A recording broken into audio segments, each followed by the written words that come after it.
Chapter 1894. He didn't feel anything. Qing Shan's aura wasn't his aura either. Chen Zhao looked up at the blue sky again. In the vast and boundless sky, he didn't seem to feel anything. What was his aura? It really wasn't that simple. Chen Zhao didn't even have an accurate concept of aura. He couldn't even comprehend the so-called aura. He wasn't good at these streams of consciousness things. He thought a problem. Yangguo once said that everything in this world had its own potential. There were living things and dead things. In that case, if someone were to face him, would that person be able to feel the aura from his body? If that was the case, then he had aura. Everything had aura, and he shouldn't be an exception. Was the aura that he had the same as the aura he had comprehended? According to this theory, could it be said that aura was like money? Everything in the world had value. As for those who could comprehend power, it was as if they could obtain money from everything in the world. For example, this person was suitable for this industry, and that person was suitable for that business. The comprehension and cultivation of aura was like the accumulation of capital. According to the theory of capital, no one had to do this business. As long as they were willing, anyone could accept any business. Similarly, everyone could choose the aura they liked. Yangguo, can everyone only comprehend one aura? I've never heard of anyone who can comprehend two auras. You haven't? Or impossible? No, you can only comprehend one aura, but it's like a reflection of your heart, so I don't think a person can comprehend two auras. Is there a price to pay for borrowing aura? Chen Zhao asked. If it's just a little, there's no price, but if you borrow too much, it'll cause serious damage to your body. Chen Zhao thought about it. It wasn't hard to understand, but Chen Zhao still fell into the paradox he'd created. Was there a flaw in the conjecture he had established? Or was there a paradox in Yangguo's words? After thinking about it, Chen Zhao pushed away his previous hypothesis. He reconstructed a new hypothesis. Actually, spiritualists were very similar to mathematicians. When a hypothesis was established, they would try everything to solve it. They would calculate and deduce the hypothesis from all angles to prove it correct. Chen Zhao thought for a long time and thought of another possibility. It was also based on capital theory. His influence was also money, and so was the influence of others. Borrowing someone else's power was like borrowing a credit card. If he only borrowed a small amount of power and returned it in time, then he wouldn't have to pay any price. Moreover, he could enjoy the pleasure of money in advance. If he borrowed too much power, he would not be able to bear it. This was the time to pay the price. It was like borrowing money from a bank. The longer he borrowed, the more he would pay back, plus the interest. Chen Zhao's thoughts became clearer and clearer. Was his own power equivalent to his own power? No. Chen Zhao suddenly thought of possibility. How could people borrow power from each other? This kind of borrowing power was very much like the relationship between God and his believers. Believers believed in God, and God lent them strength. Forget it. I still can't completely clear my thoughts. Chen Zhao shook his head and temporarily gave up. Not only did he fail to comprehend it, he even created a new problem. It seemed that borrowing power was not as simple as he had imagined. How about it? Have you given up? Seeing Chen Zhao's gaze, Yangguo's face was filled with pride. I told you, not everyone can understand it. It's a wise choice for you to give up. Chen Zhao glanced at Yangguo. How long did you use to comprehend borrowing power? Half a month. You used half a month. Before today, I didn't even know what power was. Why do you think I gave up? Why do you think I can't comprehend it? Chen Zhao admitted that borrowing power was not as easy as he had imagined, but it did not mean that he would give up. He only planned to wait until the night was quiet and his heart had calmed down before entering the river diagram to comprehend it. Cultivators of all religions like to go into seclusion. Why did he go into seclusion? It was because seclusion could calm their hearts. Chen Zhao did not plan on giving up so easily. Moreover, he still had a killer weapon, the river diagram. If one day was not enough, then he would do 10. If 10 wasn't enough, then he would do 100. If 100 wasn't enough, then he would do 1,000. Chen Zhao did not believe that he could use 10, 100, or even 1,000 times the time of others to comprehend it. He could not comprehend borrowing power either. At night, this time, Chun Zhao did not fly into the sky to practice. Instead, he entered the river diagram directly. The river diagram was still as beautiful as before. The scenery was as lively as before, but Chun Zhao felt that something was missing. He had not entered the river diagram for a long time. Ever since Old Turtle had ascended to immortality, he had not entered. Things were the same now, but people had changed. The river diagram was still the same, but his old friend was gone. Of course, Chun Zhao was not the kind of person to be sentimental, although some longing rose in his heart. Chun Zhao's mind had recovered. Chun Zhao began to comprehend and cultivate. Chun Zhao had always wondered if the river diagram was an alternate space or the entrance to a real world. If it was an alternate space, then the river diagram was too big. The space inside the river diagram could even contain Earth and still have some spare space. Therefore, this place should not have anything to do with Earth.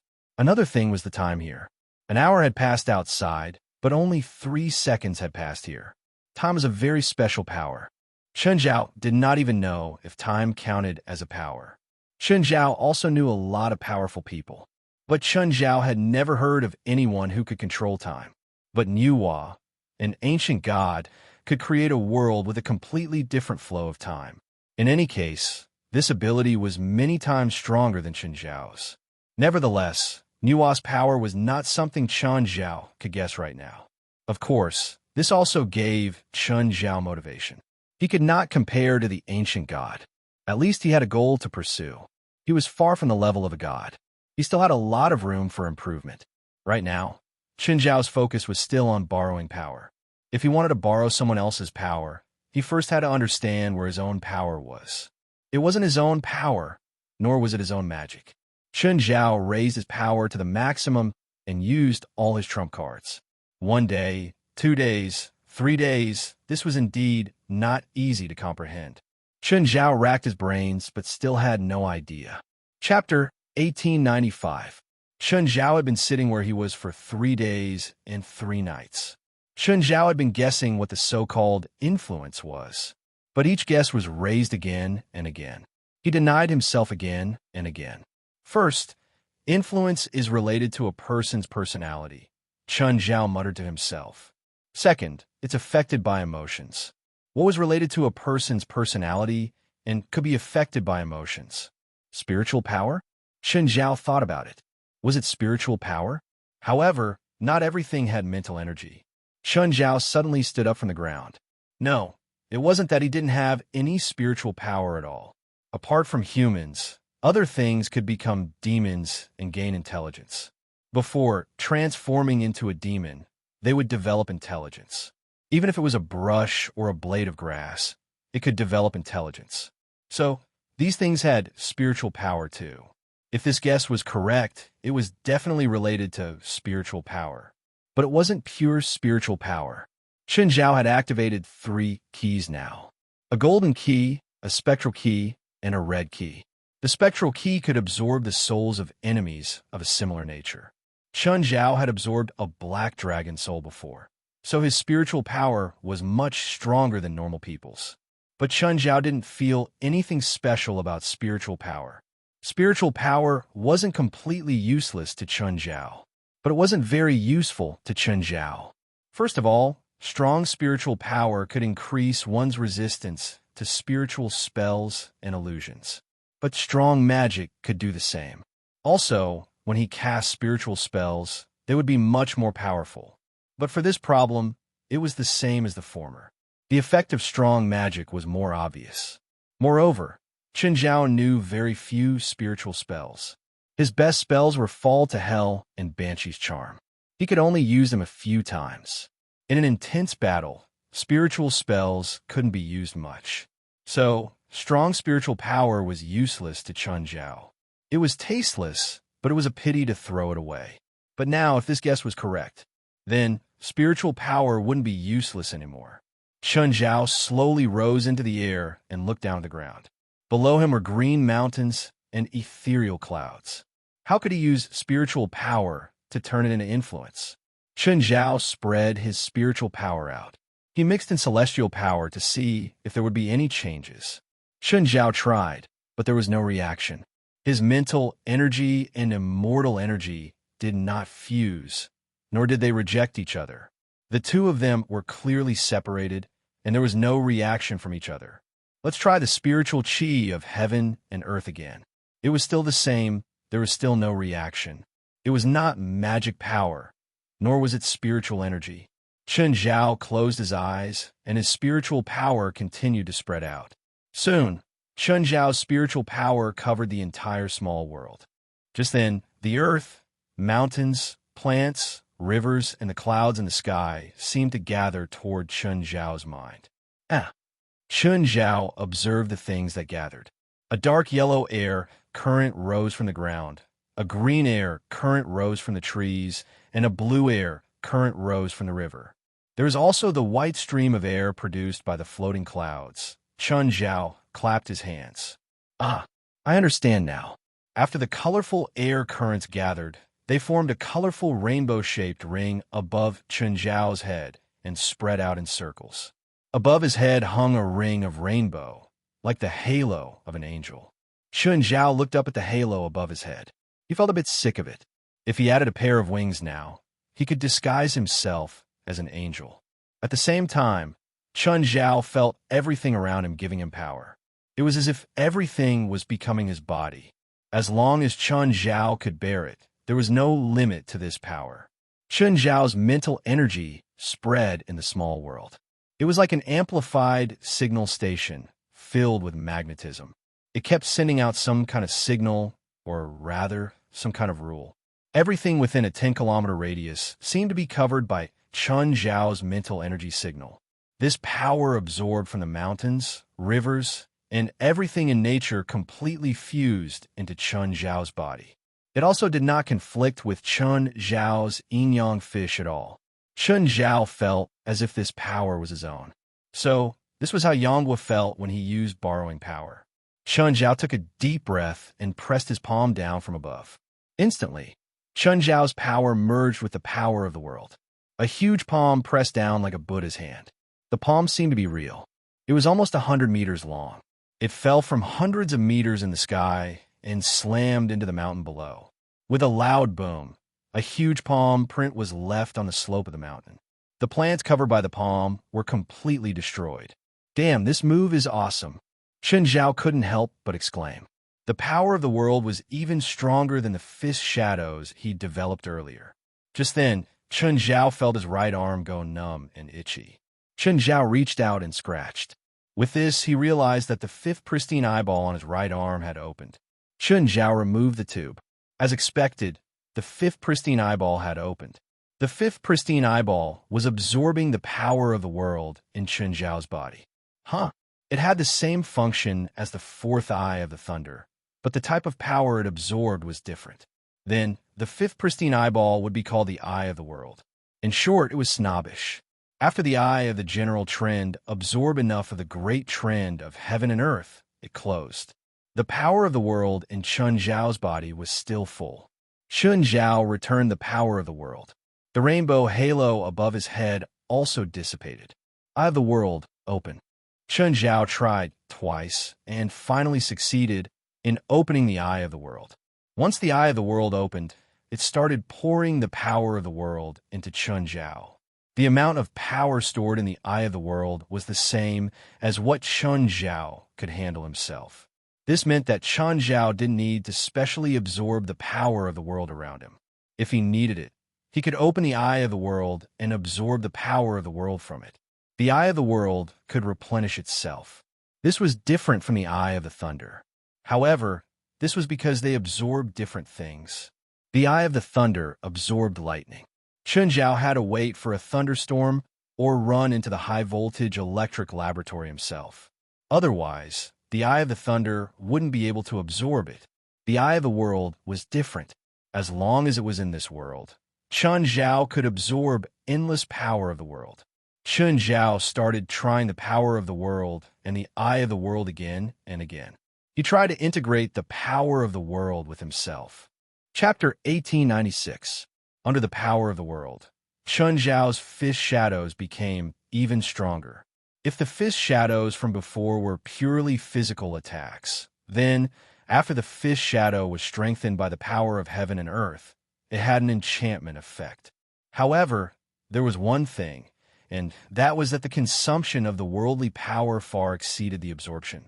Even with the help of the eye of the general trend, his absorption speed was only twice as fast as usual. At the same time, their reserves doubled. Chun Zhao had predicted that if he went all out, he would not be able to escape. It would take about an hour for him and the eye of the general trend to completely unleash the world's momentum. In other words, he could only maintain this all-out state for an hour at most. Chun Zhao's physical body did not become stronger after using the power of the world. His strength and speed increased, but there were no qualitative changes. Power of the heavens and earth increased the effect of enchantments. Chun Zhao stayed in the river map for around 3 months before leaving. To the outside world, only 2 hours had passed. Portia was startled. She had thought that Chun Zhao wasn't home, so she asked the kids.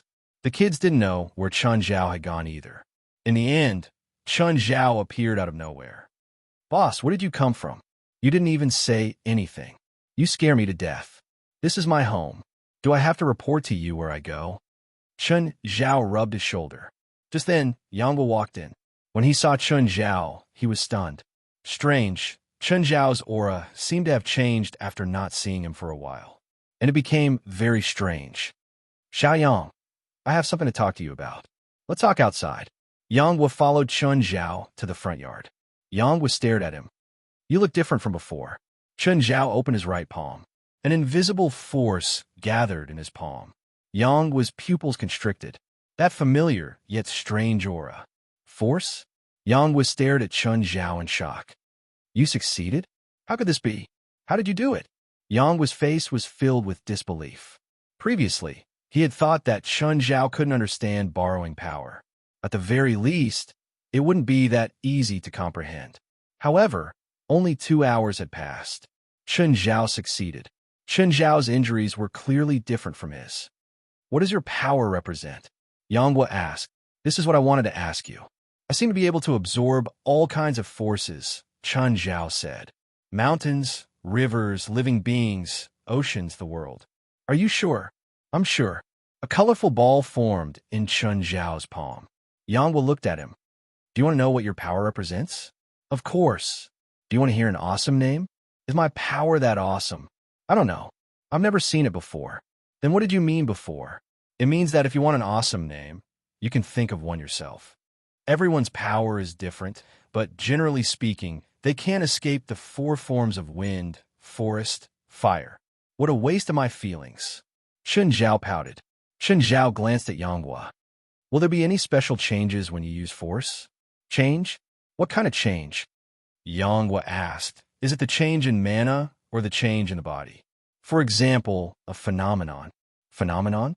I don't understand." "Maybe your force is special. Why don't you demonstrate?" "Forget it. I'll study it myself." When Chun Zhao absorbed the surrounding force with all his strength, a rainbow halo would appear above his head. Chun Zhao felt awkward, but he didn't want to show it to others easily. "Don't go. Why are you like this? You stop halfway. Are you trying to make things difficult for me?" Yangwa was furious. He could tell from Chun Zhao's tone that something special would happen when he used force. Yangwa was curious about what was so special about Chun Zhao's force. However, Chun Zhao didn't care about his feelings. This made Yangwa furious. "I'm the one who taught you this. You should at least show some respect for your teacher. Talk to me when you can beat me." Chun Zhao rolled his eyes at Yangwa. "No matter what, I taught you. It's not too much for you to pay me back with interest." "Interest? I used half a year to control you for this. Are you sure you want to ask for interest?" Forget it. You're so boring." Yangwa fled with his tail between his legs. "Wait." Chun Zhao suddenly stopped Yangwa. "What?" "The enemies who want to kill you and that mixed blood woman are nearby," Chun Zhao said. "Where?" "Halfway up the mountain, beside the highway." "Why don't you do anything?" "They didn't enter my territory." "That's the border of your territory, right?" "You know it's the border." "That means they're not in my territory yet. So you're just going to let them keep watching?" "I don't mind. They're not watching me anyway." "Grandmaster hired you to protect us." "No, not to protect you. I'm protecting you." "Is there a difference?" "I think there is." Protecting you is to be your bodyguard. Protecting you is to give you a place to stay. But there's a time limit to your protection. If you want to extend the time, you can pay a price. What do you want? For example, unique spells and the like. Yang Wu didn't even think about it and directly refused. Chun Zhao could learn how to borrow power in a short 2 to 3 hours. He was definitely very talented. Plus, they were about the same age. He was far more powerful than Chun Zhao, even among his peers in Dragon Tiger Mountain. Perhaps no one would be able to match him. He was definitely a one-in-a-million genius. Yang Wu didn't understand that any peerless master in the world, they weren't the most talented among their peers. Their strength was often due to personal luck. Chun Zhao was that kind of person. Chun Zhao had only been in contact with supernatural powers for a short time. It had only been a little more than 2 years. Chun Zhao's talent wasn't very powerful either. He didn't have the charisma to say that his life was up to him. Even Chun Zhao's own training was haphazard. It wasn't a complete system on the whole. But Chun Zhao's cultivation was extremely solid. Of course, Chun Zhao could have his current strength. It was also related to his way of thinking. Most of the time, Chun Zhao didn't use metaphysical methods to understand cultivation. Instead, he used scientific methods to understand and comprehend. Yang Wu didn't understand. He was still too young. He felt that powerful strength was supported by powerful talent. Dragon Tiger Mountain made him, but it also restricted him. Chun Zhao, on the other hand, had walked a unique path. Chapter 1897. Mr. Faxpin, what have you been doing for the past 2 days? Xian Li realized that Ruan Faxi had been locking himself in his room for the past 2 days. Xian Li had originally asked Lisa and Mo Air to take a look. Did something happen to Ruan Faxpin?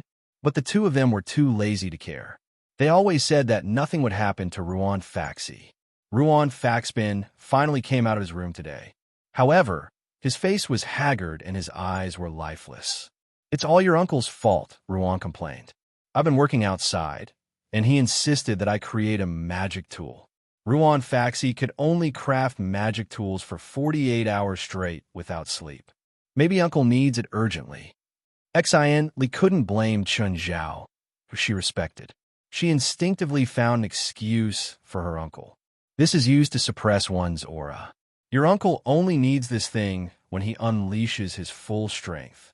In North America, no one really needs him to unleash his full strength, so this magic tool is not in a hurry. The magic tool itself was not a very complicated magic tool. However, it was troublesome, and there is a certain degree of difficulty in some of the detailed steps. Are you ready? Mr. Farsburn. It's done. I'll go out for a while and send this to your uncle, Ruan said. Mr. Faxpin, let me help you. You can have a good rest today. Well, all right. Ruan Faxi was happy to relax and handed the ring-shaped magic item to Xian Li. Xian Li took the ring and left the hotel. At this moment, Xian Li's shoulder was bumped by someone who was coming towards her. Xian Li looked up subconsciously. I'm sorry. The man who bumped into her shoulder was wearing a hood. He turned around and glared at Xian Li. Be careful when you walk. After the man left, Xian Li stuck out her tongue. At this moment, the receptionist at the entrance of the hotel walked over and patted Xian Li's shoulder. Miss, your things were stolen by that guy. The greeter was obviously a local and knew some of the gangsters and scoundrels here. However, he was also very careful. After the man left, he walked over to remind Xian Li. Xian Li was stunned for a moment. Then she left and searched her body. His wallet, phone, and the ring were gone. Oh no! Xian Li anxiously chased after the man who had left. Stop right there. The man broke into a run. Xian Li was not slow at all. She was a spiritualist to begin with, so her physique was stronger than that of ordinary people. Moreover, when they were at Minghua Villa, Chun Zhao would give her all sorts of supplements every now and then. Therefore, her physique was much better than that of ordinary spiritualists. However, the thief was also a local bully, so he was not slow to begin with. In addition, he was familiar with the local terrain. Xian Li was unable to catch up immediately, climb over a wall, jump over a barricade, or crawl into a building. All of these made Xian Li feel strained and troubled. Fortunately, Xian Li's stamina was good. Even if she had to run a long distance, she was still able to keep up with him. After running for a while, the thief also felt a little tired. He originally thought that as long as he persisted for a while, the little girl behind him would be left behind. The result was beyond his expectations. That little girl was really good at running. The thief gritted his teeth and finally stopped. He turned around and saw Xian Li chasing after him. "Little girl, do you want to die?" Looking at the vicious thief in front of her, Xian Li remained calm. No matter how vicious the thief was, he was just an ordinary person. But she was a spiritualist and a curse witch. "Get it back to me, or I won't go easy on you. Fuck off, or I'll kill you." The thief took out a dagger and slashed it in the air, staring at Xian Li fiercely. Seeing that the thief was unwilling to give it back, Xian Li had no choice but to attack. Staring at the thief, Xian Li chanted a silent spell. A red thread drilled into the thief's body. The thief did not notice it at all. The thief's breathing became heavier and heavier. He panted heavily. For some reason, he had already stopped. But the thief felt his body getting heavier and his breathing became more difficult. It was as if he had run a marathon. Xian Li saw that her weaken spell did not seem to be very effective on the thief. Weaken would weaken the opponent's physique to a certain extent. However, the stronger the physique, the weaker it would be. Of course, this was also because Xian Li did not use her full strength. "Seems like I went too easy on him," Xian Li thought. Xian Li used Weaken again. This time, it was 5 times stronger. Weaken wasn't fatal. Even the most serious Weaken spell would only need to lie in bed for a few days to recover. The thief suddenly felt his legs turn to jelly. He could not even stand. With a thud, he fell to the ground. The thief opened his eyes and watched as Xian Li walked to him. She took out the things he had just stolen. Xian Li found her wallet, ring, and phone that had been stolen. Xian Li looked at the thief on the ground with a sense of pleasure. She kicked the thief. "I'll let you go this time." Xian Li was still soft-hearted. If it was someone else from the supernatural organization, one kick would probably make him bedridden for 3 to 5 months. Just then, a cold light shot down from above. Xian Li's heart froze. She realized the danger. But her body could not react in such a short time. Xian Li tried her best to move away, but the cold light had already pierced her chest. Wah! Xian Li took 2 steps back and spat out a mouthful of blood. Just then, a pale-faced man jumped down from the balcony of a house not far away. The pale-faced man stopped a few meters in front of Xian Li. "Do you know where this is?" "This is Blackford, my territory. All spiritualists have to follow my rules here, but you dared to use magic on my people." The pale-faced man raised the gun in his hand. The gun was made of gold. The man stuffed a golden bullet into it. Normal people did not know. Only spiritualists did. Gold had a very powerful anti-magic effect. The golden bullet the man used was specially made to deal with spiritualists. Xian Li's face was also very pale. "This guy stole my things. I just wanted to take them back." "He's my subordinate," the pale-faced man said coldly. The pale-faced man said coldly, "Moreover, a spiritualist actually had something stolen by an ordinary person. That can only mean that your ability is inferior. You're unreasonable." Xian Li's face showed an unusual redness. Blood rushed to her head, and she spat out another mouthful of blood.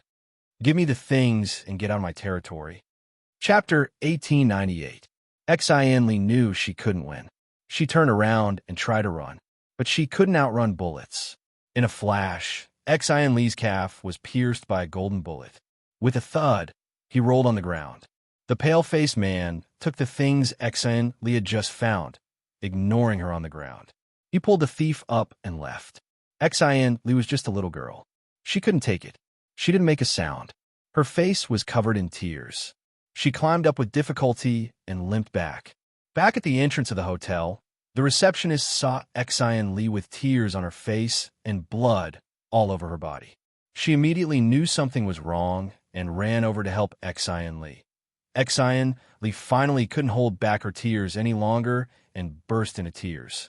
When Ruan Faxbin, Lisa, Moore, and Kalon learned that Xian Li was injured, They all exploded. Xian Li's injury wasn't light. They quickly sent her to the hospital. In England, gangs had always been a problem in every city. Everyone asked Xian Li, but she didn't say anything. She just cried. They only learned some things from the receptionist, but they didn't believe a thief could hurt Xian Li. 2 golden bullets were taken from Xian Li's body. Was that something a thief could use? Clearly, the thief knew Xian Li was a spiritualist and purposely attacked her with the golden bullets. Everyone's faces were ugly as they stood outside Xian Li's ward. Xian Li cried until she was tired and fell asleep. She was just a little girl. Her mental endurance wasn't high. Now that she suffered like this, it was easy to imagine how depressed she was. What do we do now? Kalon asked. He didn't know what to do either. Ask the old vampire, Lisa said. We're unfamiliar with this place and don't have any clues, but the old vampire definitely knows. Since he used golden bullets, he's definitely not a low-profile person. It's the right choice to ask him. The key is, how do we tell the president? Ruan Faxbin said worriedly. If the president knows what happened here, he'll skin us alive. That's why we have to solve this as soon as possible. We need to find the person first, and then calm Xian Li down. Lisa was also terrified. I'll call the old vampire. Ruan Faxburn took out his phone and dialed Nagrand Vagris's number. My Lord Earl, my companion was attacked in Edinburgh. I want to know if there is anyone in Edinburgh who uses golden bullets. Golden bullet? On the other end of the phone, Nagrand Vagris raised an eyebrow. I don't know him, Nagrand Vagris said. Ruan Faxi made a judgment based on the hesitation in his reply and the tone of his voice. He knew that the other party knew him, and they might even be related to each other. My lord, I'm sincere, so I hope you can tell us the truth. Ruan tried his best to control himself. I said I don't know him. Besides, I have no obligation to help you. Nagrand Vagris said matter-of-factly. When Ruan Faxbin mentioned the golden bullet, Nagrand Vagris knew who they were looking for. That was one of his 7 descendants, Pero Vidal. That was a descendant who had accompanied him for 100 years. To Nagrand Vagris, all 7 of them were his children. He couldn't betray his children for a group of outsiders. If that's the case, we can only look for him ourselves. Ruan Faxi's face was livid, and his tone became tough. This is Edinburgh, my territory. I won't allow outsiders to mess around here. But my man was injured here. Then you can only blame yourself for not protecting him well enough, Nagrand Vagris said disapprovingly. Nagrand Vagris, are you testing the bottom line of our tolerance? Ruan Faxburn's tone was heavy. At this time, he was too lazy to pretend to call Nagrand Vagris Lord Earl. He directly called him by his name. Ha! You came to my territory to provoke me, and then you tell me I'm testing your tolerance limit? Don't you all think too highly of yourselves? Nagrand Vagris, can I assume that the attacker is related to you, and you're the one who ordered the attacker? Ruan Faxbin asked coldly. If that's what you want to think, then there's nothing I can do. Nagrand Vagris wasn't affected by Ruan Faxi's threat. Due to your attitude, our cooperation ends here. You'd better leave Edinburgh, or I won't go easy on you. It's impossible to leave. You'd better prepare yourself. We'll go find you, Ruan Faxi said angrily. You want to start a war? As you wish. Nagrand Vagris obviously wouldn't back down now. Since he'd already said it, there was no point in saying anything more. Both sides hung up the phone angrily. Ruan Faxabin said, the battle has begun. War? Although Reisa didn't hear Nagrand Vagris's words, she could roughly guess the situation from Ruan Faxabin's conversation and his tone of voice. Call on. Stay here and protect Xian Li. We'll go find the old vampire to settle the score, Ruan Faxi said. I don't want to. I want to join. Kalon immediately shouted. This was the first time he'd been involved in a battle since he became a spiritualist. He wasn't willing to give up. He wanted to participate. Then who's going to protect Xian Li? Lisa glanced at Colin. If we start a war with that old vampire, he's likely to attack Xian Li again. What if she gets hurt without anyone protecting her? You can stay here and protect Xian Li, Kalon retorted. We're going to kill. Lisa's gaze was cold. Do you dare to kill? I. Kalon finally realized. The battle they'd imagined wasn't the same thing at all. Ruan Faxi, Lisa, and even more weren't going to fight. They were going to kill. They weren't joking. The three in front of them weren't good people. They were all people who had experienced real battlefields. Ruan Faxi patted Colin's shoulder. Colin, you should stay. You definitely don't want to see what we plan to do. Colin finally nodded and didn't say anything. The three of them weren't the kind of people who could swallow insults. Even more, who usually looked like a good kid, had the bloodiest fighting style. Chapter 1899. Li Peiluo, did you attack a girl? Father. Li Peiluo Weeder was stunned. Do you know that girl? That's a problem, Nagran Vagris said. Father, I'll deal with it myself, Li Peiluo Weeder said. Li Peiluo Weeder understood his father. When he thought it was trouble, it was real trouble. Bring your trusted men and all your weapons to my castle. All weapons? All weapons, Nagran Vagris said seriously. Nagran Vagris said solemnly. Also, inform your other brothers to join the battle. Nagran Vagris divided Edinburgh into 7 parts, and each descendant received a share. This was why he could control the entire city. Although Nagran Vagris was a vampire, his control over Edinburgh was similar to the Black Hands family-style operation. Then, the children all called to ask about the situation. Nagran Vagris told the children the truth. Nagran Vagris didn't dare to be careless. After all, he had the ability to kill a 2-headed ogre deep in the mountains. Of course, this didn't mean Nagran Vagris would back down. This was Edinburgh, his home turf. Earl, there's a group of people outside. They say they're your children, Nala El said as she walked in front of Nagran Vagris. Yes, Li Peiluo is here. Let him in. Nagran Vagris nodded. Oh, I'll give you a day off. Go back first. Boss, I don't need a day off. That's your problem. You can go, Nagran Vagris said with an unquestionable tone. Nala El could only turn and leave. Just then, Li Peiluo Weeder walked over with his men. Nala El glanced at Li Peiluo Weeder. She didn't know the relationship between Li Peiluo Weeder and Nagran Vagris. But they definitely weren't father and son. Nagran Vagris looked like he was only in his 30s. Li Peiluo Weeder looked to be in his 20s. No matter how she looked at them, they couldn't be father and son. Moreover, if they were father and son, why did this person bring so many people here? Li Peiluo Weeder glanced at Nala. Nala deliberately slowed down her pace and looked back. Para Weeder entered Nagran Vagris' room. At this moment, Nagran Vagris walked to the door, looked at Nala El outside, and closed the door. Nala El saw Nagran Vagris' actions and could only continue to leave. But at this moment, another group of people arrived. She was a voluptuous, sexy woman, with her hands in her pockets, walking like a cat and chewing bubblegum. This woman was followed by more than 10 other women. When the woman passed by Nala El, she stopped. Is my father here? Father? You mean Count Vagris? He's in that room. Nala was even more curious. She had never heard that he had a child before. But today, 2 people actually appeared. Nala watched as the sexy woman brought a group of women into the room. After that, 7 groups of people actually came. Nala had never seen so many people come to Death Valley Castle. It had never been so lively. There were at least 100 people here. In Death Valley Castle, there were usually only Nagran Vagris and Nala Iyer. Nala suspected that something big was about to happen. Nala deliberately slowed down her pace. When she arrived at the castle gate, half an hour had passed. She wanted to see if there would be more people coming. Nala El waited at the gate for more than 10 minutes. It seemed like no one else would come, she thought. But at this moment, another car came over. But this time, there weren't many people. There was only a small car. When the car arrived at the castle gate, 3 people got out. She knew these 3 people. No, she didn't know them. To be precise, she had only seen them before. The 3 of them had been here twice before. Hi, Miss Nala. You're here for the Count?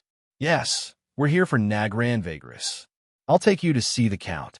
Nala El was still worried about not having an excuse to go back. Just then, the 3 people arrived. Nala brought the 3 of them to the door. Knock, knock, come in. Nala brought the 3 of them into the room. At this moment, more than 100 people were standing around.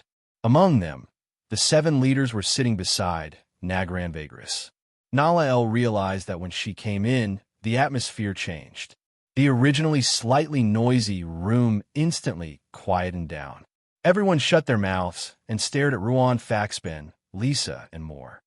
Nala, didn't I say that today is your business? You can go back first, Nagran Vagris said. Oh, Nala El thought they were doing something. Unfortunately, Nagran Vagris chased him away. You three are really bold. You threatened to start a war with me. Why? Can't find anyone? Nagran Vagris looked down at the three uninvited guests, his tone somewhat disdainful. Do you think you have a right to make us fight? Ruan Faxbin looked at everyone in the room. In the end, his gaze landed on Nagran Vagris. You think 100 or so people aren't enough? Nagran Vagris waved his hand. Whoosh, whoosh, whoosh. Just then, everyone raised their guns and pointed at Ruan Faxbin, Lisa, and more. The 100 or so people present were all those who had undergone vampire conversion rituals. However, their rituals were incomplete, so the vampire bloodline was very thin. Only Nagran Vagris and his 7 children were true vampires. These 100-plus people all knew that they could be considered half of the spiritualists. Not enough, Ruan Faxbin said indifferently. Both Lisa and Moore were ready for a fight. Looks like you want to die. I'll fulfill your wish. Just then, Nagran Vagris's phone rang. To be precise, the ringtone wasn't his own phone. Lee Paluo Weeder had given it to him after snatching it from Xian Li. Hey, Xian Li. Chun Zhao's voice came over the phone.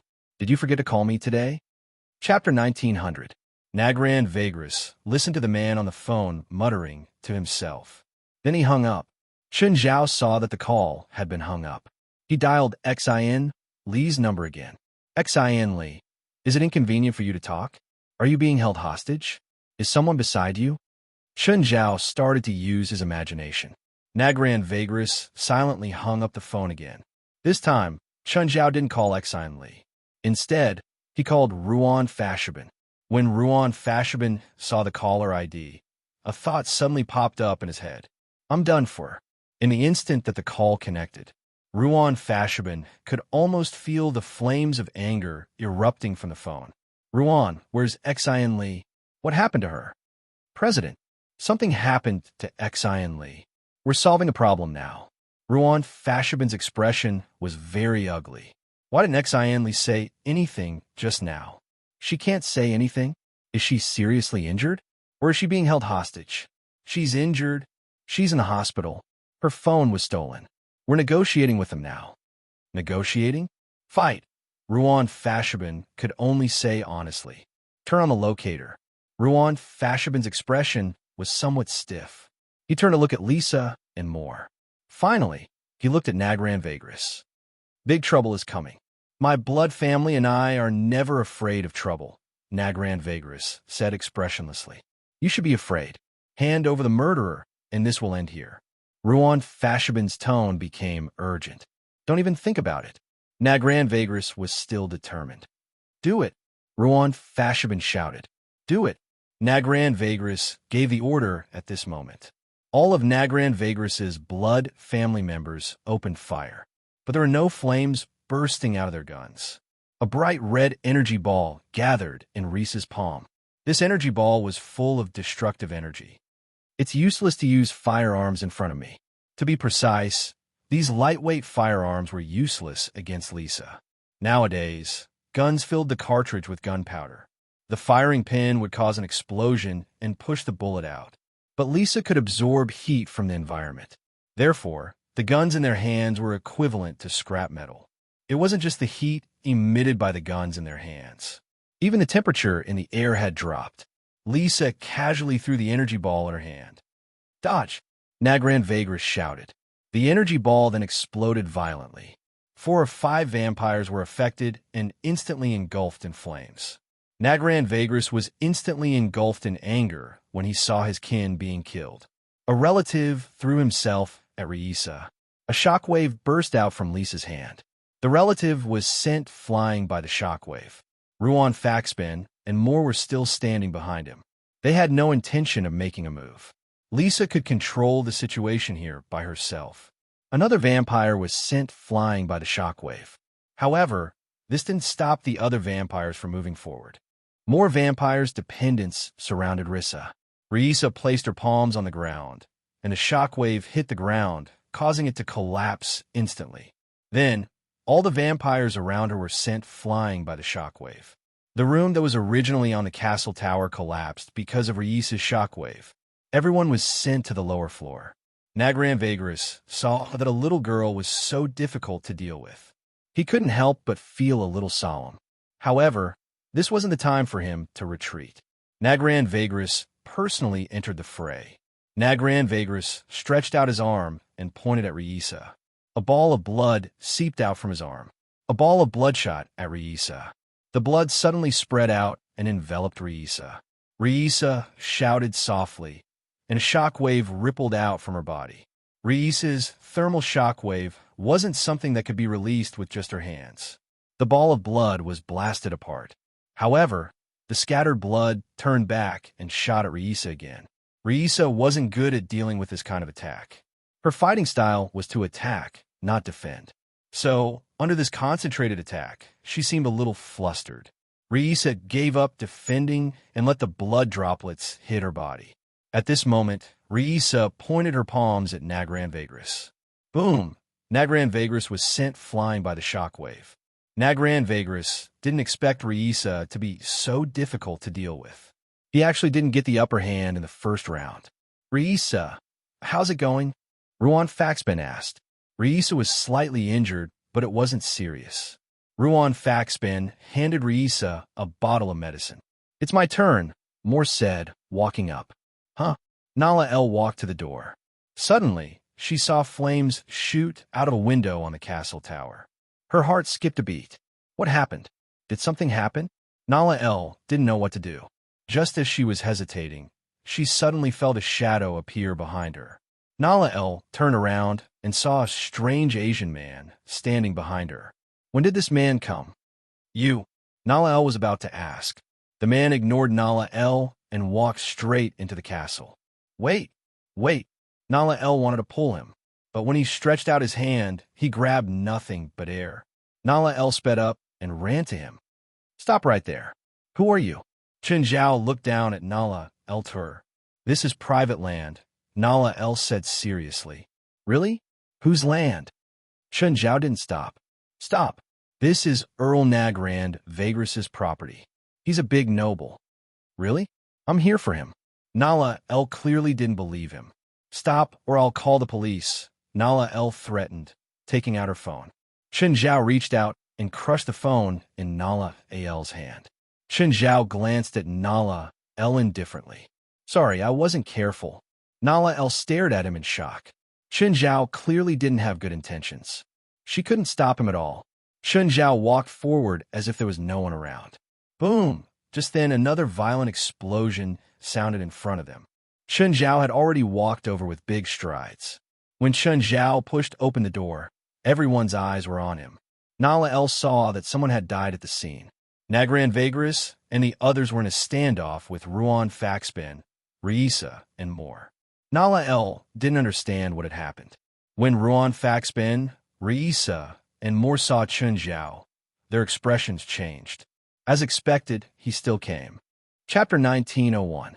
Chen Zhao stood up and glanced at Nala. Miss, it's not suitable for you to appear here. What exactly do you want? Nala, I told you not to appear here today. Don't you understand? Count now. Leave this place, Nagrand Vargas scolded. Nala had no idea what was going on here. Chen Zhao walked up to Ruan and the other two. Who hurt Xian Li? The three all lowered their heads. In the end, Ruan was the one who said, I don't know. Anyway, it was that guy. Nagran Vagris's face was cold. He didn't retort. He couldn't stay out of this anymore. Chen Zhao turned to look at Nagran Vagris. The next moment, Chen Zhao suddenly appeared before Nagran Vagris. Before Nagran Vagris could react, Chen Zhao had already grabbed his neck. His entire body was lifted into the air. Nagran Vagris couldn't fight back at all before Chen Zhao. Bang! Chen Zhao pinched a golden bullet between his fingers. President, it's him. When Ruan saw the golden bullet between Chen Zhao's fingers, he immediately locked on a Li Peiluo Weeder. Put our father down. All of Nagran Vagrus's family members charged at Chun Zhao with a furious roar. Chun Zhao swung his fist, and a dozen family members along the way were instantly turned into ashes. No! Nagran Vagrus roared. Nagran Vagrus suddenly turned into a puddle of blood and escaped from Chun Zhao's hand. Chun Zhao glanced at Nagran Vagrus, who'd returned to his original form. By now, Nala was already dumbfounded. What exactly was going on? Hand over the murderer, Ruan Faxburn said. Ruan knew that after Chun Zhao arrived, things wouldn't end peacefully. He spoke up now, hoping to give Nagran Vagrus a way out. Do you think you can make me yield like this? Nagran Vagrus's attitude was uncharacteristically resolute. Nagran Vagrus suddenly reached out and grabbed his shoulder. Then, he tore his left shoulder off with force. Fresh blood gushed out from the wound and gathered into a puddle on the ground. The blood seemed to have a life of its own as it flowed on the ground and seeped into the ground. Then the ground shook heavily. Guild leader, there seems to be something down there. I know, I feel it. If Ruan Faxi could feel it, how could Chun Zhao not? At this moment, the ground began to collapse. First, it was the stones and bricks that were originally laid on the ground, and then the buildings on top of them.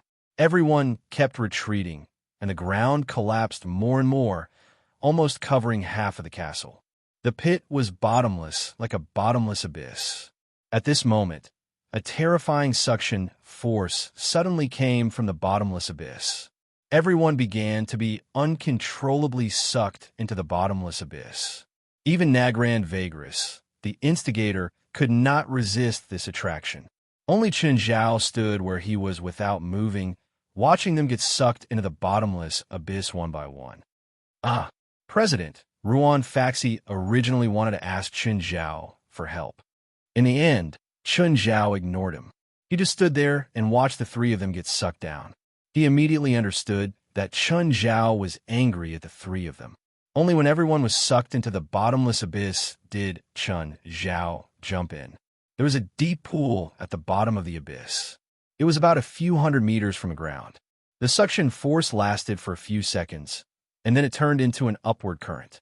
It was as if something was breathing down there, moving up and down continuously. Nagran Vagrus had grabbed Nala Iyer, which was why she'd been able to survive when she fell into the pool. Of course, it was also fortunate that there were intermittent upward currents. Only then did the falling slow down. Nagran Vagrus picked up the drowning Nala L and turned to look in another direction. He saw Ruan Faxi, Lisa, and more crazily swimming to the shore. Hurry to the shore. Nagran Vagrus had a bad feeling. There were many holes around the abyss. The airflow was flowing through these holes.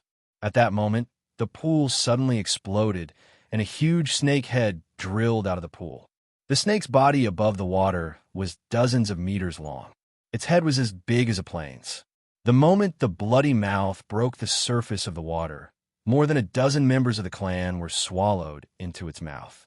Nala Iyer had never seen something like this before. Even the others hadn't seen it before, and Nagran Vagrus knew what was down there. But it was also his first time seeing this snake. Whoosh! Suddenly, a beam of light pierced down from above. The beam of light passed through the serpent's mouth, and then the serpent, along with its huge body, exploded.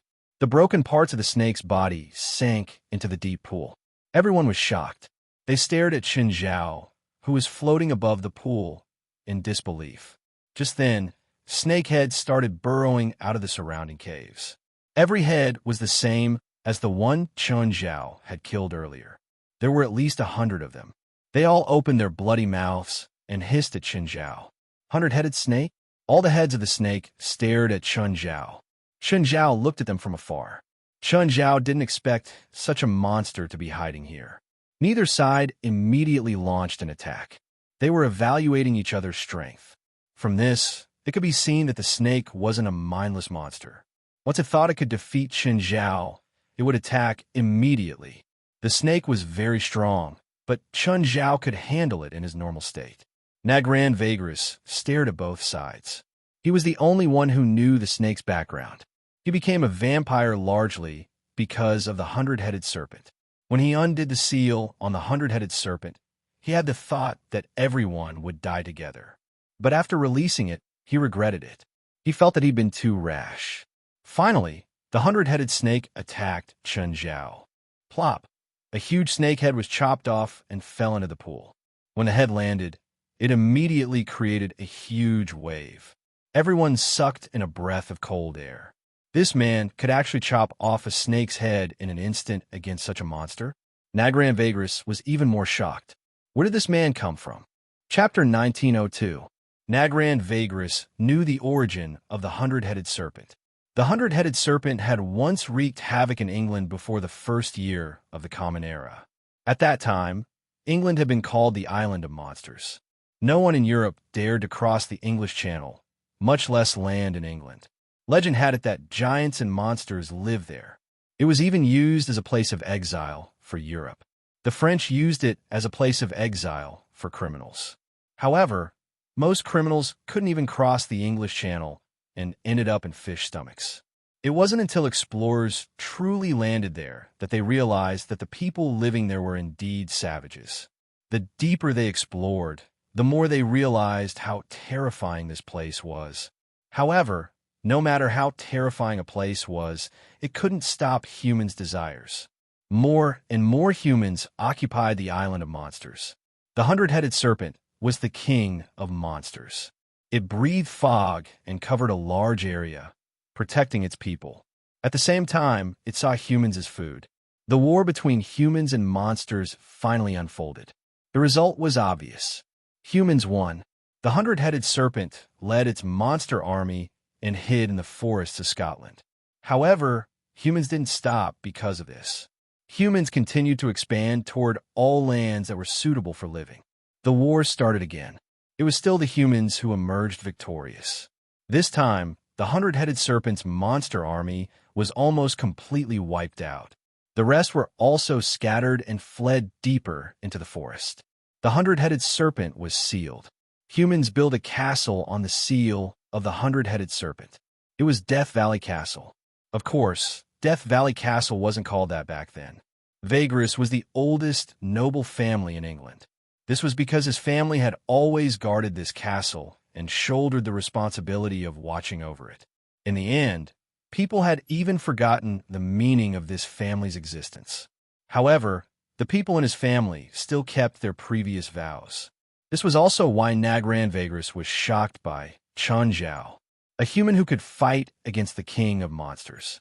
In the ancient documents kept by the Vagris family, there were records of the two wars between humans and the king of monsters. Many of the documents described how terrifying the king of monsters was. In fact, during the Second War, rather than defeating the king of monsters, it was more accurate to say that he had schemed against it. The so-called seal was actually to make it sleep. While it was sleeping, he built a castle on top of its head. At that time, there was no existence in Europe that could rival the king of monsters. At that time, the spiritual world in Europe was far less prosperous and active than it was today. The 100 heads of the 100-headed snake attacked Chen Zhao wildly. Chen Zhao punched one after another, continuously shattering the snake's heads. However, even if its head was chopped off or shattered, it could still regrow in the blink of an eye. It had an almost inexhaustible life force. Flesh and blood rained down from the sky. Everyone was amazed by this earth-shattering battle. Neither side seemed to be able to do anything to the other. Nagran Vagris looked at Ruan Fassbender, Lisa, and more. The three of them huddled together, seemingly not worried about the outcome at all, as if they were discussing something. F.A. Sheben explained to the president later, "Why do I have to explain? Why don't you go? Because you're the oldest and we're all underage.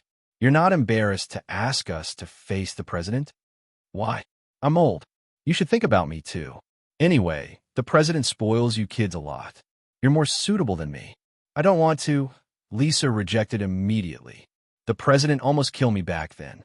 "Then let's play rock, paper, scissors," Ruan Fassbender said. "Whoever said it has to explain." "Sure," Moair agreed. Moore was still too young. He didn't see Lisa and Ruan Fassbender exchange glances. In the end, they left without saying anything. Moore had a long face. "How about 2 out of 3? What do you think?" While they were chatting casually, Nagran Vagris and his family members were frightened out of their wits. The battle between Chun Zhao and the 100-headed snake was too intense. It was completely beyond their imagination. Chun Zhao was scary, but the 100-headed snake was even scarier. No matter how many heads Chun Zhao killed, the 100-headed snake could regrow instantly. To Nagran Vagris, if this continued, Chun Zhao would run out of energy sooner or later. By then, the situation would definitely be reversed. Nagran Vagris didn't know whether he wanted Chun Zhao to win or the 100-headed snake to win. Chun Zhao didn't believe that the 100-headed snake could always grow heads.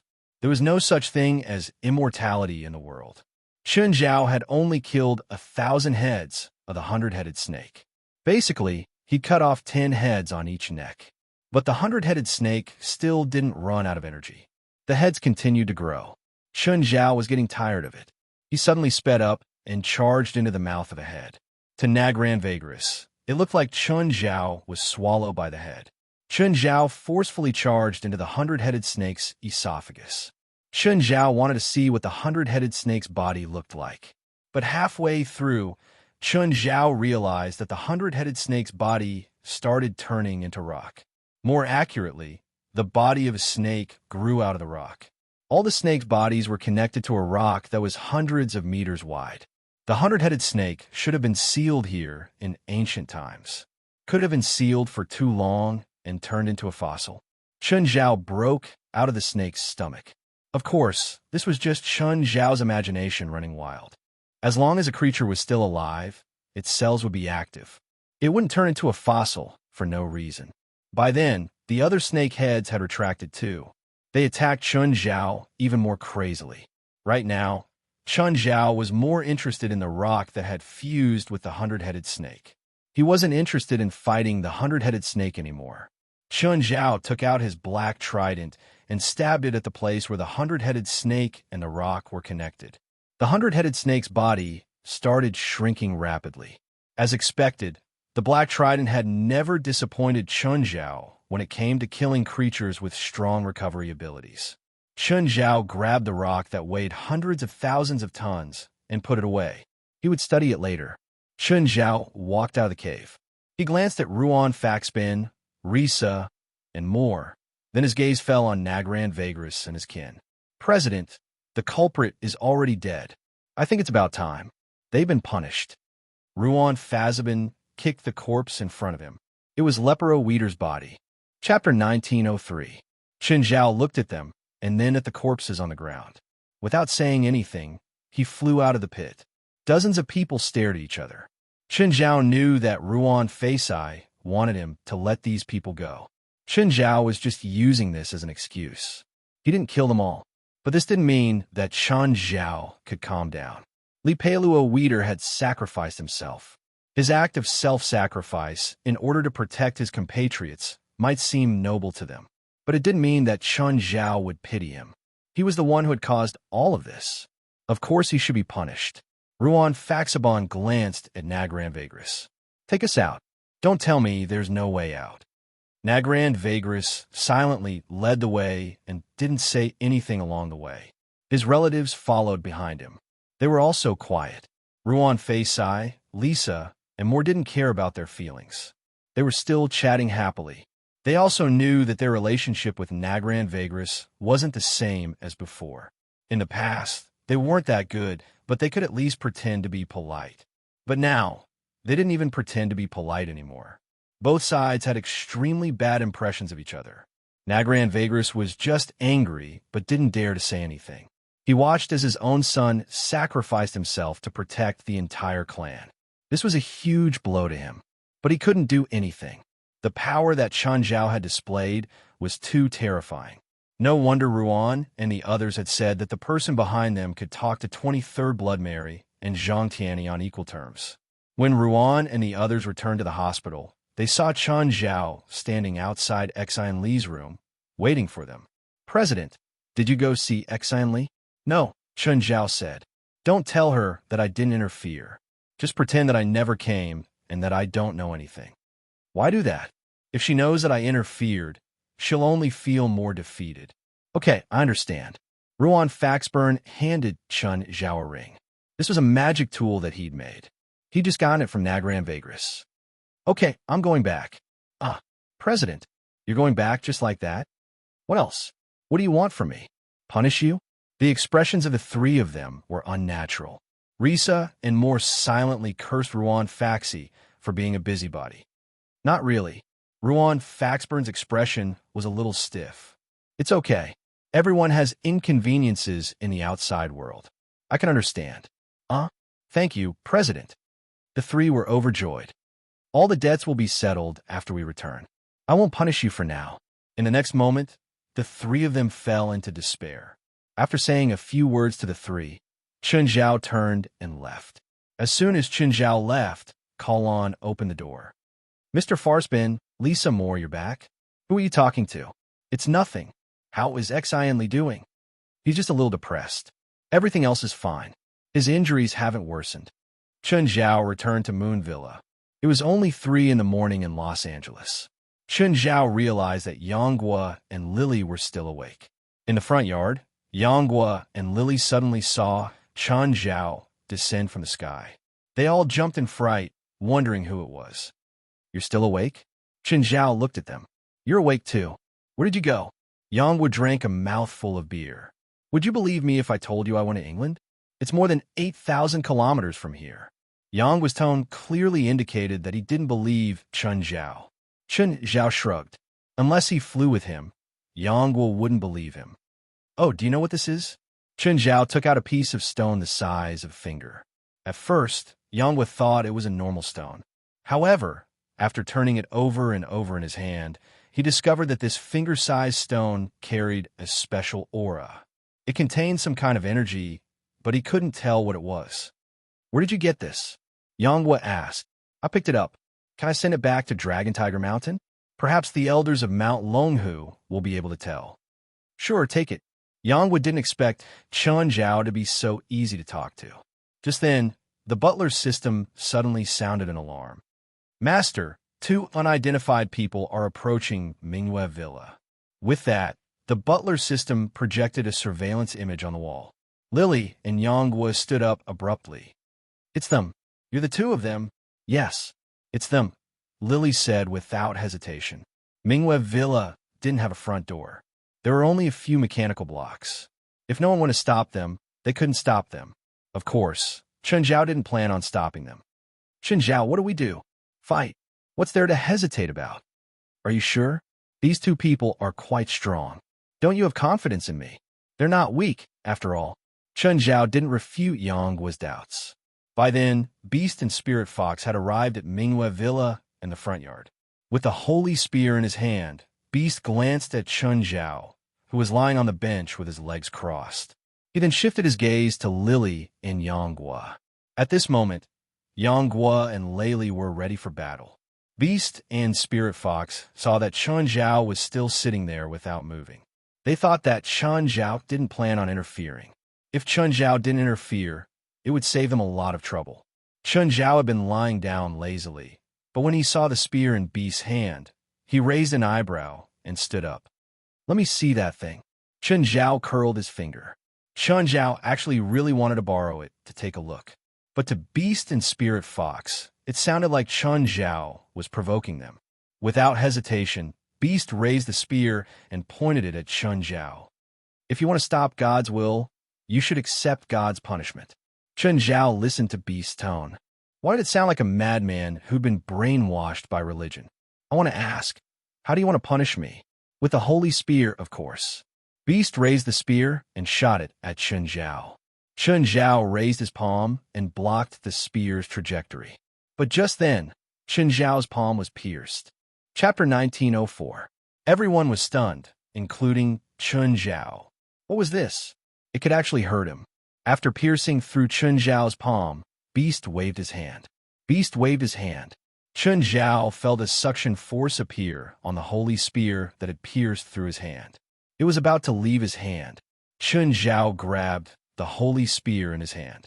The spear kept vibrating in Chun Zhao's hand, fighting against Chun Zhao's power. Come back, Beast roared. The spear resisted even more fiercely. Chen Zhao looked at his pierced right palm. His right palm recovered very slowly. It was almost as fast as a normal person. In the wound, there was a power that was organizing his own immortal power to heal the wound. Chen Zhao channeled more immortal power.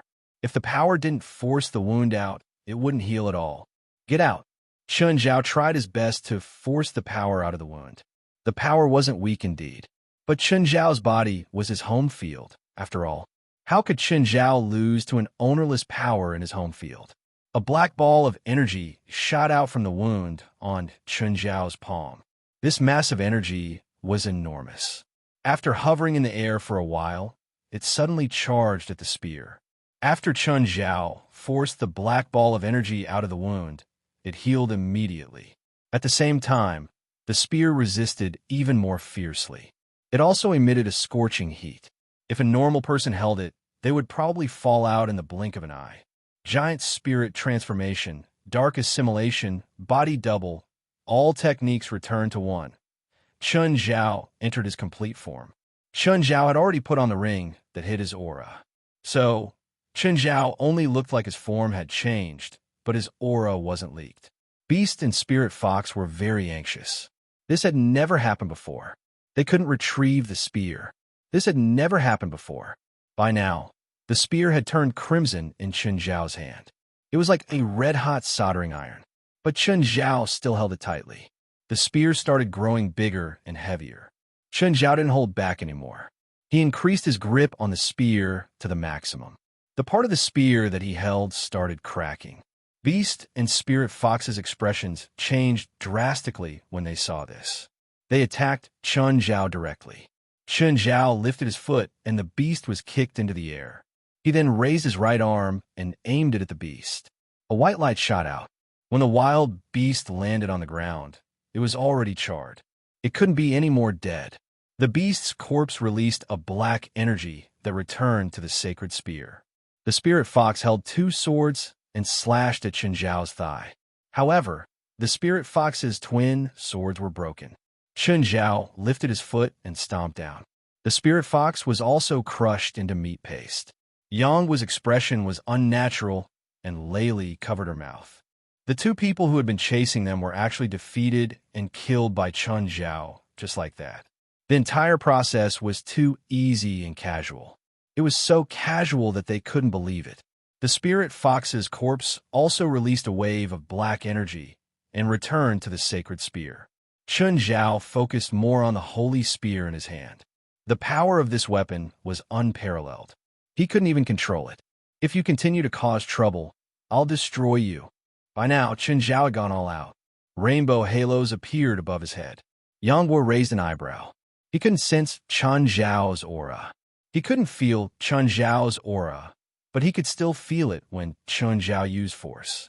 Chen Zhao's body was enveloped by the tremendous force of the world. Once Chen Zhao used the force of the world, the sacred spear resisted even more fiercely. Chen Zhao's power was incompatible with the sacred spear's own power. They were like fire and water. The sacred spear had already turned crimson. Even Chen Zhao's fist, which was holding the spear, had turned red. Crack! A piece of his hand had already cracked. Cracks also started spreading from the broken part. Just then, Chen Zhao's right hand also grabbed the sacred spear. The sacred spear started to bend and change shape. Stop! Stop! Just then, the sacred spear suddenly made a sound. The sound was filled with panic and impatience. Yangguo and Layli both looked at Chen Zhao and the sacred spear in shock. Who are you? Chen Zhao didn't retract his power. He still used the same strength to bend the sacred spear. If Chen Zhao increased his strength by 10%, he could completely break the sacred spear. Tagoya Abbey. Chen Zhao turned his head and looked at Yangguo. Have you heard of this name? No. Yangguo also didn't know. Tagoya, the ruler of the old days, Layli said. He's the famous exploder in the Cthulhu mythos. He symbolizes fire and is a third-tier existence in the Cthulhu mythos. Yangguo looked at Layli in surprise, because he knew that Layli hadn't come into contact with the spiritual world. He shouldn't be too familiar with the matters of the spirit world. How did she know this name? Layli, how do you know? Yangguo asked. I'm the author of the Cthulhu mythos, Layli said. I've already published 2 books related to the Cthulhu mythos. Why are you hunting her? Chen Zhao asked. Because she's a snitch. Because she's a snitch, Tagoya Abbey said. Katugia Abbey said, what she wrote is leaking our plans. Chen Zhao and Yang Guo exchanged glances. Then Chen Zhao asked, what plan? I don't know. You won't be scared if I don't teach you a lesson, right? Chen Zhao increased his strength. The Holy Lance's arc was already huge. It looked like it was about to break. I really don't know. My mission is to kill all the snitches. Who gave you the mission? I don't know. You're too perfunctory. Chen Zhao sounded displeased. It must be my superiors. I submit to them. They can communicate with me mentally, but I can't read their thoughts. Then tell me your plan. What are you going to do? At first, I attached myself to a human body, but I realized that a human body couldn't sustain my power. So I had my believer make this gun. Then I attached myself to this gun and started looking for snitches like this woman. In 1,000 years, I've been in the hands of many humans and killed one snitch after another. 1,000 years? You've existed in this world for 1,000 years? 1,000 years is just an instant to me. My time is far beyond what you humans can imagine. The Cthulhu mythos only appeared in the last century, right? Chen Zhao asked, confused. No, the Cthulhu mythos only became famous in the last century. Actually, the original author, Howard Philip Lovecraft, wrote it after consulting many ancient documents. Rumor has it that Howard Philip Lovecraft was influenced by something unspeakable. 9 Heaven's Divine King. Chapter 1905. What's your original body like? Chen Zhao was curious. If I destroy the spear, will you come out? Tagoya Abbey fell silent. The great old ones can't appear in the modern world, Lily said. At least not in the setting. Chen Zhao could feel the mysterious murderous intent from the spear. Clearly, Layli had hit Katugia Abbey's sore spot. What if it appears in the modern world? Chen Zhao asked. Obliterate, Lily said. The murderous intent on the spear intensified. So if I destroy the spear, this guy will lose his protection and be obliterated? Yangwa looked at Lily in confusion. How do you know? I just know. It seems like the setting should be like this. Lily was also confused. Just then, Samuel jumped onto Chen Zhao's shoulder. This guy is the god of fire element among the unusual gods. Chen Zhao was surprised. He's an unusual god? Like the unusual gods I've met before? Yes, but he's just a bit stronger. Then why can those from the past appear in their original bodies, but this guy can't? Just like how we demons from hell can appear in a modern world, but it's not an absolute restriction. In fact, only the great lords will receive absolute punishment. Those below that will at most be suppressed. The unusual gods also come from hell? No, they come from another world, Samuel said disapprovingly. They think they're strong and want to take over hell. In the end, they're all kept in hell and treated as pigs by us. But I have to admit that they taste really good. Yanghua and Lily couldn't understand the conversation between Chen Zhao and Samuel. Chen Zhao's language was already hard to understand, while Samuel was meowing. But they could clearly tell that Chen Zhao was talking to the little kitten. So, do you know his intentions? It's nothing more than these ancient gods wanting to develop some believers or search for some possibility of descending. However, some prophets learned of their existence in advance, and then leaked their information and even their plans. This guy called Kutagia Abbey, to put it bluntly, is an assassin sent by the ancient gods. She's a prophet? Chen Zhao glanced at Lily. A complete world will always have all kinds of rules. However, no matter how complete a world is, there will always be some loopholes in the rules. Prophets exist to make up for these loopholes. It's just like computer repair software. It's not a big deal. There are thousands of prophets in the world, all kinds of prophets, and all kinds of loopholes. If all the otherworldling gods descend, won't Earth be in danger? What danger? Your current strength is more than enough to deal with it. The most powerful otherworldly god will never descend, just like how the demon king of hell will never descend. Even if you don't do anything, the otherworldly gods can't rule the world. Samuel landed on the spear. Give this to me. I don't have this breed in my ranch. Kutagoya, Abby couldn't understand their conversation. However, he could clearly feel a strong sense of malice. How are you going to get it back? By mail? No need. Use all your strength to throw him into space. I'll retrieve him myself, Samuel said. Thrown into outer space. Are you serious? It's too difficult to use my real body's power in the modern world, but I can leave it. Fine. Chun Zhao gripped the spear tightly. What are you doing? What are you going to do to me? Kutagoya, Abby screamed in fear. He seemed to have sensed something. Chun Zhao took 2 steps back with the spear. Then he sprinted. The airflow caused by Chun Zhao's sprinting made Yonghua and Lily lose their balance. The airflow was too strong. After sprinting more than 10 meters, Chun Zhao increased his strength to the maximum. The spear flew out of his hand in an instant. Bang! The spear broke through 100 times the speed of sound and pierced through the clouds under the night sky. It was too fast.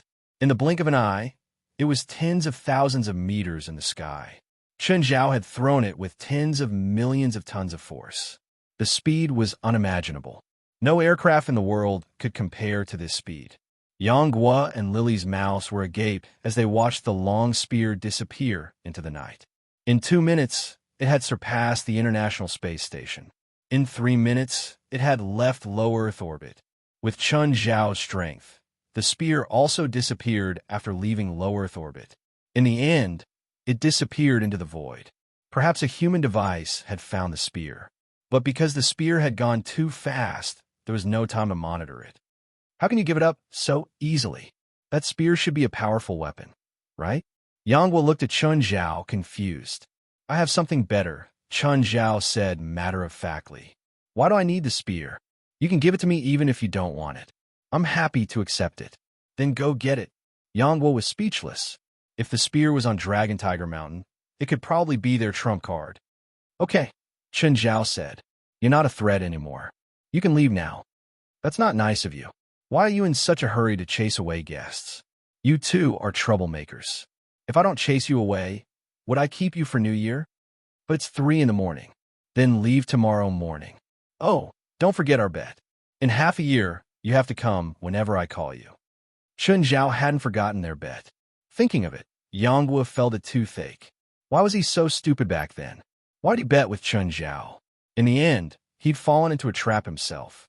He wanted to go back on his word, but when he thought of Chun Zhao's terrifying power, he gave up on the idea. If Chun Zhao could shoot a spear into outer space, he could probably shoot people into outer space too. Just think about what would happen if he angered Chun Zhao. If Chun Zhao threw himself into outer space, it would feel scarily good. Then, the two returned to their rooms to pack. In the morning, the two of them carried their luggage and left. Yonghua kept complaining that Chun Zhao didn't know how to treat guests. On the other hand, Chun Zhao completely treated them as jinxes. Chun, why did Lily and Yang leave? They left if there's nothing else. Otherwise, how long do you think they should stay here? Okay, they don't look like bad people. They're not bad, but they're very troublesome. Chapter 1906. Boss, Portia was here for breakfast again. Take care of the house, Chun Zhao said. I have something to do in the morning. Chun, where are you going in the morning?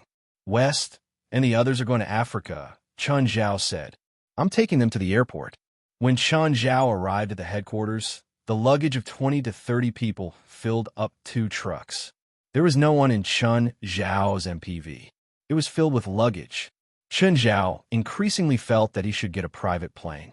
Wes sat in the front passenger seat. President, I heard something happened to Xian Li in Edinburgh? Yes, something happened. Chun Zhao nodded. I'll pretend that I don't know. I don't want to hurt her confidence. Chun Zhao also understood that it was impossible for someone to be completely fine outside. Moreover, there was a certain degree of danger in the spirit world. You couldn't blame Ruan Faxburn, Rissa, and more. After all, they weren't real nannies and bodyguards. They couldn't watch Xian Li all the time. If Xian Li was called back because of something like this, Xian Li would probably be traumatized for the rest of her life. Is there any news from the government? Not at the moment. West shook his head. This matter might not fall on us. Any news from the psionic team? No, they've been very obedient recently. They're just developing themselves quietly. Developing? Expanding? Chun Zhao and West had talked about the development of the supernatural organization. In the end, they decided that expanding wasn't a good choice. If there were too many people, there would be conflicts between factions. Most people in the organization didn't like to play politics. Even Chun Zhao didn't understand politics. So, rather than being disloyal when there were too many people, it was better to take the path of fewer people. Having more people was never a problem. Chun Zhao and West hoped that there were more people. The more people there were, the messier it would be. The more people there were, the easier it would be for them to sneak in. Chun Zhao sent them to the airport. He saw Yang Guo and Lily. Looking at their big and small bags, they seemed to be going far away. Yang, where are you going? Back home. Yang was said unhappily. Back home? For what? What do you mean? Do I need your permission to go back home? What do you think? Chun Zhao smiled at Yang Guo. Yang Guo's face kept twitching. I'll send Lei Li to Mount Longhu, Yang was said after adjusting his tone. She can go to China, but you can't, at least not for the next 6 months. Why? Although I lost the bet to you, I didn't sell myself. No, you did sell yourself. Chun Zhao shook his head. It's not safe for a woman to go to a strange place. Huaxiao is the safest place in the world. Why would it be unsafe? It's not like we're sending her to some battlefield. I'll go back to Los Angeles soon. If you don't come back, I can still go to Dragon Tiger Mountain to catch you. Chun Zhao said matter-of-factly. You're not allowed to go. How can you be like this? Do you believe that I can make you run 3 laps around the airport naked? Just trust me, okay? Not good. Yang Guo felt a wave of helplessness. Why was he so unlucky? He had just left Chun Zhao's place in the morning, and now he was at the airport again. To be honest, he really wanted to go back to China. As long as he hid in the country, Chun Zhao wouldn't be able to find him no matter how powerful he was. Chun Zhao took out his phone and called Yang Guo. In the end, there was no response. Wow, you even changed your phone number and you're not planning to run away? Chun Zhao glared at Yang Guo with a dark expression. This was awkward. Yang Guo twitched his lips. My number is offline because it owes me money. The operator is really bad, so I changed my number. Do you think I'll believe you? I'm serious. Okay, Ms. Lely, go to China alone. Have fun. Chun Zhao put his hand on Yang Guo's shoulder. Lely looked at Yang Guo, who could only nod helplessly. Lely, go. I've already arranged everything in China. My seniors will pick you up at the airport. Don't worry. Lely nodded. Yang Guo wanted to cry, but no tears came out. If he had entered the departure lounge, he wouldn't have run into Chun Zhao. Chun Zhao dragged Yang Guo out of the airport and into the car. What's your new phone number? It's the same one. Then why can't I get through to you? Yang Guo's face twitched again. Don't you know that phones have a function called the blacklist? What grudge do you have? Why did you put me on the blacklist? Let's not talk about this, okay?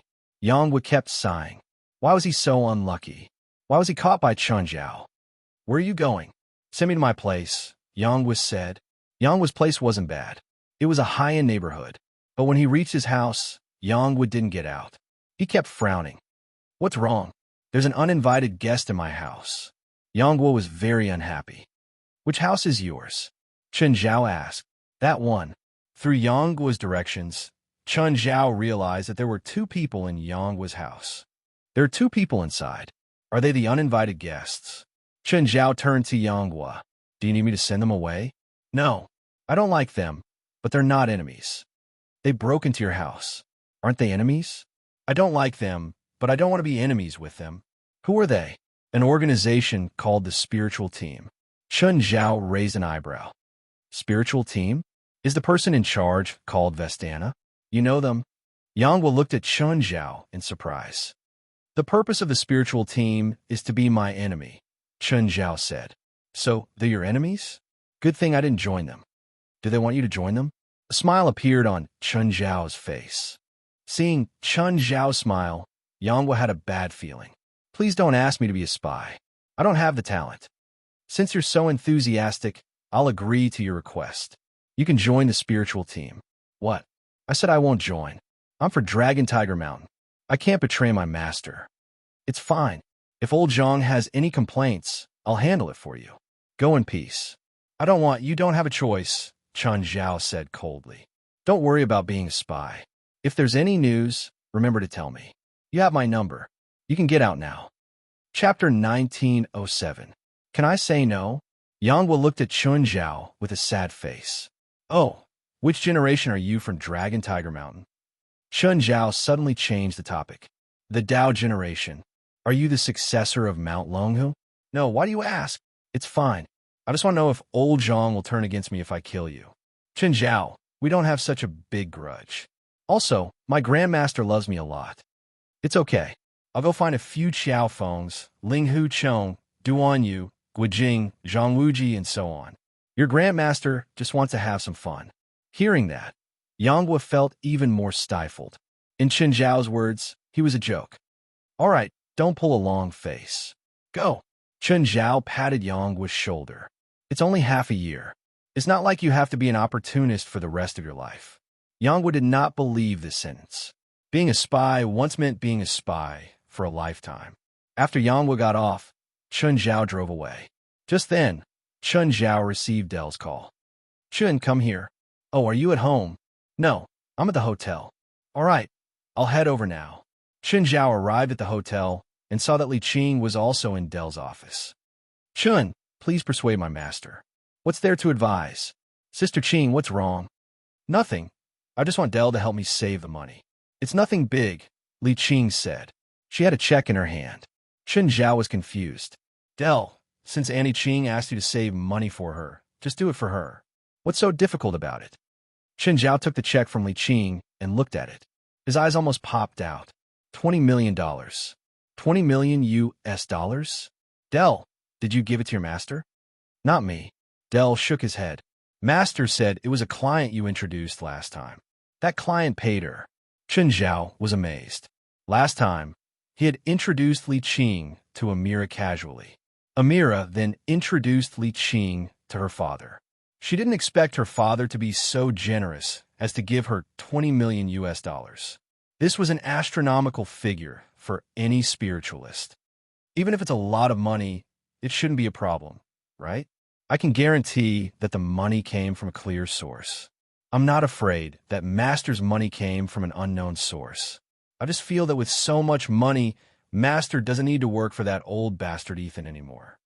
In fact, this had nothing to do with 20 million US dollars. Even without 20 million US dollars, Dell was willing to take care of Li Qing until she died. Dell didn't like Ethan either. Even if Li Qing helped him take care of Faith and teach her spells, he would be more than happy to do so. Chun, help me persuade my master too. She's already so rich now. She doesn't need to work at Ethan's place all day. What advice can I give? I don't care. He knew that Li Qing didn't stay with Ethan for the salary. It was because to Li Qing, she was a grateful person. When she was at her most desperate, Chun Zhao and Ethan gave her a place to stay. Just then, Li Qing said, even with the 20 million, your headquarters can't make me do nothing, right? Master, I didn't say that I want you to just eat and wait to die.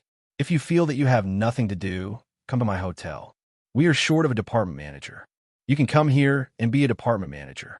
Isn't it better than that small motel? You don't need me. Plus, I can't be a department manager. Dell looked at Chun Zhao. Chun Zhao shrugged. I can't help you either. Dell was depressed. He'd had high hopes for Chun Zhao, but Chun Zhao rejected him directly. Chun Zhao knew that Dell and Ethan were fighting fiercely. However, they were both Chun Zhao's friends, so Chun Zhao never interfered. Mr. Chun, did your cultivation improve again? Li Qing clearly didn't want to continue this topic. She changed the topic to Chun Zhao. But Li Qing's eyesight was indeed good. Her cultivation wasn't high, but her eyesight was definitely rare. Even Zhang Tianyi might not have her eyesight. Annie Li, how can you tell? You have the chi of great minister now. Your face is a combination of dragon and tiger. Last time I saw you, you didn't have this, so I guess that your cultivation improved greatly or that you obtained some treasure. Master, what's the chi of great minister? Chi refers to power.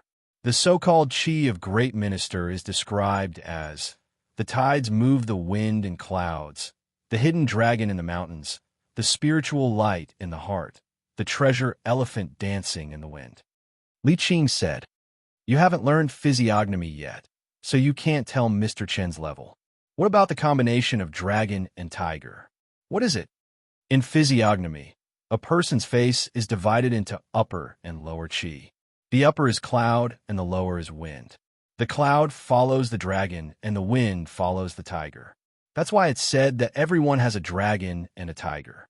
When the chi is up, the dragon is a king. When the chi is down, the tiger is a hero. Mr. Chen's face is a combination of dragon and tiger. Master, look at my physiognomy. Do I have a chance to be a king or something? You're thinking too much. You have the face of a tiger rising to the sun and a dragon diving into the water. This is the face of prosperity and wealth, and you will not have to worry about food and clothing for the rest of your life. As for the dragon, it doesn't mean that you can be a king or an emperor, but it means that this kind of physiognomy is extremely precious in the world. It doesn't respect heaven and earth. It doesn't respect ghosts and gods. It only respects one's heart. Li Qing said, people with these two types of physiognomy are either too self-centered and selfish, or they're sinister and vile. Therefore, it's not advisable to have too much contact with these two types of people. Everyone will more or less have their chi fall and their lower chi rise. This is also a person's personality that changes constantly. You have this kind of personality, and so does Mr. Chen. Everyone is the same. Many people in the world can be summed up in this way. Li Qing paused and continued. And the chi of dragon and tiger is the embrace of wind and cloud. It's a combination of yin and yang. Only people with a clear mind can have this kind of physiognomy. This kind of physiognomy is worthy of the word great. The Qingyi sect was born out of Maoshan Taoism. Maoshan was not only good at refining corpses, but also good at physiognomy.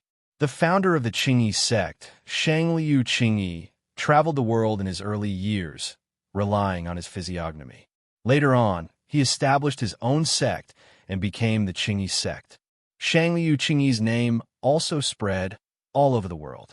Li Qing was the current successor of the Qingyi sect. She had third-rate abilities in subduing demons and demons, second-rate cultivation, and first-rate physiognomy. Is there anything special about the word great? Ordinary people look at their physiognomy, but people with great physiognomy can only look at their chi, not their faces. I still don't understand. Aren't they all the same? Looking at chi can see the present, not the future, but looking at the face can see the past, present, and future, Li Qing said. 9 Heavens Divine Emperor. Chapter 1908. Most of the Qingyi sect's books were still in Chen Zhao's hands. However, Chen Zhao couldn't learn physiognomy. Fei Lai, on the other hand, kept reading. As Li Qing's direct disciple, Dell also didn't know physiognomy.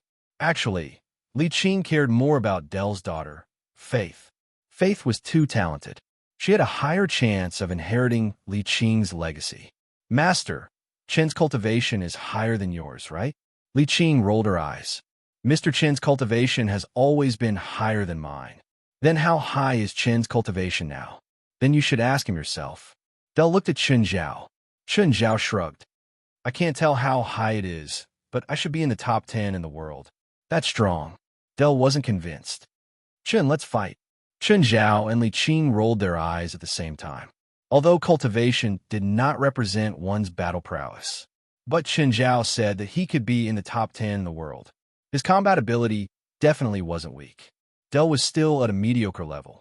However, Dell still didn't have an accurate concept of cultivation and combat ability. It was mainly because he hadn't interacted with people from the spiritual world. Who had he interacted with now? Chen Zhao, Li Qing, and his daughter Faith. None of the 3 of them would really fight with him. So, Dell always felt good about himself. Andy Li, I'm going back, Chen Zhao said. Chen, don't go. Fight with me. Chen Zhao lifted his hand and flicked his finger. A small fish shadow hit the wall and created a hole. Dell, are you sure you wanted to open a hole in your body? I could do it if I trained for a while longer. Chen Zhao and Li Qing both smiled bitterly. Li Qing could tell that Chen Zhao hadn't even used 1% of his strength. Dell thought that Chen Zhao had used his full strength. But Chen Zhao didn't show his strength because he didn't want to give Dell too much pressure. It was just like the theory of speed racing. If one was ahead by only a body's length or a short distance, it would only incite the latecomers to catch up. However, if one was in a lead for 2 big laps, it would only bring despair to the latecomers and cause them to give up on the competition. Chen Zhao knew this, and so did Li Qing. Only Dell didn't. So he basically didn't use magic in front of Dell. Even if he used it, it would be like a dragonfly touching the surface of the water. Master, what kind of spell did Qin use to punch holes in the air? Many types of magic can do that, and the Green Robe sect has them as well. However, Chen Na Zhao is relatively simple. As long as your cultivation reaches his level, you can also do it. Master, can you do it? This. I'll try. Chen Zhao strolled through the back garden of the hotel, admiring the scenery. Dell and Risfar, on the other hand, understand and enjoy it. At this moment, a group of people came over. That group of people was surrounding a person. The 2 bodyguards in front cleared the way. The garden path was narrow, and it was difficult for 3 people to stand. Chen Zhao stood in the middle of the road. The 2 bodyguards walked up to him and tried to push him. Stop, go away. Wang He actually enjoyed this process. He had a team of 10 personal assistants. There were also 4 bodyguards arranged by PLM to protect him during the North American trip. This was Wang He's first time enjoying the treatment of a superstar. Yes, a superstar. A movie had made him one of the superstars. His fame both domestically and internationally had reached its peak. This time, he had come here not only for 2 North American interview shows, but also for the celebration party. However, when he saw Chen Zhao, he quickly pushed the 2 bodyguards away. Wang He jogged over to Chen Zhao and smiled at him. Mr. Chen, hello. Chen Zhao glanced at the team behind Wang He. You sure have a lot of people here. It's all thanks to Mr. Chen, Wang He said, smiling apologetically. The assistants behind him were all from China. Even Wang He's current manager was brand new. He could summon wind and rain in the Chinese entertainment industry, but he didn't dare to put on airs before Chen Zhao. After all, he wanted to take a few more movies in Hollywood. Plus, Chen Zhao's background wasn't as simple as Hollywood. Offending Chen Zhao here would result in terrible consequences. When did you come to Los Angeles? Just today. Oh, Chen Ku is here too. We're here for the celebration party, Wang He said. I was going to visit you 2 days ago. Then come visit when you're free. You know where I live? Anyway. Chen Zhao nodded. I'll be going now. Okay, I won't see you off. Bye. Bye. Wang He kept his eyes on Chen Zhao. When he disappeared from his sight, he heaved a sigh of relief. Brother Wang, who is that person? Is he in the entertainment industry too? Manager Liu asked curiously. He had just been assigned to Wang He by the company. Liu wasn't old, but he was an experienced manager. His work style was also mature. He knew how to coordinate the interests of celebrities and various resources. He himself is a billionaire. The chairman of PLM and Stephen are good friends of his. He was the one who helped me get the role in Abduction. Also, he was the one who arranged for me to play the role in Abduction. Also, my wife in the movie, Chen Ku, is his cousin. Wang He looked at little Liu. Do you think I would dare to be disrespectful to him? Little Liu gasped. He immediately understood why Wang He had lowered his stance so much earlier. Wang He still had some information that he didn't say. Chen Zhao's information wasn't as simple as he said. Will he appear at the celebration party? Probably not. He doesn't like that kind of occasion. Arrange a time, and we'll visit him tomorrow. Okay, I'll arrange the time and schedule. Wang He was no longer a second-tier or third-tier celebrity. In the past, he had to strictly follow his manager's arrangements for all his activities and schedules. But it was different now. All the company's resources were focused on him. Of course, there was also Chen Ku. Chen Ku's resources weren't much less than his. After all, Chen Ku was famous and influential. She was also Chen Zhao's cousin. Why didn't dare to compete with Chen Ku? Of course, their actual conflicts weren't big. After all, their roles, character designs, and development directions were all different. Moreover, Wang He and Chen Ku played a couple in Kidnapping. Therefore, they were recognized as a screen couple and were very popular in the domestic market. Wang He didn't lack fame or status. What he lacked was experience. Wang He was very careful when choosing new works. He didn't dare to be careless. Chapter 1909. Now, There were a few Hollywood film companies that had offered him roles, but Wang He didn't agree. They were all third-tier companies. There wasn't even a second-tier company. None of them were A-grade or above either. Wang He didn't want to make an independent movie either. He needed commercial recognition. Kidnapping had made him who he was. Now, he needed to consolidate his position. So, he needed a commercial film that had hope of success. Chen Zhao's power and connections were clearly a great help. Wang Yi obviously didn't want to become enemies with Chen Zhao. In the past, Chen Zhao had thought that the hardest job was being a doctor. But now, he felt that the hardest job was being a kindergarten teacher. When Chen Zhao returned home, Portia was already on the verge of breaking down. Chen Zhao's return was like a beacon of light in a sea of misery for Portia. "Boss, you're finally back." Portia's face was covered in tears. "I was only gone for half a day. What happened to you?" "Half a day? Why do I feel like half a century has passed?" "Okay, go rest. I'll call you when it's lunchtime." Chen Zhao patted Portia's shoulder. Portia rolled her eyes. "Boss, I'm not tired anymore." "Oh, since you're not tired, you can go by takeout. I'll go rest." Portia found a guest room and laid down. She was really tired. Chen Zhao changed his clothes and leaned against the yard. A few kids were playing in the front yard. Some were on the beach. This was Chen Zhao's favorite state. Doing nothing. Just then, a car entered Mingwei Villa. Lola arrived with the 3 children. "Hi, Lola." Chen Zhao went up and kissed her. Then he looked at Vera, Ronnie, and Faith. "Lola, how come you're free today?" "Johnny went to Europe, and I have to go to Australia tomorrow, so I can't take care of Vera and Ronnie. I could only bring them here." "What about Faith?" "Faith said that Vera and Ronnie aren't here, and she's alone. After asking Dell, I brought her here too." "Okay." Chen Zhao shrugged. The 3 families were familiar with each other and trusted each other. They both had children, so it was normal for them to help each other take care of their children. He didn't know if Portia would go crazy after seeing 3 more children. The 3 boys were already on the beach. The 3 of them were no strangers to this place. "Stay for lunch." At the dining table, when Portia saw the 3 extra children, she looked as if she had nothing to live for anymore. On the other hand, Chen Zhao and Laura were chatting away. "By the way, is Johnny going to Europe for work?" "It's about work." Laura nodded. "One of the ocean shipping company's cargo ships has been hijacked in Somali waters, and the Somali pirates are now demanding a ransom of 50 million USD. Will Johnny be in danger?" Chen Zhao asked, frowning. "He won't go to Somalia. Nothing will happen to him. I'm fine." Chen Zhao nodded. Is Somalia a place for people? He didn't even know when a bullet would be fired from the shadows. Where was Johnny's ship hijacked in the Somali waters? "I know some pirates. Maybe they can help." "You know pirates?" Laura looked at Chen Zhao, surprised. "You know my job. Pirates have appeared in my patient list before. Are you sure that the pirates you know can help? Our biggest problem right now isn't money, but how to ensure the safety of the crew." Laura's words weren't just for humanitarian reasons, but for universal values. It also concerned the future of the ocean shipping company. If a company couldn't ensure the safety of its employees, it would be very passive. "I'm not 100% sure, but there's still hope. Even if we have to negotiate, it's better to negotiate with pirates than with Johnny." Of course, Chen Zhao knew that the Somali pirates were completely different from the pirates in other waters.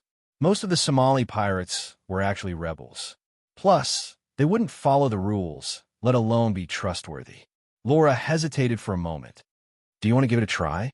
Laura wasn't confident. Of course, she didn't want Risfar to take the risk. But Risfar had always been very daring. Who knew if he would really go to Somalia? "Give me the cargo ship's information."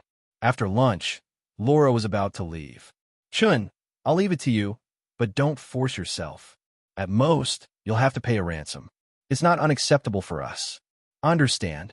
Chen Zhao nodded. After Laura left, Chen Zhao picked up the phone. "Gurette, do you have any relationship with the Somali pirates?" "They're just a bunch of barbarians." "Why do you ask?" Gurette asked, confused. "My friend's cargo ship was robbed. I'm afraid I can't help you. My people and I are only active in the Pacific. We can't set foot in the Somali waters." "Okay. Do you have any good suggestions?" "What do you want?" "My friend is in the shipping business, after all." "Will there be any problems?" Chen Zhao asked. Don't worry. Those aren't normal pirates. They're just looking for an opportunity to do something. The power on the sea is at most a few small fishing boats. Next time, as long as we avoid this area and go a few hundred nautical miles, the Somali pirates won't be able to do anything. Mr. Risfar, it's too risky. You don't have to come here yourself. No, I do. Risfar was in the Somali waters at the moment. He was on a modified armed ship. Risfar's expression didn't look good. He wanted to know why his cargo ship had been hijacked. He had some connections with the local rebel government. Every year, they would give him a few $1 million for passage. Thus, his cargo ship often passed by this area. There had never been any danger or hijacking. A few $1 million wasn't a lot, but it wasn't a small amount either. If all the ships under his company chose to go around this area, the cost would increase correspondingly. The price he would have to pay would be 10 times more than the few $1 million. He had to figure out if these pirates and the rebels behind them were still trustworthy and if they could still maintain courtesy. After all, this wasn't a glorious thing. As the top ocean shipping company in Europe, if such a scandal was exposed, it would be a huge blow to the company's image. Risfar couldn't tell the negotiation team, so he could only do it himself. Chapter 1910. Just then, a fishing boat appeared in front of the ship. It wasn't even a third of the size of the ship. Mr. Risfar, the ship in front sent a message. It's a messenger sent by Roaman. He's requesting to come closer. Okay, Risfar said. Let him come closer. Risfar stood on the deck of the ship and watched the fishing boat come over. But it didn't slow down. It still charged at Risfar. Oh no, he's going to hit our ship. Shoot, shoot. We have to sink them. Our ship is so big. It should be fine, right? Risfar didn't understand, but he didn't sound confident either. Mr. Risfar, they must have explosives on the ship. But at this time, the fishing boat was too close, and the fishing boat was equipped with iron armor. The ship's firepower wasn't weak, but its cannons had medium to long range. It couldn't fire the nearby fishing boat. The machine gun on the ship fired at the fishing boat's armor, but it didn't have any effect. The fishing boat had been scheming. It had tricked Risfar into crossing the safety line. Mr. Risfar, get down. Risfar's bodyguard suddenly pressed him to the ground. Boom! With a loud bang, the entire ship began to shake. The hull was severely damaged.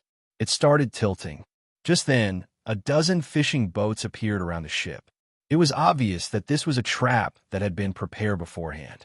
The crew on the ship fell into the water. Risfar also struggled on the surface. The people on the fishing boats started shooting at the sea. A life buoy with a rope was thrown in front of Risfar.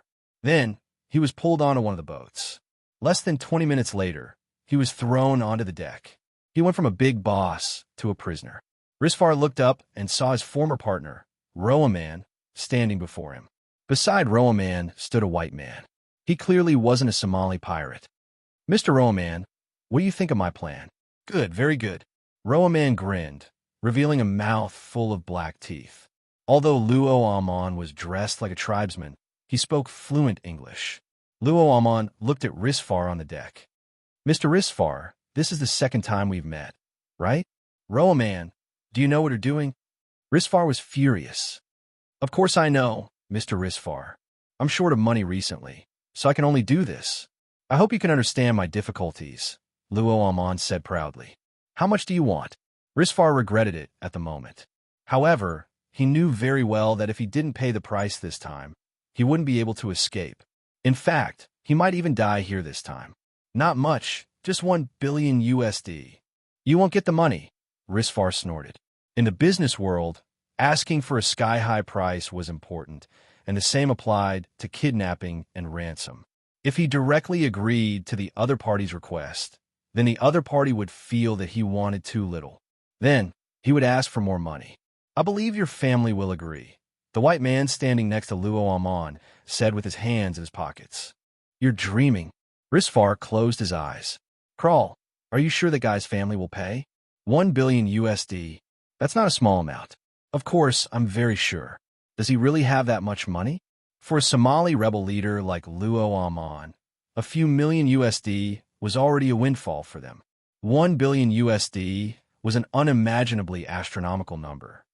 Risfar's worth is much more than that, Kral said. Much more than that. Then can we get more money? Crawl shook his head. Although his worth is much more than that, he doesn't have that much cash unless he sells his assets. That'll take a long time. Then we can wait, Luo Amon said. No, we can't wait. Crawl immediately objected firmly. Crawl immediately objected. People like him are too influential and powerful. He can even influence the government. We can't give his forces time to prepare. Once they're ready, it will be very troublesome. After taking the money, we'll kill him. Kill him? Can't we keep extorting him? Luo Amon said with pity. Keep extorting? You're thinking too much. Crawl sneered. Even you have to hide after taking the money. I'm not afraid. I have an army. Army? Can your army defeat the Americans? Crawl looked at the bumpkin in disdain. This guy didn't know when to stop. Crawl didn't want to expose himself. Since the bumpkin was so stupid, he couldn't let him live. Crawl knew very well that if he was exposed, then it would be endless trouble. Risfar's family wouldn't just let him go. Although Crawl was a professional mercenary, Risfar's family would definitely hire many killers and mercenaries. The number would be unimaginable. Crawl would be hunted for the rest of his life.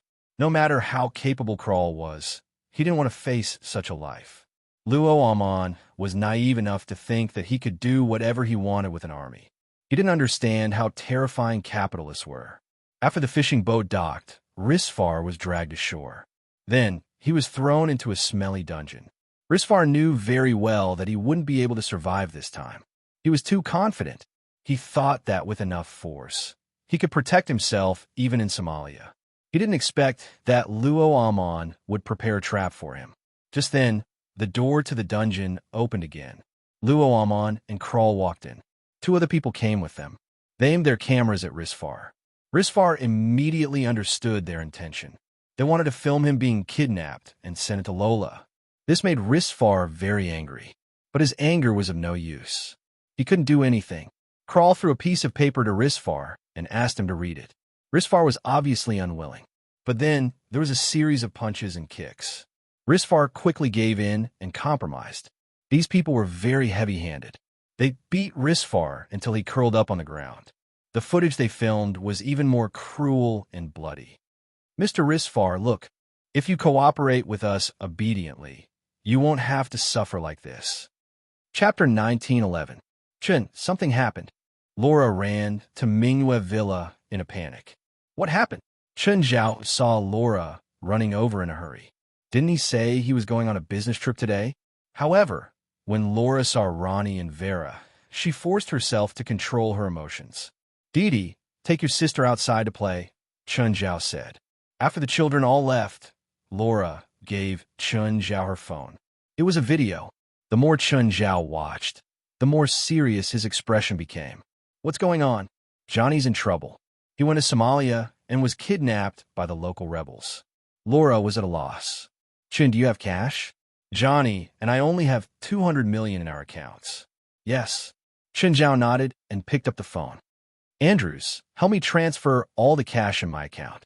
How much cash do I have? Hearing Andrews' answer, Chun Zhao nodded. At the same time, he said to Laura, Laura, don't worry. I have 600 million in my account. I'll find someone to borrow some more. Chun, I'll go find someone myself. It's okay.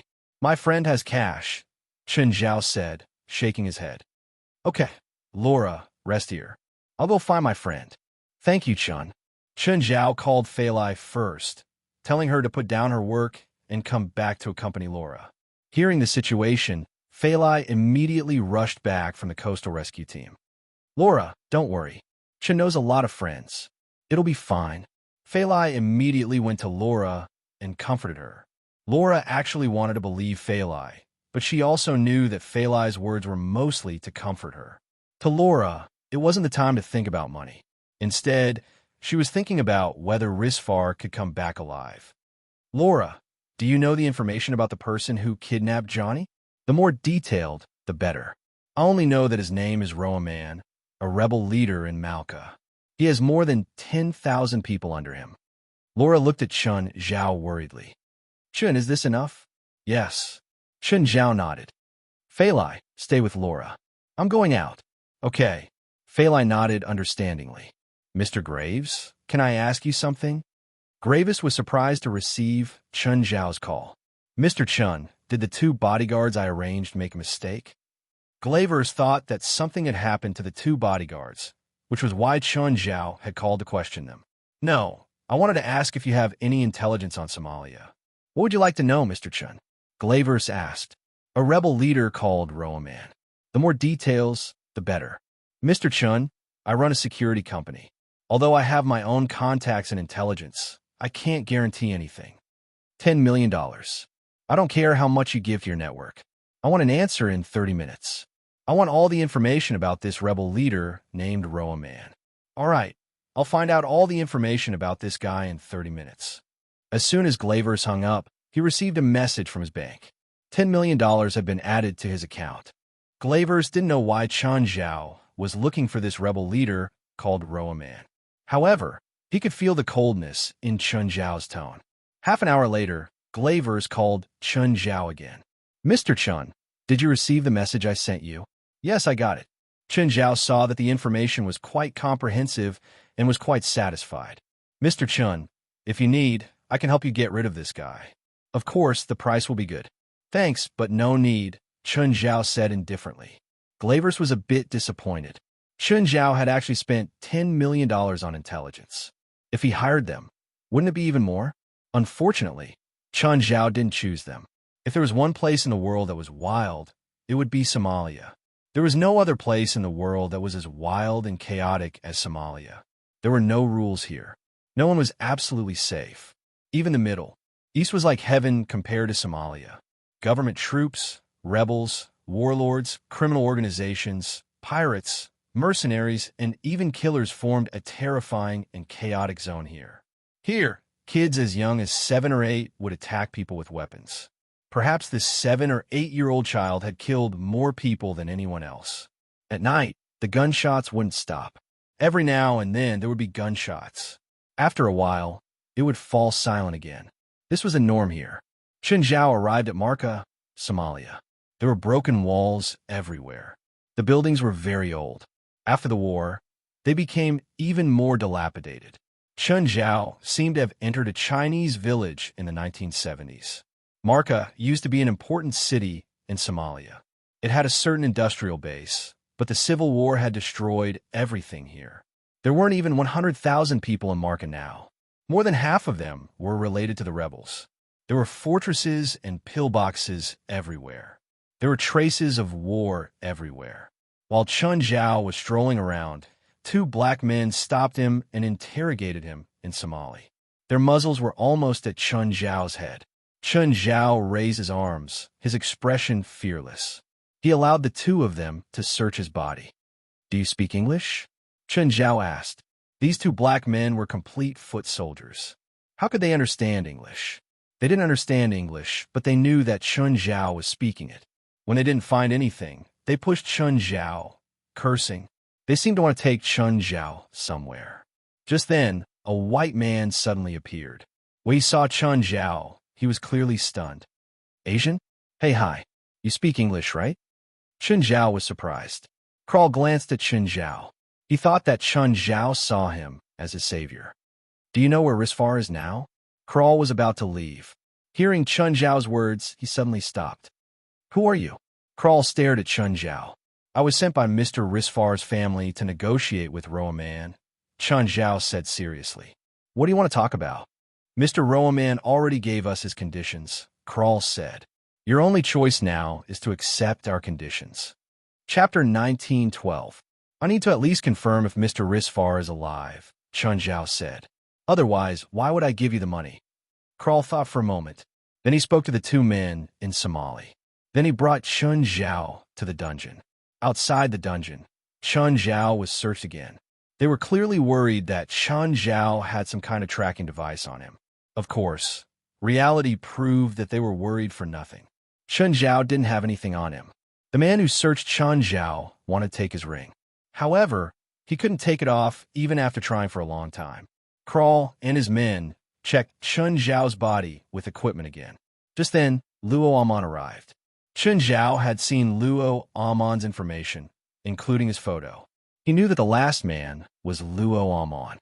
"Is this Asian here to pay the ransom?" Yes. Kral nodded. What about the money?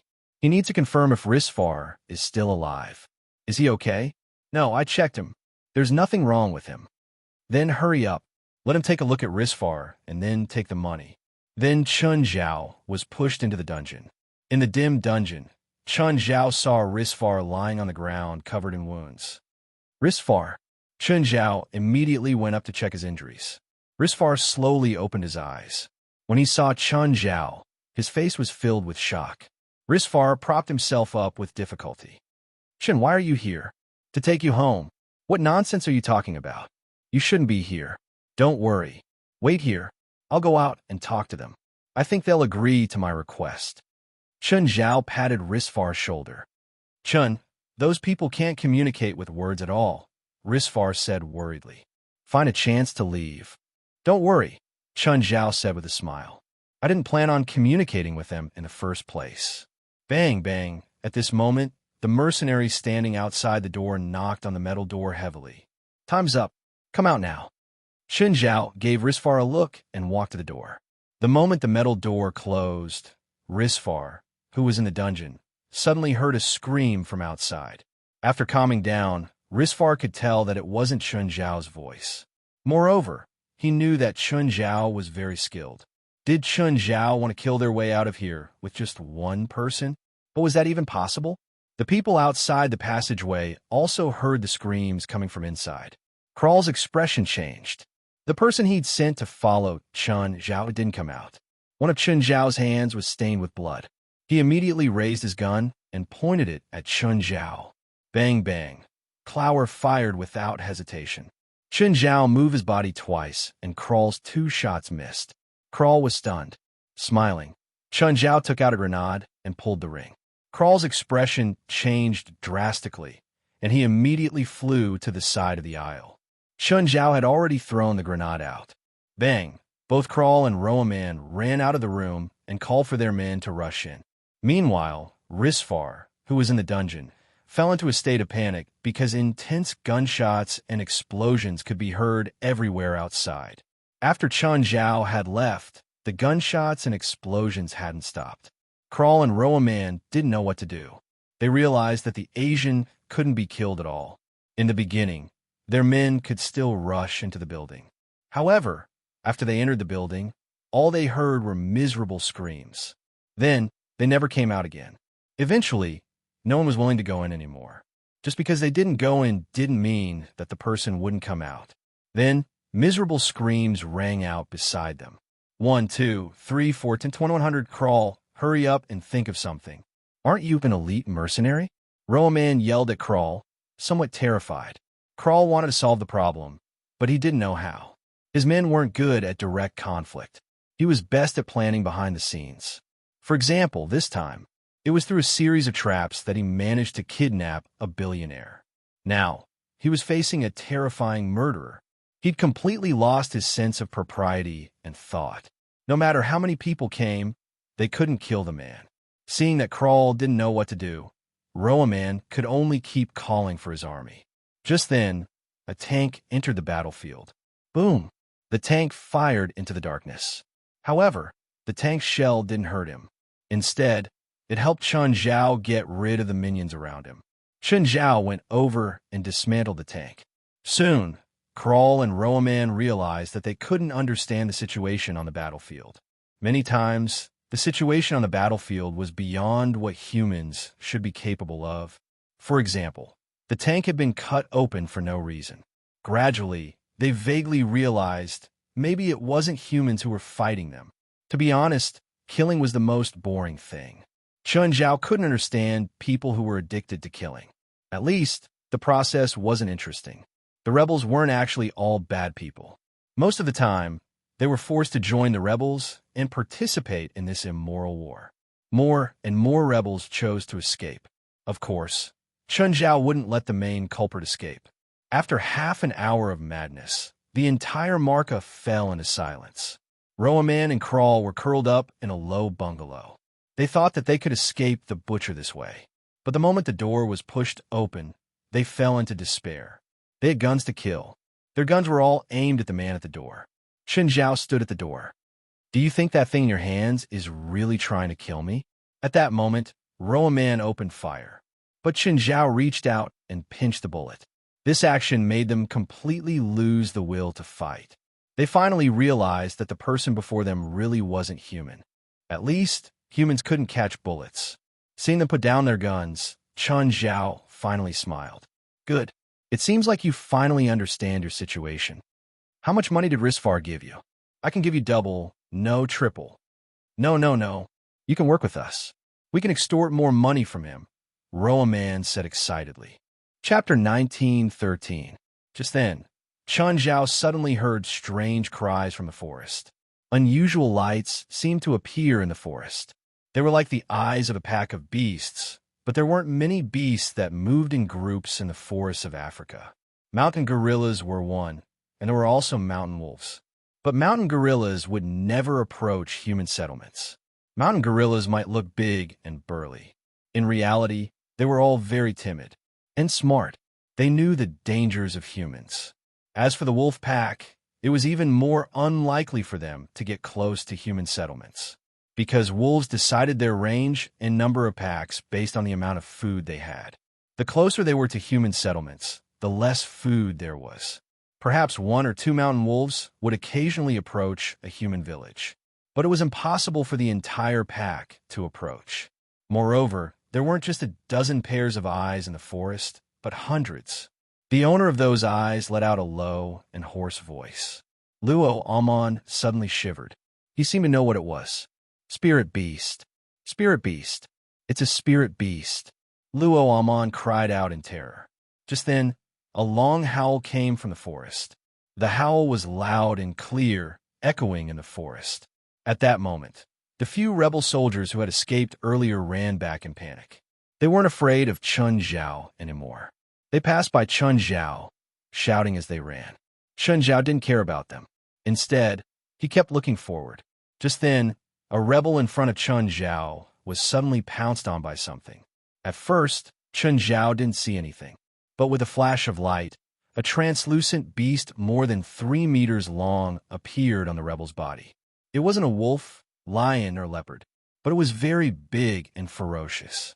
It tore at the rebel who'd been pounced on. In just 2 or 3 moves, the rebel soldier had been bitten into a bloody mess. Run, run, that's a spirit beast, Luo Amon cried out in terror. Large numbers of spirit beasts charged down from the forest. Very soon, the entire marca was affected. Oh no! Chen Zhao suddenly realized that Risfar was still in the dungeon. If such a monster charged into the dungeon, Risfar would definitely die. Chen Zhao didn't care about Luo Amon and Clower anymore. He turned and charged toward the dungeon. Bang! Suddenly, the iron door of the dungeon let out a heavy banging sound. Risfar was shocked. Was Chen Zhao outside? Risfar was hesitant. After Chen Zhao left, the metal door wasn't completely closed. However, Risfar still locked the door from the inside. Risfar looked through the hole in the iron door. It was pitch black outside, and nothing could be seen. Risfar looked down at the bolt. He hesitated whether or not to open the door. Chen, is that you? There was no response from outside. Risfar gulped and hesitantly reached out to pull the latch. At this moment, a sharp scratching sound came from the iron gate. Risfar then saw the claw marks of some creature on the iron door. The iron door was scratched into a horrifying mark. Risfar was so frightened that he quickly retreated. There seemed to be something looking in through the scratches on the iron door. Bang! The iron door was sent flying. Risfar lowered his head in fear.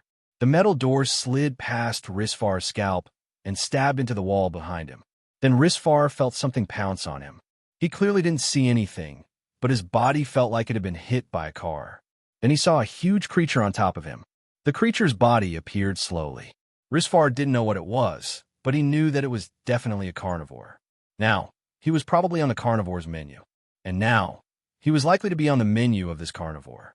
Then he saw the carnivore being pulled away from him. Chen Zhao pulled the spirit beast out of Risfar's body. Then it smashed heavily into the wall.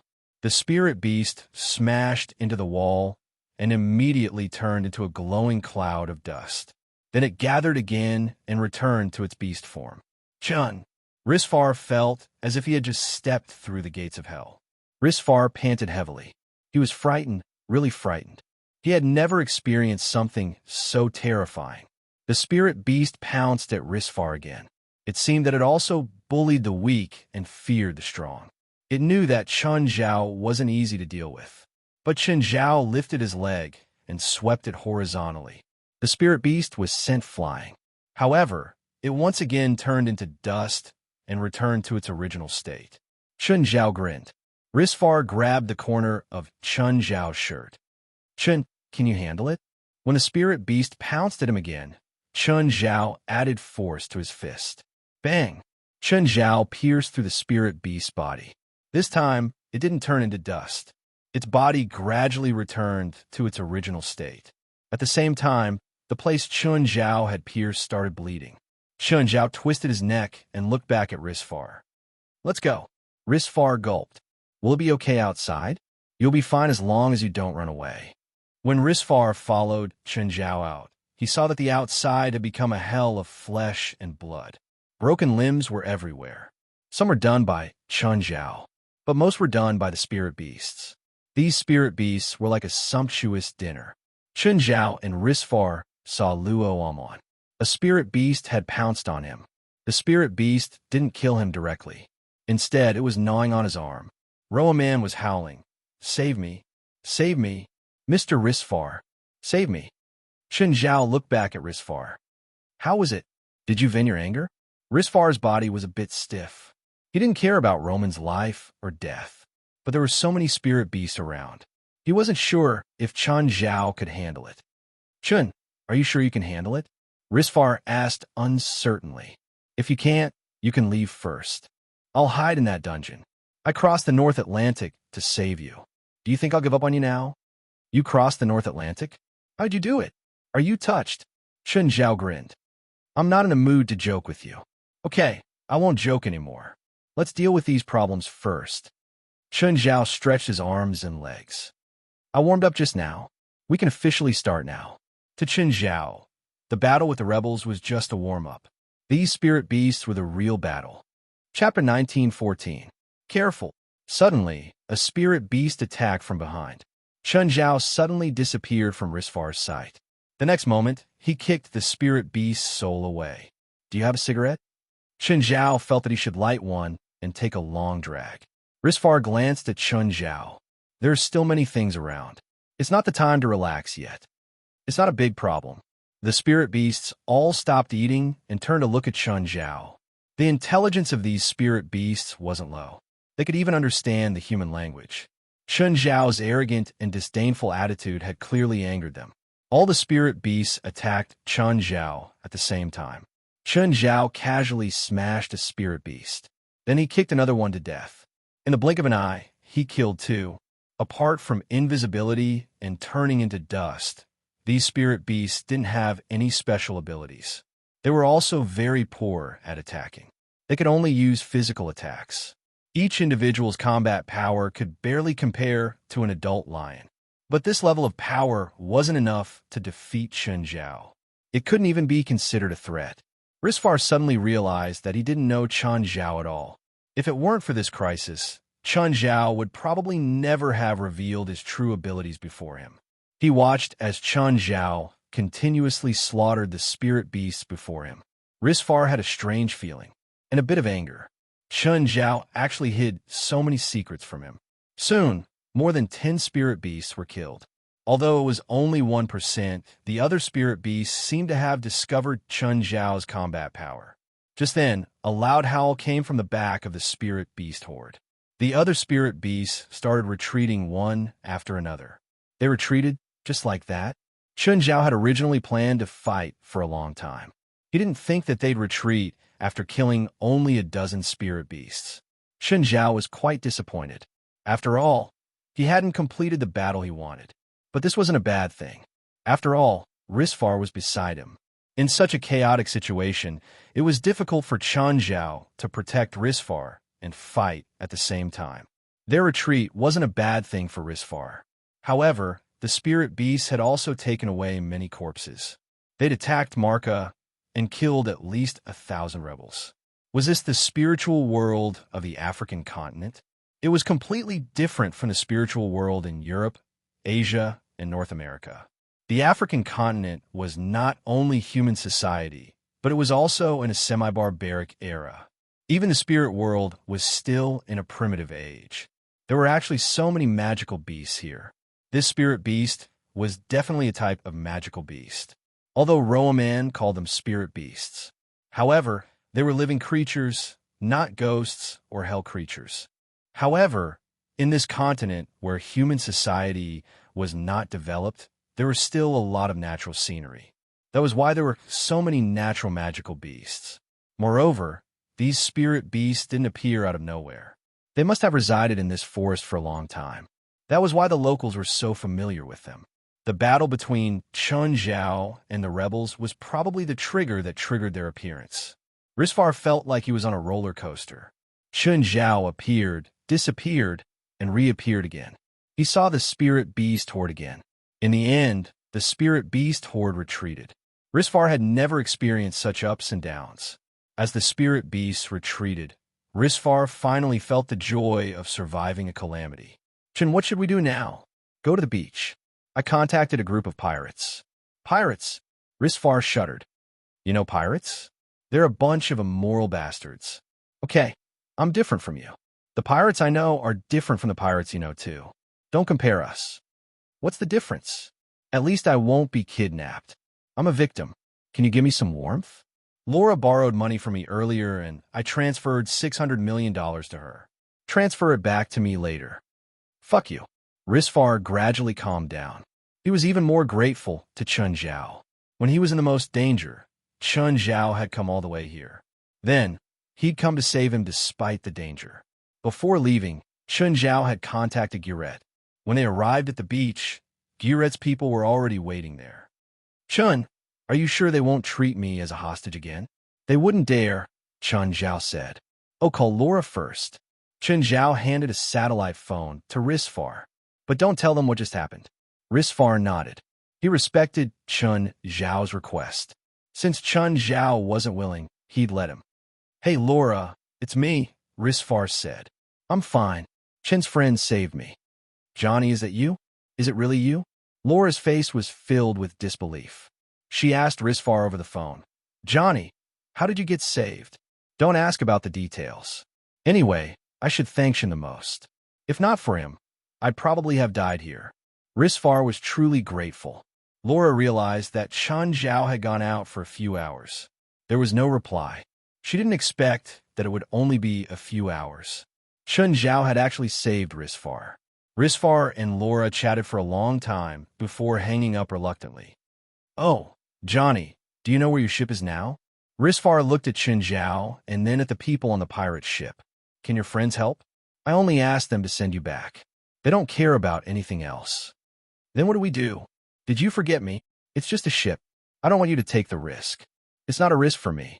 All right, the location should be 300 kilometers southeast of Mogadishu. Got it. Chun Zhao nodded and dove into the water. Laura, don't worry. Johnny's safe. I'm still worried that he's not back yet. Then let's go get him. Get him. Laura looked at Phalai, confused. Drive our ship out to sea, Phalai said. Are you sure? Of course. Will that work? Why not? Phalai said matter-of-factly. All right then. Laura was also very anxious at this moment. After all, Risfar had just been kidnapped, even though he'd just reported that he was safe. As long as she didn't see him, Laura couldn't be at ease. Chapter 19:15. In the latter half of the night, Chun Zhao suddenly emerged from the water and climbed onto the boat. When Risfar saw Chun Zhao emerge from the sea, he was shocked. Chin, where did you go? I helped you deal with the hijacked ship, Chun Zhao said. Stop joking. This place is at least 1,000 kilometers away from the hijacked ship.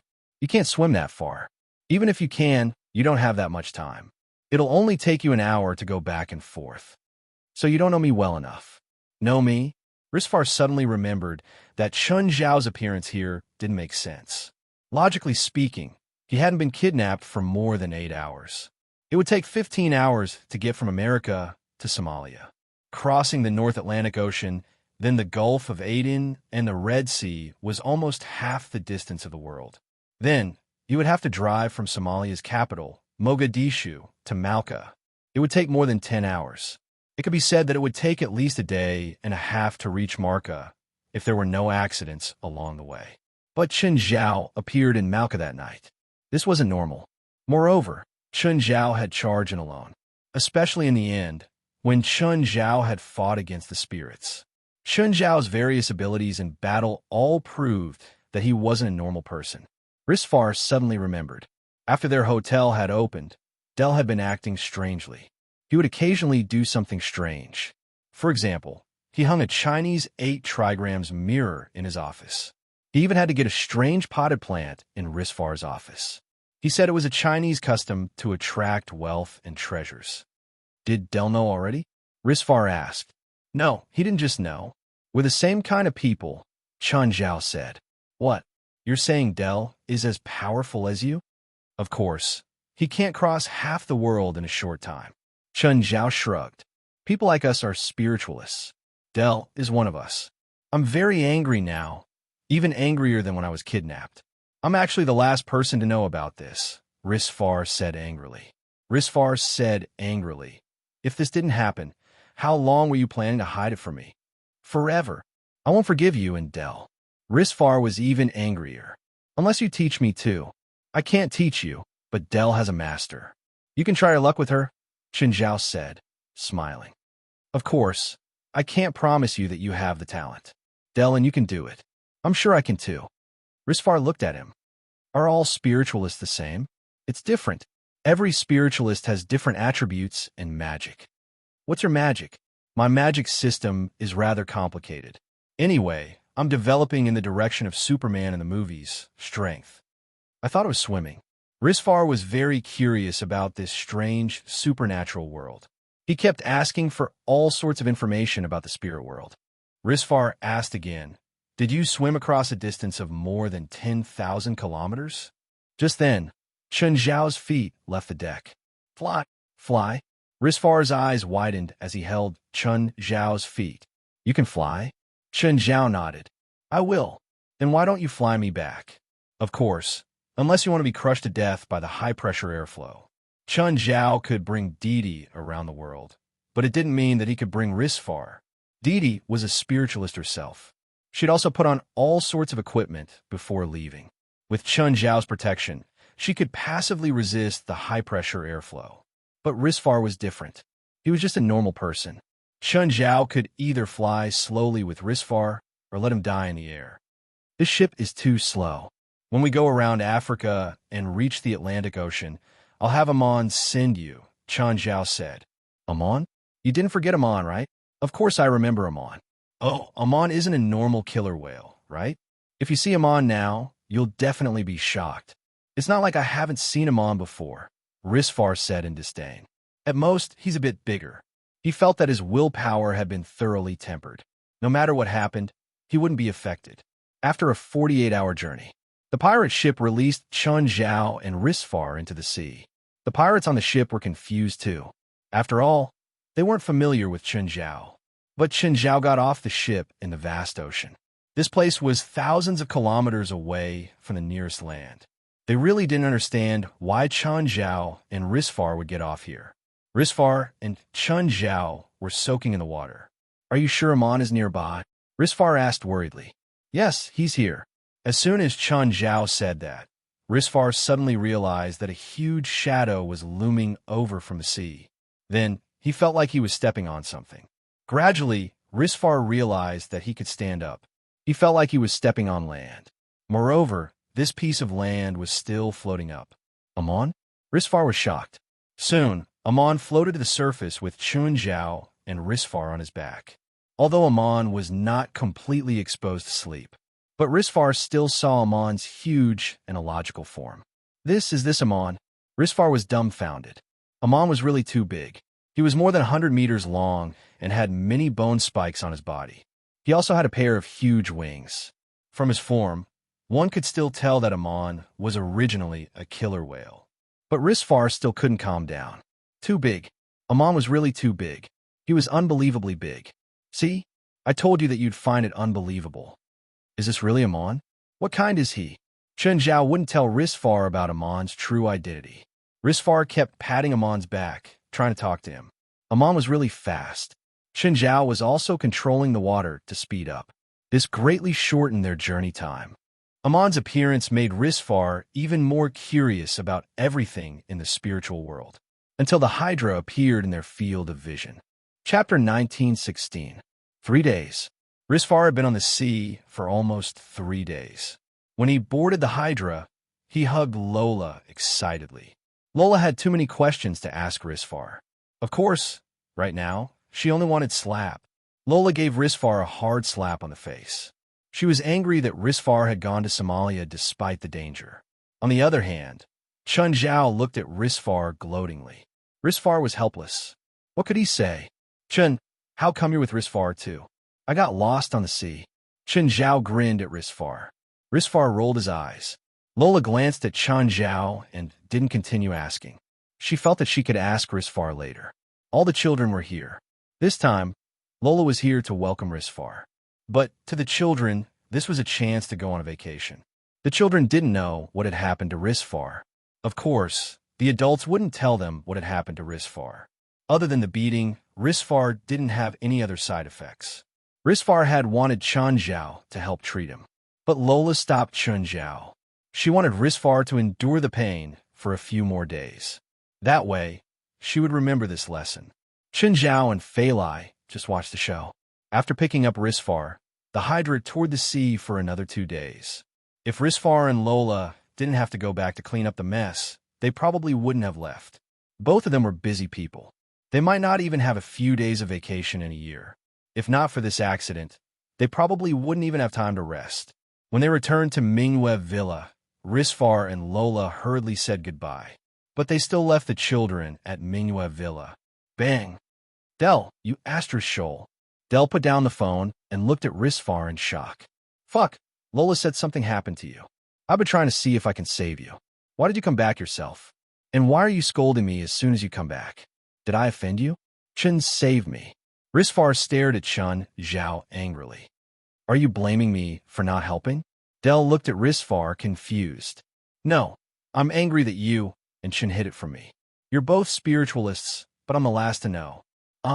Do you understand? Chun said you have a master. Introduce him to me, and I'll forgive you. You've seen it too. Well, have I seen him before? Last time, when my master carried faith, you blamed me for letting a stranger carry faith. That woman is your master? Of course, Chun introduced it to me. Then quickly introduce him to me. I can introduce him to you, but I can't guarantee that master will accept you as a student. If that lady can accept you as her disciple, then I have no problem with it. That's not necessarily the case. The only reason I was able to gain master's favor was because of Faith's talent. I'm still basking in Faith's light, which proves that our family's bloodline is excellent. Risfar rolled his eyes. Faith isn't your biological daughter. It doesn't matter if she's my biological daughter or not. Faith is my daughter, so she's part of my family. A while later, Li Qing arrived at the hotel. Master, this is Risfar. You met him, right? Hello, Mr. Risfar. No.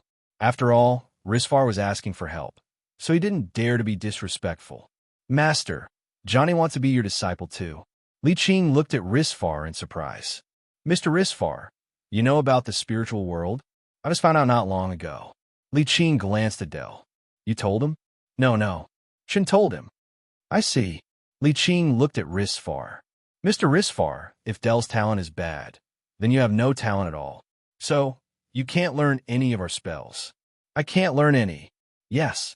Master, is there no other way? Yes. Some secret spells can let people who can't learn magic have magic power, but they have to pay a huge price. Does it cost money? Risfar asked. No, there aren't any spells that directly require money.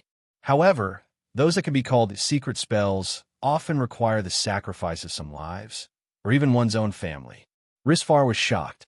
Then I'd better not learn it. That's a wise choice. Li Qing nodded. Serengeti, the starting point of humans.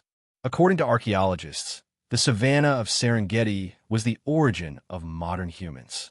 Whether it was Asians or Europeans, they all came from here. Now, the supernatural organization had settled down in a temporary base in the savannah. This temporary foothold was established by the African Paranormal Alliance. It was specially for spiritualists who came here. However, the conditions of this base were somewhat poor. It only provided water and electricity every day. There were also some stalls on the streets. Other than providing some small businesses for the natives, it also provided spiritualists. Some spiritualists even started businesses here, selling magic tools or magic materials. Sorry, sir. Please don't throw trash randomly. This is a protected area. When an elite was walking on the street, he casually threw a cigarette butt, and a woman grabbed his arm. Everyone subconsciously took a few steps back and looked at Ung Elite in disgust. Angelite's face twitched. Sorry. As he spoke, Ung Elite picked up the cigarette butt. Where are you from? North America, Ung Elite answered. Us too, but we don't know him very well. West cut off his relationship with Ung Elite. Gritting his teeth, Ung Elite stared at West and the others. North America? The woman's eyes were already filled with disdain. Go and register your information. It's at the registration counter over there. Register? Why do we have to register? Recently, the spiritualists who come here often go missing or get killed.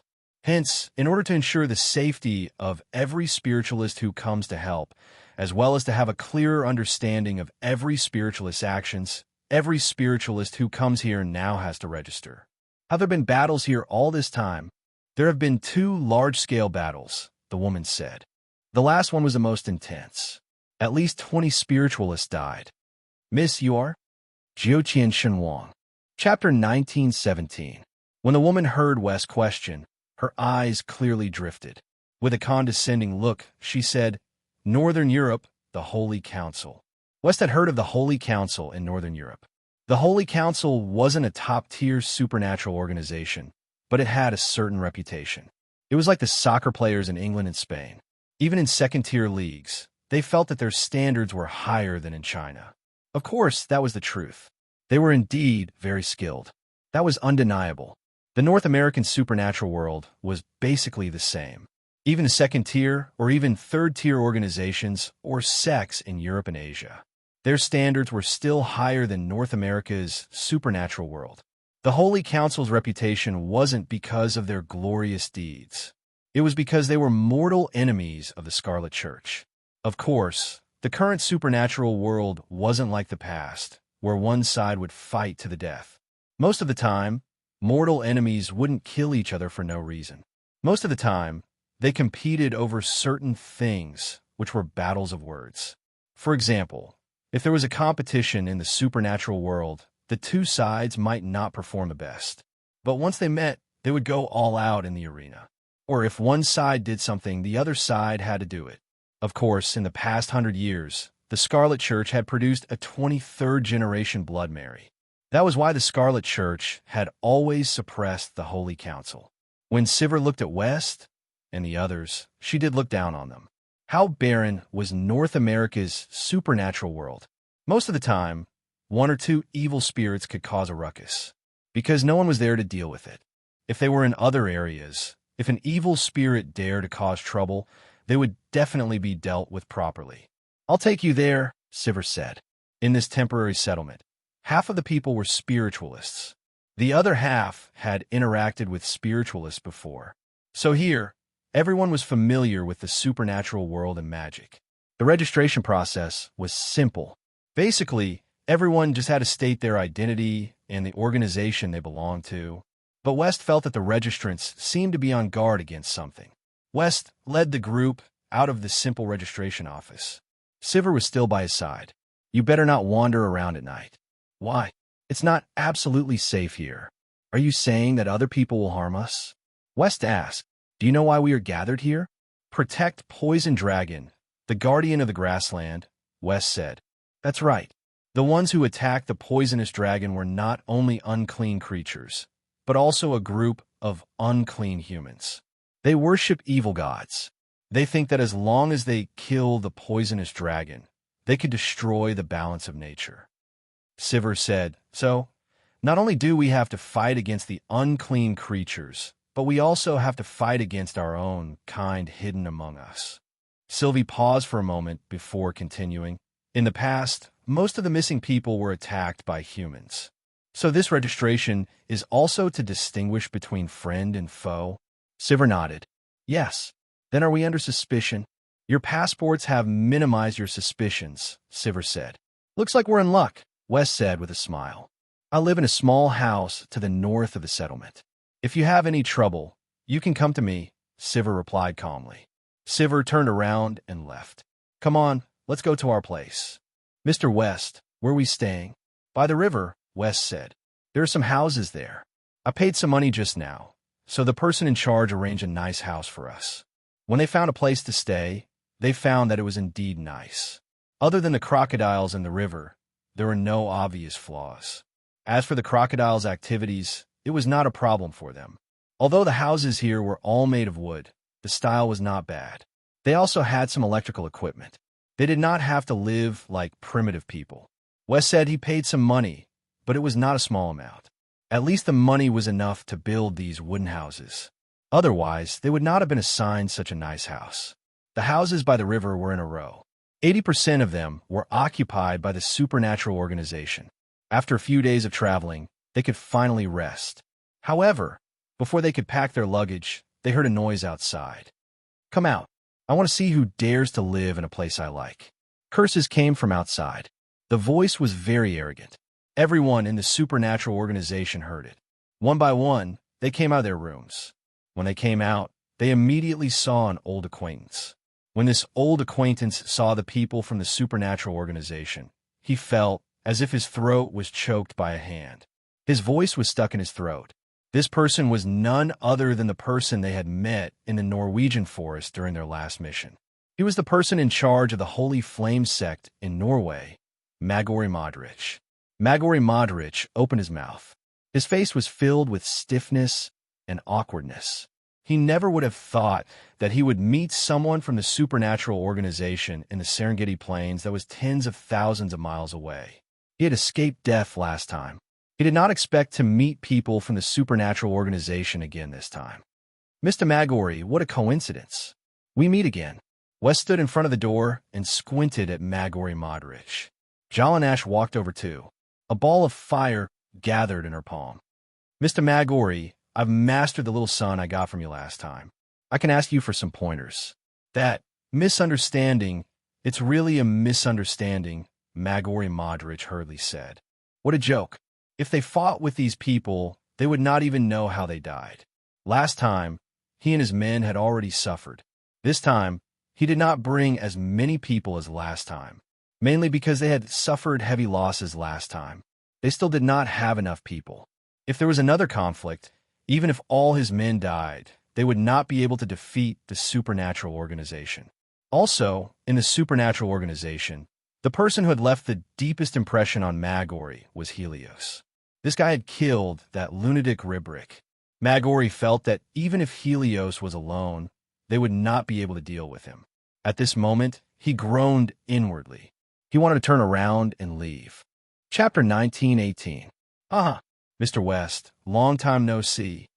Modric laughed loudly to hide his awkwardness. I'm joking with you. I heard that you live here, so I came to catch up with you. West looked at Modric with his hands behind his back. He still had a meaningful smile on his face. Mr. Magri, I heard that there are some evil cultists here. Could it be you? West stared coldly at Magri Modric. Don't joke around.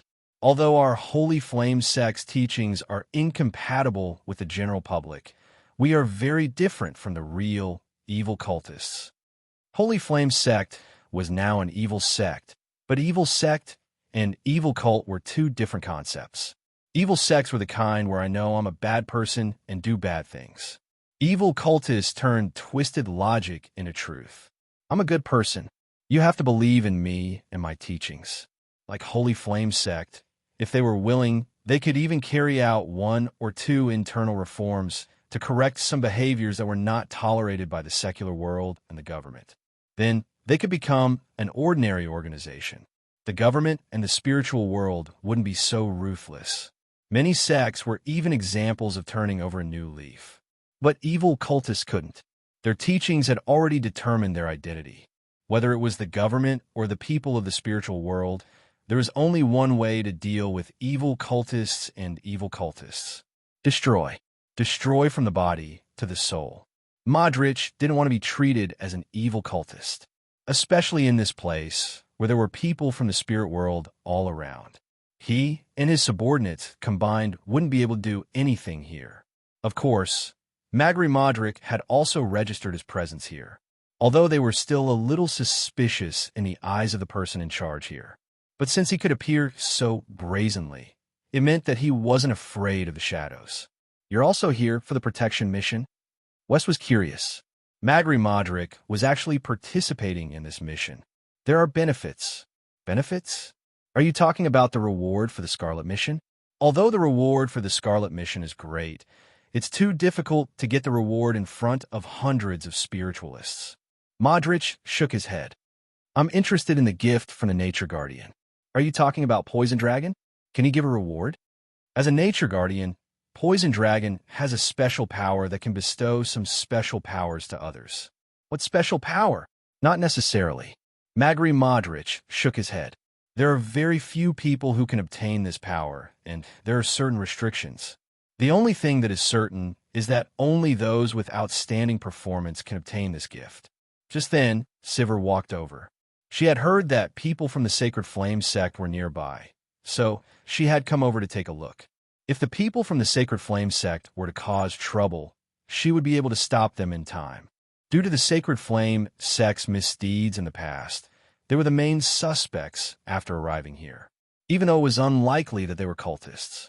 However, he was still being monitored in secret. Furthermore, the Sacred Flame sect had always been domineering. Sivir felt that if the people of the Sacred Flame sect had a conflict with these people from the North American spiritual world, the Americans would definitely be at a disadvantage. But when she arrived, she found that there was no conflict between them. They seemed to be getting along very well. At the very least, the person in charge of the Sacred Flame sect's team had a pleasant chat with West. Mr. West, do you need any help? Sivir asked. No, I didn't. West shook his head. If you need help, as long as you're in this settlement, you don't have to worry about anything. I promise you that no one will create chaos in front of me. Thank you for your kindness, but we really don't need it. All right then. Seeing that West had no intention of asking her for help, Sivir gave up on being the supernatural organization's protector. West realized that Sivir wasn't very strong, but Magri Modric was very wary of Sivir. Also, Sivir seemed a little nosy. She shouldn't be a staff member here, right? Mr. Muggery, do you know this woman? She's a member of the Holy Council. The Holy Council? It's just a second-rate force. You didn't look so relaxed when you were facing her. Wes went straight to Magri Modric's sore spot. She's the person chosen by the Nature's Guardian. She can borrow the Guardian's power here and in the surrounding areas. In other words, as long as she doesn't squander her magic power, she can borrow the Guardian's power infinitely. Even if the person she borrows power from is very strong, it will hurt herself if she borrows power that doesn't belong to her too many times. So, she can't borrow other people's power infinitely. That's true, but even if she's not really invincible, she still represents the Nature's Guardian. As for a spiritualist trying to attack another spiritualist, the Nature's Guardian appeared. Thank you for your answer, Mr. Muggery. You're welcome. We're friends, aren't we? Modric secretly heaved a sigh of relief. After all, the previous battle had left a deep impression on him. This time, they were competitors too, but Modric still hoped to maintain a good relationship with Chun Zhao. That way, if there was a battle or danger, the people from the supernatural organization might be willing to help them out. Also, the Holy Fire sect wasn't very popular in the residential area. If they were in trouble, others might not take advantage of them, but they would definitely gloat and watch the show. The Sacred Flame sect was in need of a strong and powerful ally here. At the same time, they didn't have anyone that they hated deeply. The supernatural organization had both of these conditions. That was why Modric was willing to tell West and the others about the information he had. I heard that there are some cultists in this residential area, West said.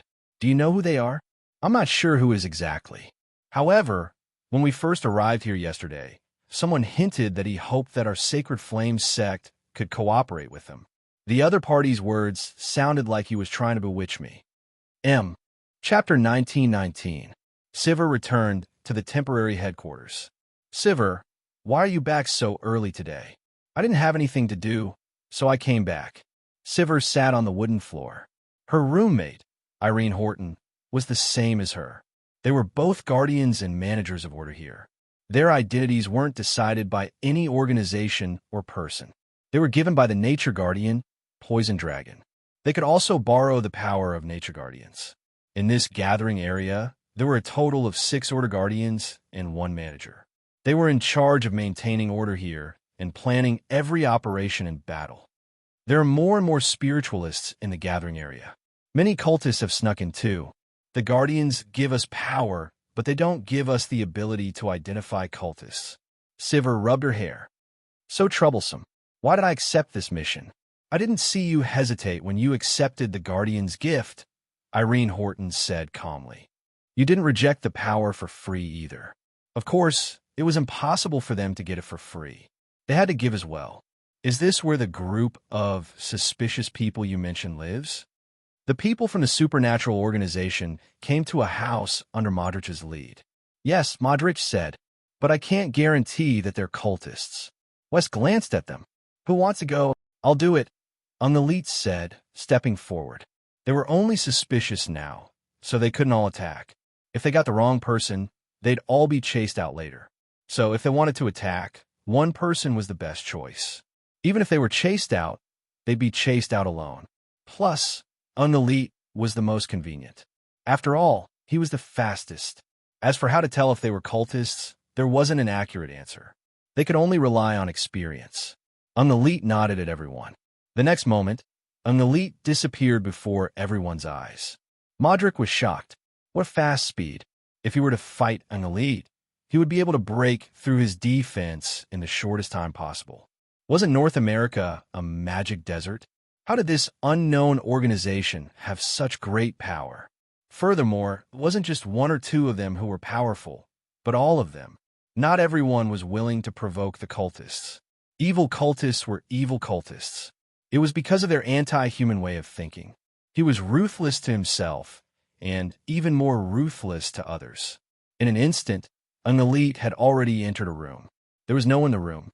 However, an elite started rummaging through their luggage. Soon enough, an elite found a badge in his luggage.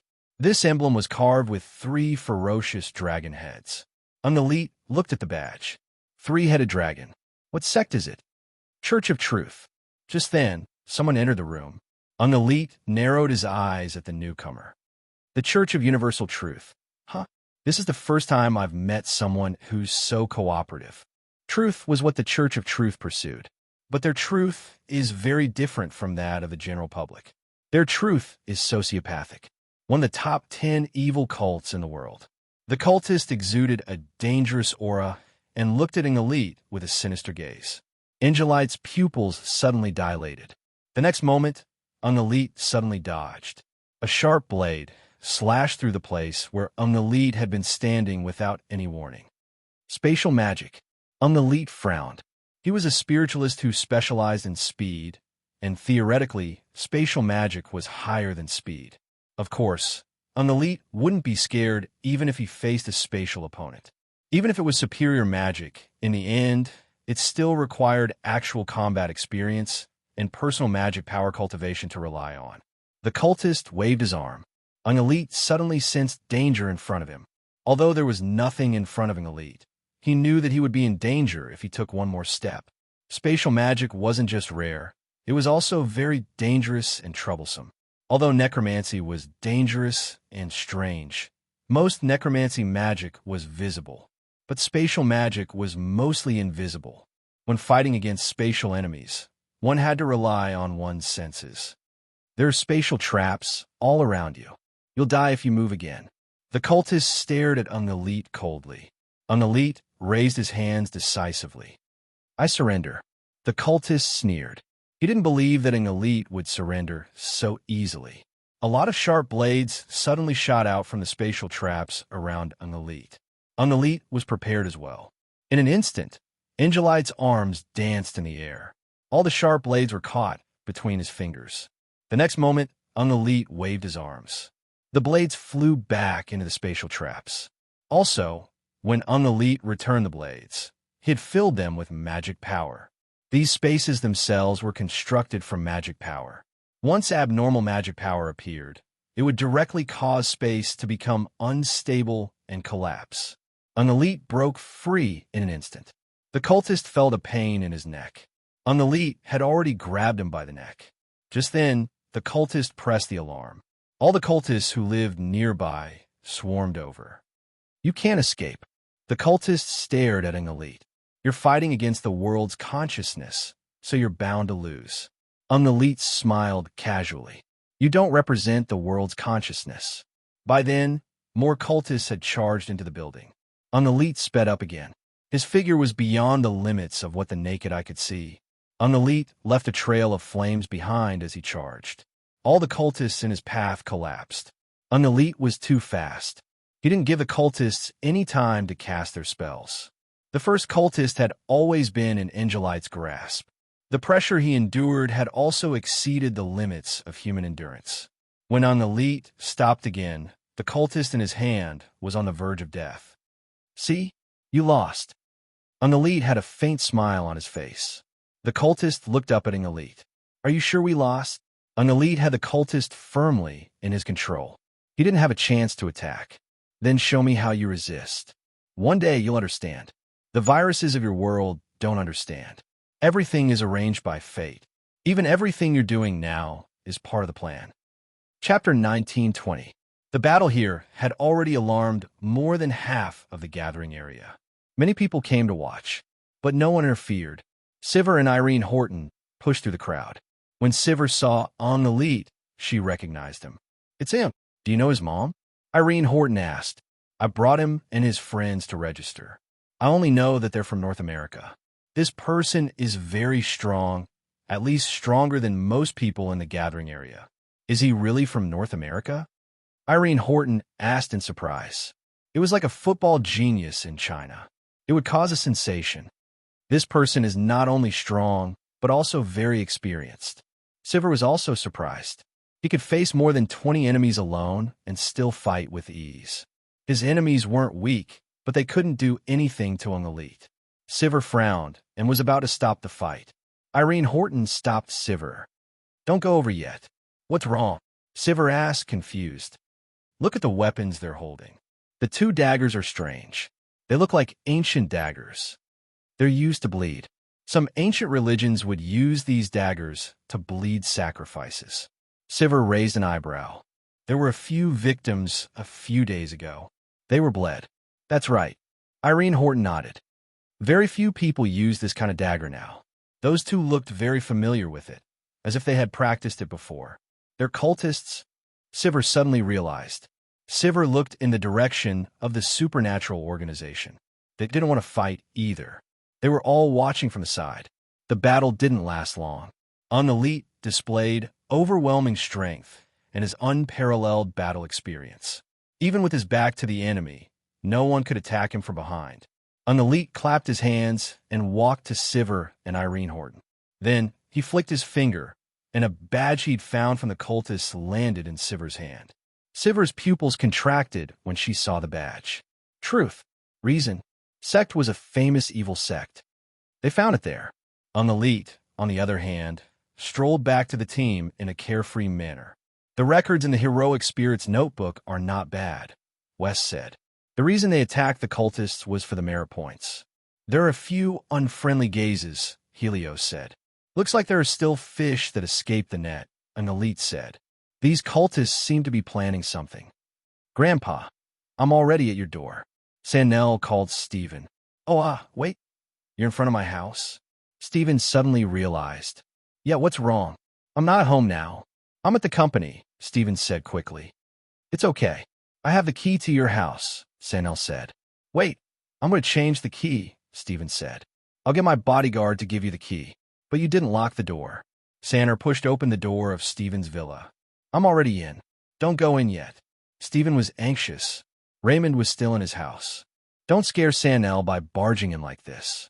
Confused, Sannel walked into the villa. Sannel, I remember now. I have something here. Come to my company immediately. I have something for you. Grandpa, can't you just bring it back? I'm tired. I don't want to move now. Sannel entered the villa and went to the kitchen to get a drink. You should be back soon. Why are you free to come to my house? Don't you go to school? It's the weekend. Mom doesn't come home all day. I'm bored at home alone, so I plan to stay here for 2 days. Grandpa, do you not welcome me? No, I welcome you. Of course I welcome you. Why wouldn't I? Stephen stuttered. Then rest well and watch the movie first. There's a DVD of my new movie at home. I've already watched it in the theater. Then watch it again. I've watched it 10 times to support your movie. The DVD at home is different. What's different? It's a Blu-ray and a lot of content that wasn't edited in the theater. Oh, then I'll watch it again. Sannel turned on the DVD player and found the DVD that Stephen mentioned. The DVD player had just played the beginning of the movie. Sannel suddenly heard a sound outside. Sannel turned his head and saw nothing. But just as Sannel turned his attention back to the movie, he heard a splash from the swimming pool outside. Sannel stood up in confusion and looked at the swimming pool through the French windows. There were ripples in the swimming pool, but there was nothing in the swimming pool. There was no one in sight either. Sannel frowned. There was no one here, and there was nothing in the water. Why were there ripples? Sannel walked to the front yard and looked around a few times. There was a water stain next to the pool, and the water stain left a clear trail that extended into the grass next to it. Something seemed to have crawled out of the water and hid in the grass. Sannel swallowed his saliva. Could it be that some unknown person had entered the villa? Sannel shouted into the grass, "Come out, I see you." But no one responded to Sannel. Sannel shouted again, "If you don't come out, I'll call the police." Still, there was no movement. Sannel gathered his courage and rushed to the edge of the grass, pulling it open. There was nothing inside. It was empty. Sannel heaved a long sigh of relief. Suddenly, Sannel felt a chill on the back of her neck. It was like a cold wind blowing on the back of her neck. Sannel turned his head, but he saw a ferocious face. Snake. A super big snake. The huge snake's head was facing Sannel, less than 10 centimeters away from her face. Their eyes met, and then Sannel fell backward and fainted. Not long after, Stephen came running back in a hurry. Seeing Raymond and Sannel lying on the ground, he hurried over. "Raymond, what did you do to Sannel?" Raymond spat a mouthful of saliva onto Stephen's body, then turned around and dove into the bushes. Stephen wiped away Raymond's saliva and hurriedly picked up Sannel. Sannel was only unconscious, not injured. Obviously, he had misunderstood Raymond just now. Stephen had misunderstood Raymond because he was too anxious. Chapter 1921. Helplessly, Stephen could only call Chun Zhao. "Chun, something happened at home." "What?" "Just now, when Sannel came back, she ran into Raymond and fainted. Then take her to the hospital." "Why are you calling me?" "Raymond seems to be angry at me. I misunderstood him." "Okay, I'll go now." When Chun Zhao arrived at Stephen's house, Raymond came out. "Master, take me back. I hate this old human man." Chun Zhao shrugged helplessly. "Okay." Stephen hurriedly ran out. "Chun, you're here. How's your granddaughter?" "She just fainted. Take me to see her." "Raymond, he's angry." "Then help me explain." "Explain my ass. It's already a misunderstanding." Raymond had always been petty. Explanations were useless against him. If not for Chun Zhao restraining him, Raymond would probably have torn Stephen apart. After all, Raymond was a demon, and one that could distinguish between gratitude and grudges. "What do we do now?" "I'll take Raymond back." Stephen was also helpless, but he still felt somewhat guilty. "Take me to see your granddaughter." Chun Zhao entered the room and checked on Sannel. She was fine. She was just scared. Fainting was a human's self-protection mechanism. Excessive psychological and physiological reactions would cause the brain to temporarily seal itself, which was fainting. "It's nothing. She'll wake up after a nap." And then what? How do I explain to Sannel later? Just say that she fainted from anemia and had hallucinations. "There's nothing hard to explain," Chun Zhao said matter-of-factly. "That's true." Stephen nodded. "Chun, apologize to Raymond for me. I misunderstood him. Apologize yourself. I can't do anything about it. How can someone else apologize for you? What does Raymond like to eat? This can't be made up for with food. Raymond's pride is hurt. Stephen felt more and more guilty. He wanted to do something to make up for Raymond's hurt. Chen Zhao brought Raymond back. Sandel screamed as soon as she woke up. But when she opened her eyes, she saw Stephen and Daly Moore standing by her window. Grandpa, Mom, a snake, a very big snake. Sunir exclaimed. What snake? I saw it. I really saw it. A very, very big snake. What snake? Sandel, are you hallucinating?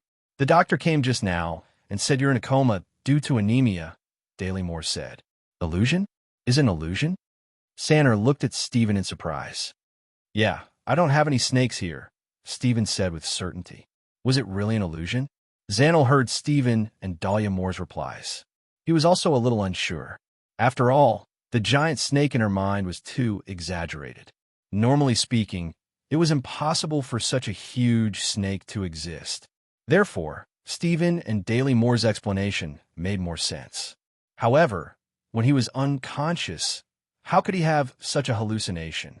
Moreover, his body had always been very healthy. How did he suddenly become anemic? But Sanger didn't think too much about it. Rest well. Stephen and Dahlia Moore left the room. Dahlia Moore, is Sandel okay? She's fine.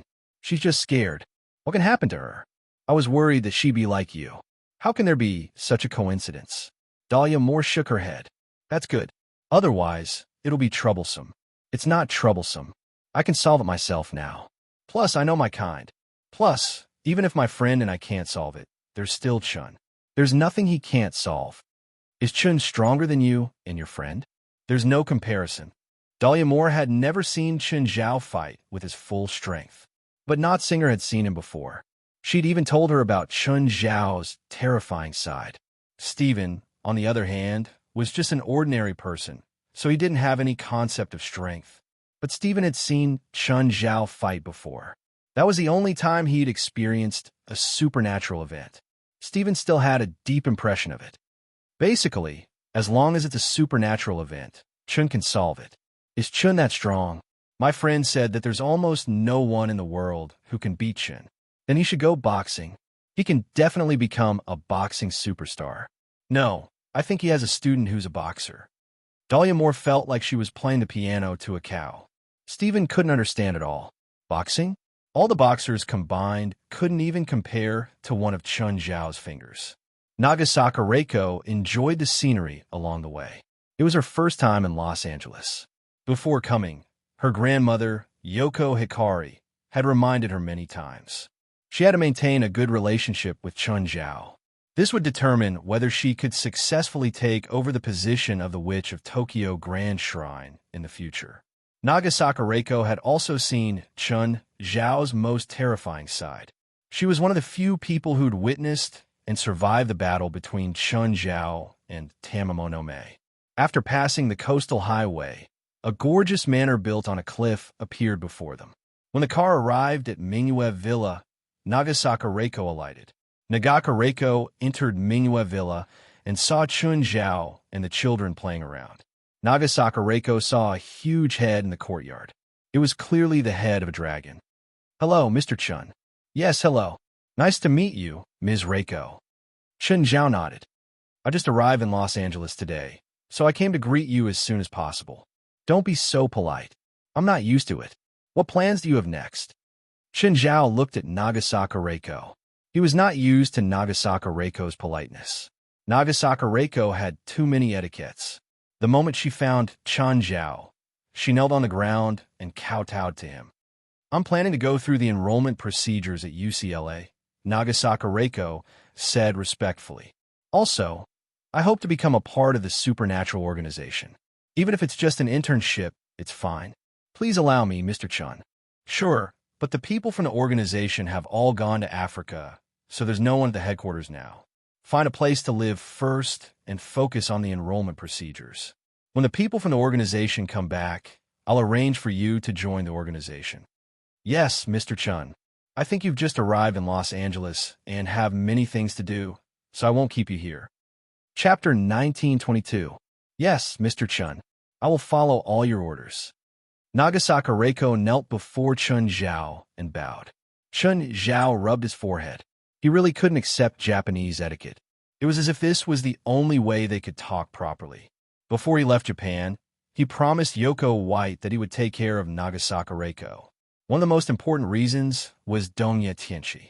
In the past, Higashino Tianchi had been taken care of by Yoko Baina. Donya Tianchi was one of his people, so it was only right for him to return the favor. It was also human nature for him to take care of Nagasaka Reiko. Before Nagasaka Reiko could leave Mingyue Villa, Wang He arrived. When Nagasaka Reiko saw Wang He, she was stunned for a moment before bowing to Wang He. Hello, Crane Lord. Wang He's current reputation in Asia had far surpassed that of Europe and America. Especially among the youths, she had become an iconic star. Of course, Nagasaka Reiko also knew Wang He. Wang He was also stunned for a moment, even though Nagasaka Reiko spoke in English. However, her posture made it obvious where she came from. Can I have your autograph? Okay. Wang He gave Nagasaka Reiko an autograph. After all, Nagasaka Reiko had appeared in Mingyue Villa. She must know Chun Zhao. Wang He turned around and looked at Chun Zhao. Crane Lord, are you here to see Mr. Chun? Yes, Mr. Chun and I are old acquaintances. Then I won't bother you anymore. Goodbye. Nagasaka Reiko bowed, and Wang He followed suit and bowed. He didn't know how to return the gesture. Most of the countrymen could not accept the Japanese etiquette. Wang He brought Xiao Lu to Chun Zhao. Hello, Mr. Chun. All right, let's sit down and talk. At this moment, Xiao Lu was shocked by the magnificence of the Mingyue Villa. In China, except for the area around Xiangjiang, it was basically impossible to see a manor of this scale in the mainland, especially in such a position. Xiao Lu was very reserved. He didn't know whether to stand or sit. Xiao Lu, bring the present from Mr. Chun. Chun Zhao glanced at the gift Lu was holding. Put it down. It's really heavy. What would you like to drink? Coke. Lu, don't tell Nanjia. This was not the first time Wang He had met Chun Zhao, nor was it his first time at Mingyue Villa. Therefore, relatively speaking, it was much easier. Back home, all my food and drink are restricted, Wang He said with a smile. This is the price of being a star. Didi, help me get a few bottles of Coke. I'm quite envious of you. Everywhere you go, there are flowers and applause. I envy you too, Mr. Chun. All right, enough with the pleasantries. Did you change your assistant? I've never seen him before. Chun Zhao looked at Lu. Mr. Chun, nice to meet you. I'm Lu Yiming, Brother Wang's new agent. Xiao Lu was also someone who had seen the world. He had been in the industry for a long time. He had also accumulated a certain amount of connections, coupled with excellent workability. It was because of this that he was able to snatch the opportunity to become Wang He's manager. He had also met some big bosses. Of course, this was the first time he had the opportunity to meet such a top tycoon face to face.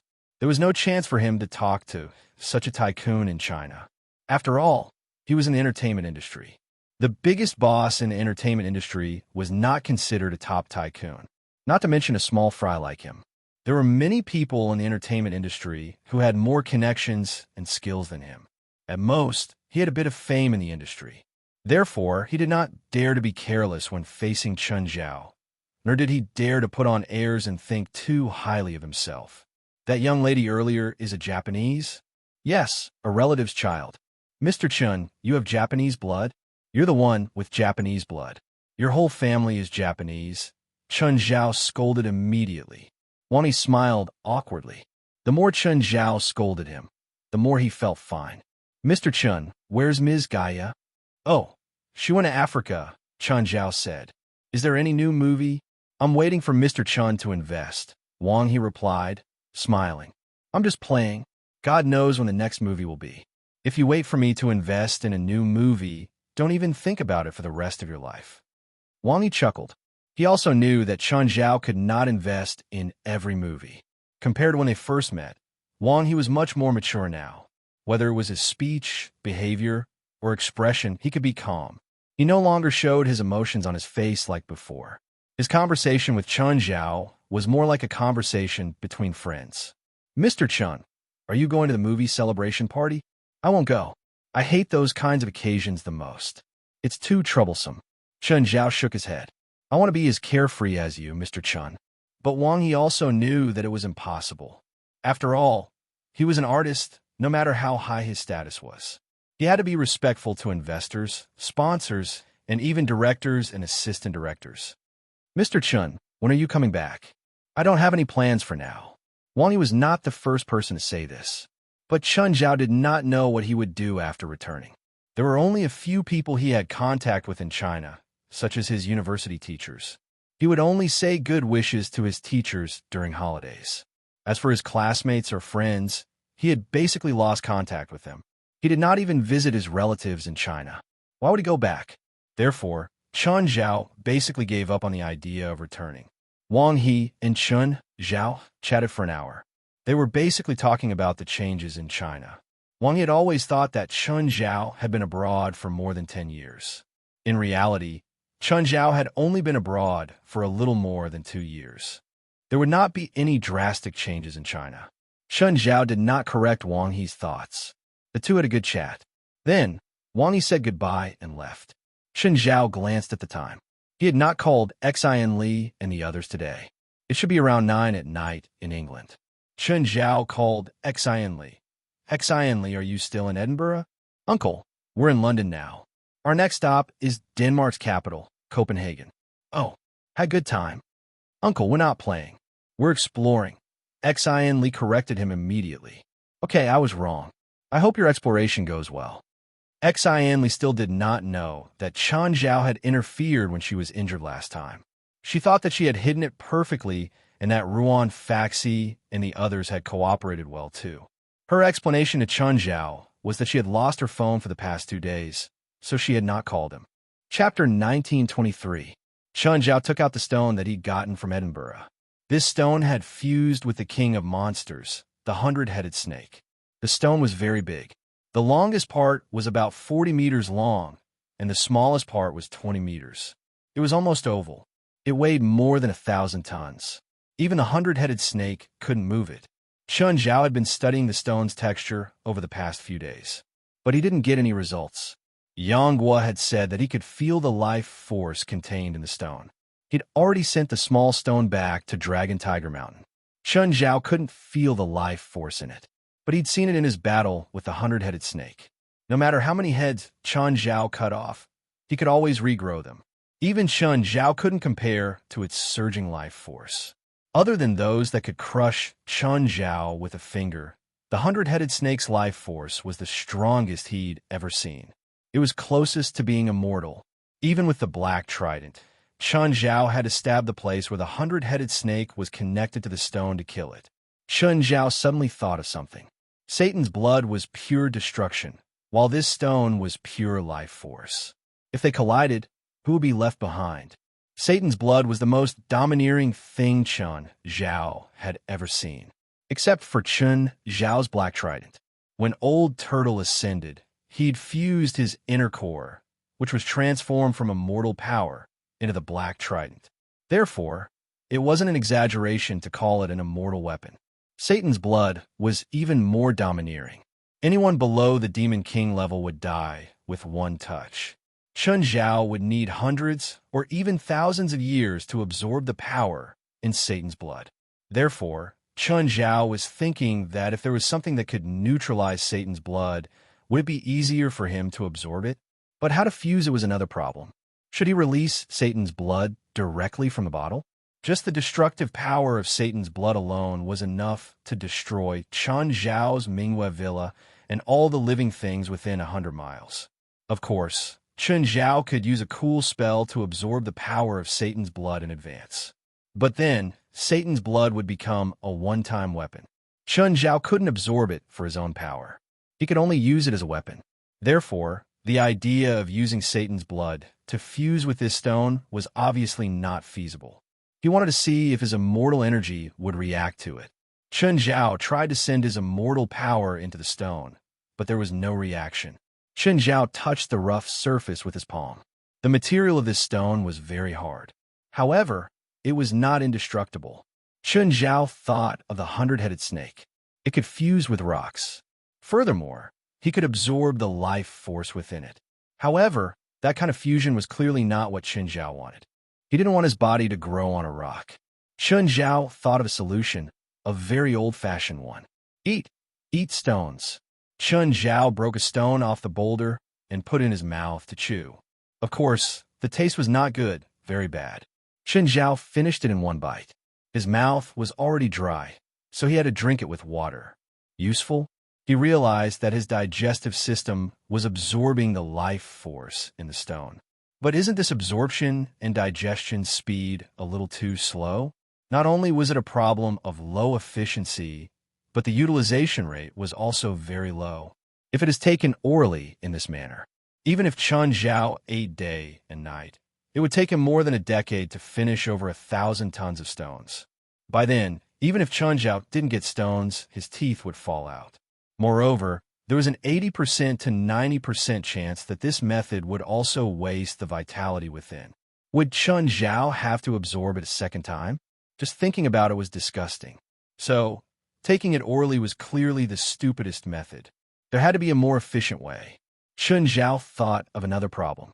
Why could it be absorbed in his stomach? Was it stomach acid? Or was it just liquid?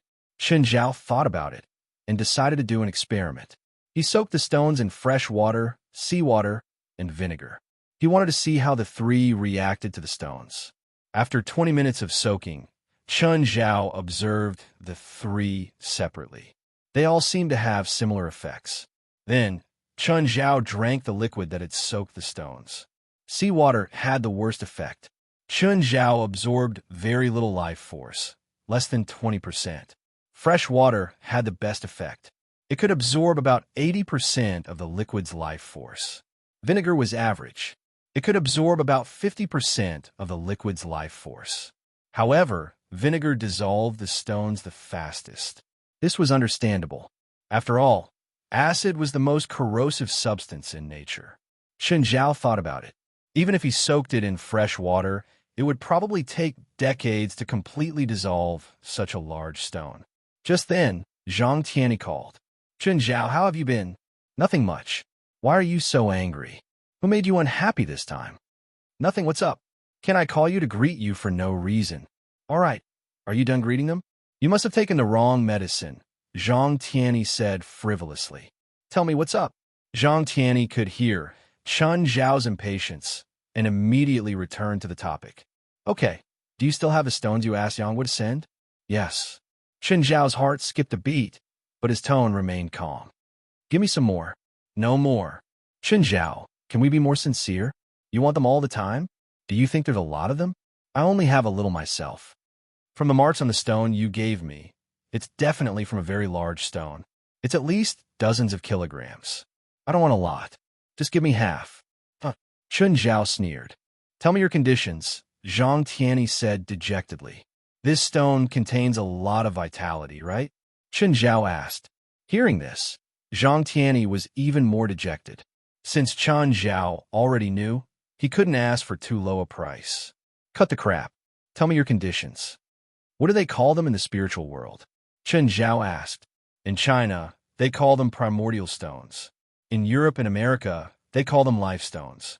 How do you usually absorb primordial stones? Chen Zhao asked. That's difficult. Sorry for disturbing.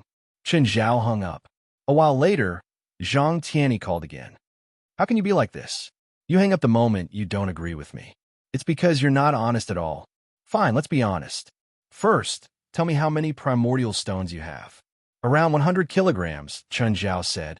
Based on your cunning personality, that means you have at least 200 kilograms. Nine Heavens Divine Emperor. Chapter 1924. Chen Zhao and Zhang Tianyi weren't actually close. More accurately, they'd only met twice. The first time was when 23rd generation Blood Mary brought him to Moon Villa. They'd had an exchange of magic, dharma, and enlightenment. The other time was when he was in Dongying, so they weren't close. But Chen Zhao felt that they should be. Zhang Tianyi was a charismatic person. It was hard for people to distance themselves from him. His casual and carefree attitude made Chen Zhao feel comfortable. Of course, just because Chen Zhao liked Zhang Tianyi didn't mean he'd give it to him for free. Old Zhang, let's be honest. Why'd you take the primordial stones? Nonsense, Zhang Tianyi said matter-of-factly. With such dense vitality, of course I use it to extend my lifespan. Does Dragon Tiger Mountain have some secret technique that can absorb the vitality of primordial stones? This secret technique is a secret of our Longhu Mountain. Name your price. Zhang Tianyi could speak to Chun Zhao so calmly. This meant that it was on the trade list. I want 50 kilograms, Zhang Tianyi said. Zhang Tianyi said, don't be in a hurry to bargain. 50 kilograms of primordial stones can increase my lifespan by almost 10 years. I know that you have at least 200 kilograms of primordial stones in your hands. I only want a quarter of your lifespan. It's not too much. If you rely on primordial stones, you can at most increase your lifespan by 30 years. You can only strengthen your body, but it can achieve the effect of increasing your lifespan. More than 30 years, and it won't work? Hearing that, Zhang Tianyi immediately yelled, Great, you really have more primordial stones. It's none of your business, Chun Zhao said straightforwardly. I'll agree to 50 kilograms. Don't even think about more. How much do you have? None of your business. Tell me how much you have. Not much. Tell me the truth. How much do you have? Around 300 kilograms. Really? Really? More real than pearls. Give me 150 kilograms, Zhang Tianyi said. No, you want half at once. Don't even think about it. Definitely more than 300 kilograms. You definitely have more. I really didn't. Chun Zhao wouldn't admit it no matter what. Chun Zhao, you're still young. You can't understand my fear of death. I don't have much time left. I really didn't. Give me 150 kilograms. You keep another 150 kilograms. More is useless. You said that this can increase the strength of the body. This kind of treasure should be used to increase one's lifespan, not to strengthen one's physical body. Moreover, with the strength of your current physical body, no matter how many primordial stones you have, it won't have much effect on you. I can let my family use it. In this world, other than you, me, and Blood Mary, no one else can use it. Why? For those who are powerful enough, it's a treasure. For those who aren't, it's a deadly poison. How about this? Give me 150 kilograms, and I'll tell you how to increase your lifespan and strengthen your body. Chun Zhao thought for a while and answered, sure. It's very simple. Fuse the origin stone with the small world. The small world can naturally absorb the life force within the primordial stone.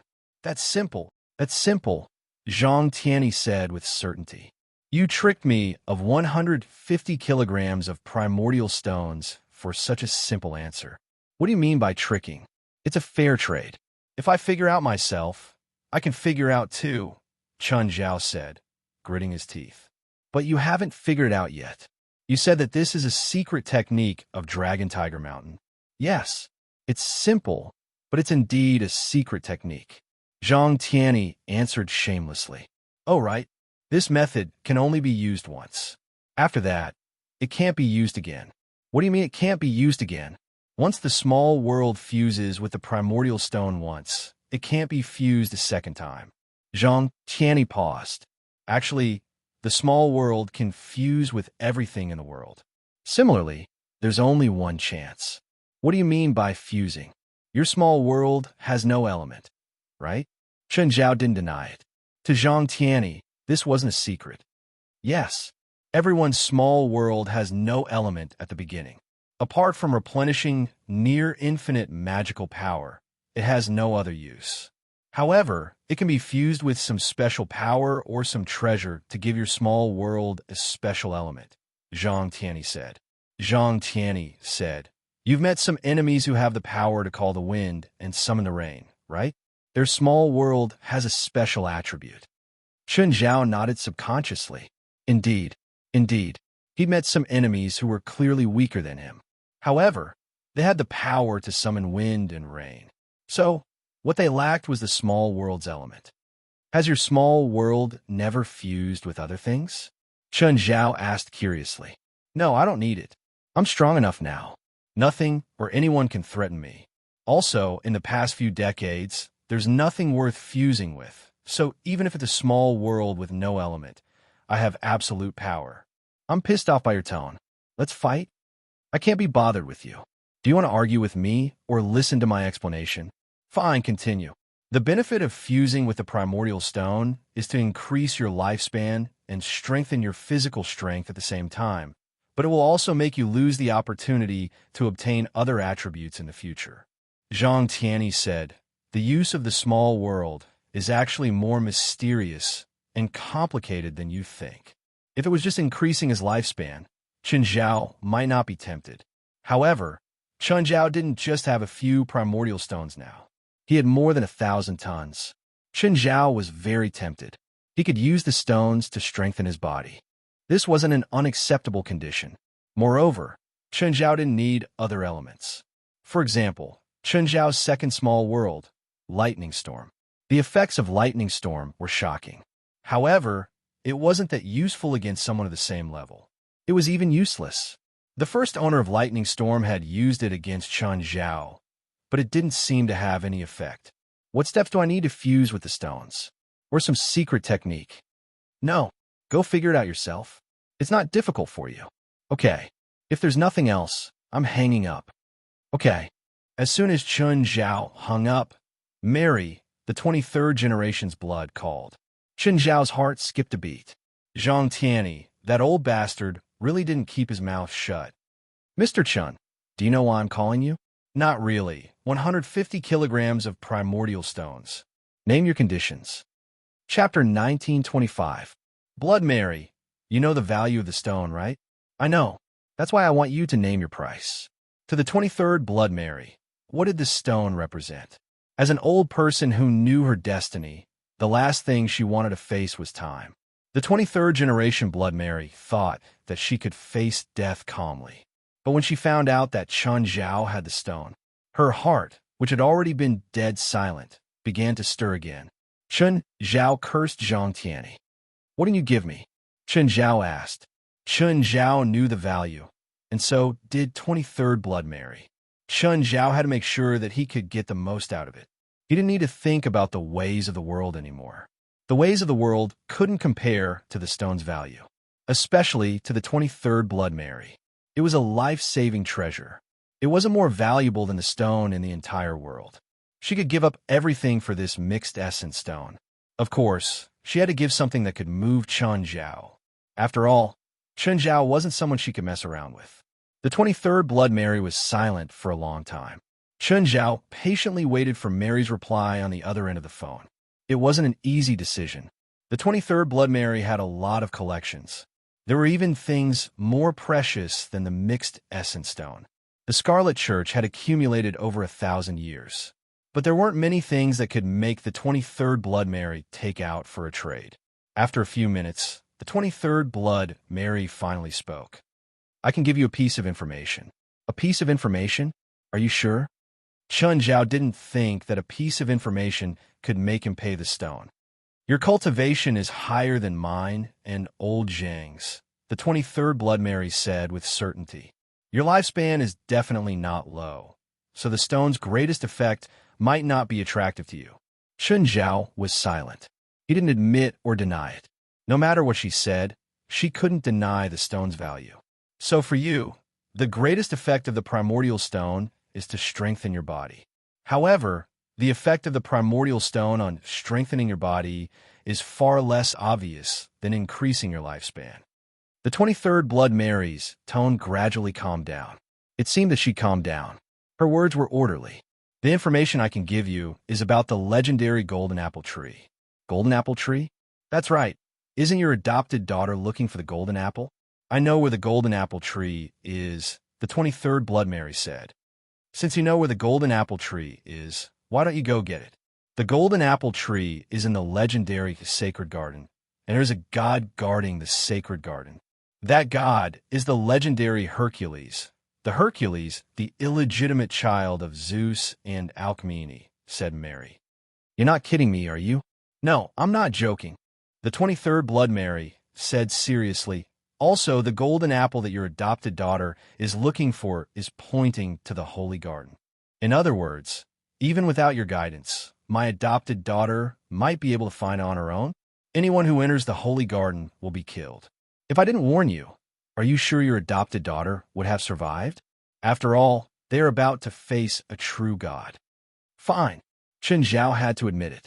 The 23rd Blood Mary's words had indeed helped him avert a tragedy. Also, the golden apple has endless power. It can give you the power you need. In other words, the golden apple will give you whatever magic element you have. So, in comparison, the golden apple tree is more valuable than the primordial stone, the 23rd Blood Mary said. Also, the golden apple tree only bears 3 fruits each time. It only bears fruit once every 1,000 years.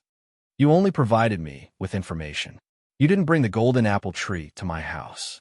So, I only want your primordial stone. I don't want you to pay more. Chen Zhao took a deep breath. Fine, I agree to this deal. Tomorrow, Zhang Tianyi and I will go to your place, the 23rd Blood Mary said. Both the 23rd generation Blood Mary and Zhang Tianyi attached great importance to this, more seriously than anything else. They even wanted to show up personally. Chen Zhao thought for a moment and suddenly thought a question. Have you seen Hercules? He asked. Blood Mary of the 23rd generation knew ancient Greek, and her space magic was compiled in ancient Greek. So, Chen Zhao suspected that the 23rd Blood Mary had come into contact with an existence from ancient Greek legends. Yes, I've entered the Holy Garden, the 23rd Blood Mary said without hesitation. I thought I was strong enough. Even if I couldn't defeat Hercules, I could at least protect myself. But I still underestimated the power of the legendary gods. Since they were going to cooperate, the 23rd Blood Mary naturally had to show her sincerity. So, she planned to tell Chen Zhao everything. That was a despairing existence. With just one attack destroyed my little world. It took me several years to rebuild my little world, but it wasn't like I didn't gain anything. I found a spatial magic book in the Holy Garden. Although it couldn't compare to the golden apple, at least it made up for my loss. How did you escape from Hercules? The difference in power is so huge. I really can't think of how you escaped. If it was Chen Zhao, he wouldn't let the 23rd Blood Mary escape if he started a war with her. I'm old, so I treasure my life a lot more, the 23rd Blood Mary said. The 23rd Blood Mary said, I did not confront Hercules directly. With the secret method, I was able to escape unscathed from Hercules. I should be the only human who could escape from him after entering the sacred garden. Being able to escape from the hands of a true god was a great achievement for the 23rd generation Blood Mary. Chen Zhao didn't know what he was feeling right now. A god? Was he finally lucky enough to face a real god? Moreover, the legendary Hercules was also known for his endless power. He seemed to have the same element as Chen Zhao. He didn't know if he could fight Hercules. Even Chen Zhao wasn't confident. The 23rd Blood Mary didn't tell Chen Zhao the location of the Holy Garden. After all, she hadn't gotten the primordial stone yet. She didn't want to take the risk. After all, the stone was too important to her. Chapter 1926. Zhang Tianyi and the 23rd generation Blood Mary both took a day to get to Los Angeles. Chen Zhao also divided the origin stones and gave them to them. Zhang Tianyi started checking in front of Chen Zhao.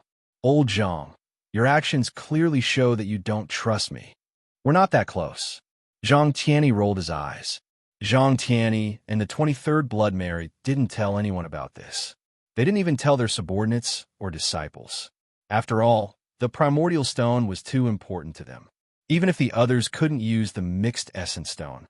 But who didn't want to live for 30 years? If this matter were to spread, they would never have a day of peace. Chen Zhao would never have a day of peace either. This matter would remain a secret forever. Even when they came to Los Angeles, they were very secretive. After the 2 old men and old women checked, they confirmed that the primordial stones were correct and the number was correct. Old Zhang, how is this mixed energy stone made? Chen Zhao asked curiously. Nonsense, how would I know? If I knew, I would have produced them in bulk. Zhang Tianyi rolled his eyes. There are too many treasures of heaven and earth with unknown origins in this world. Who has the time to think about their origins? I occasionally find primordial origin stones in Europe.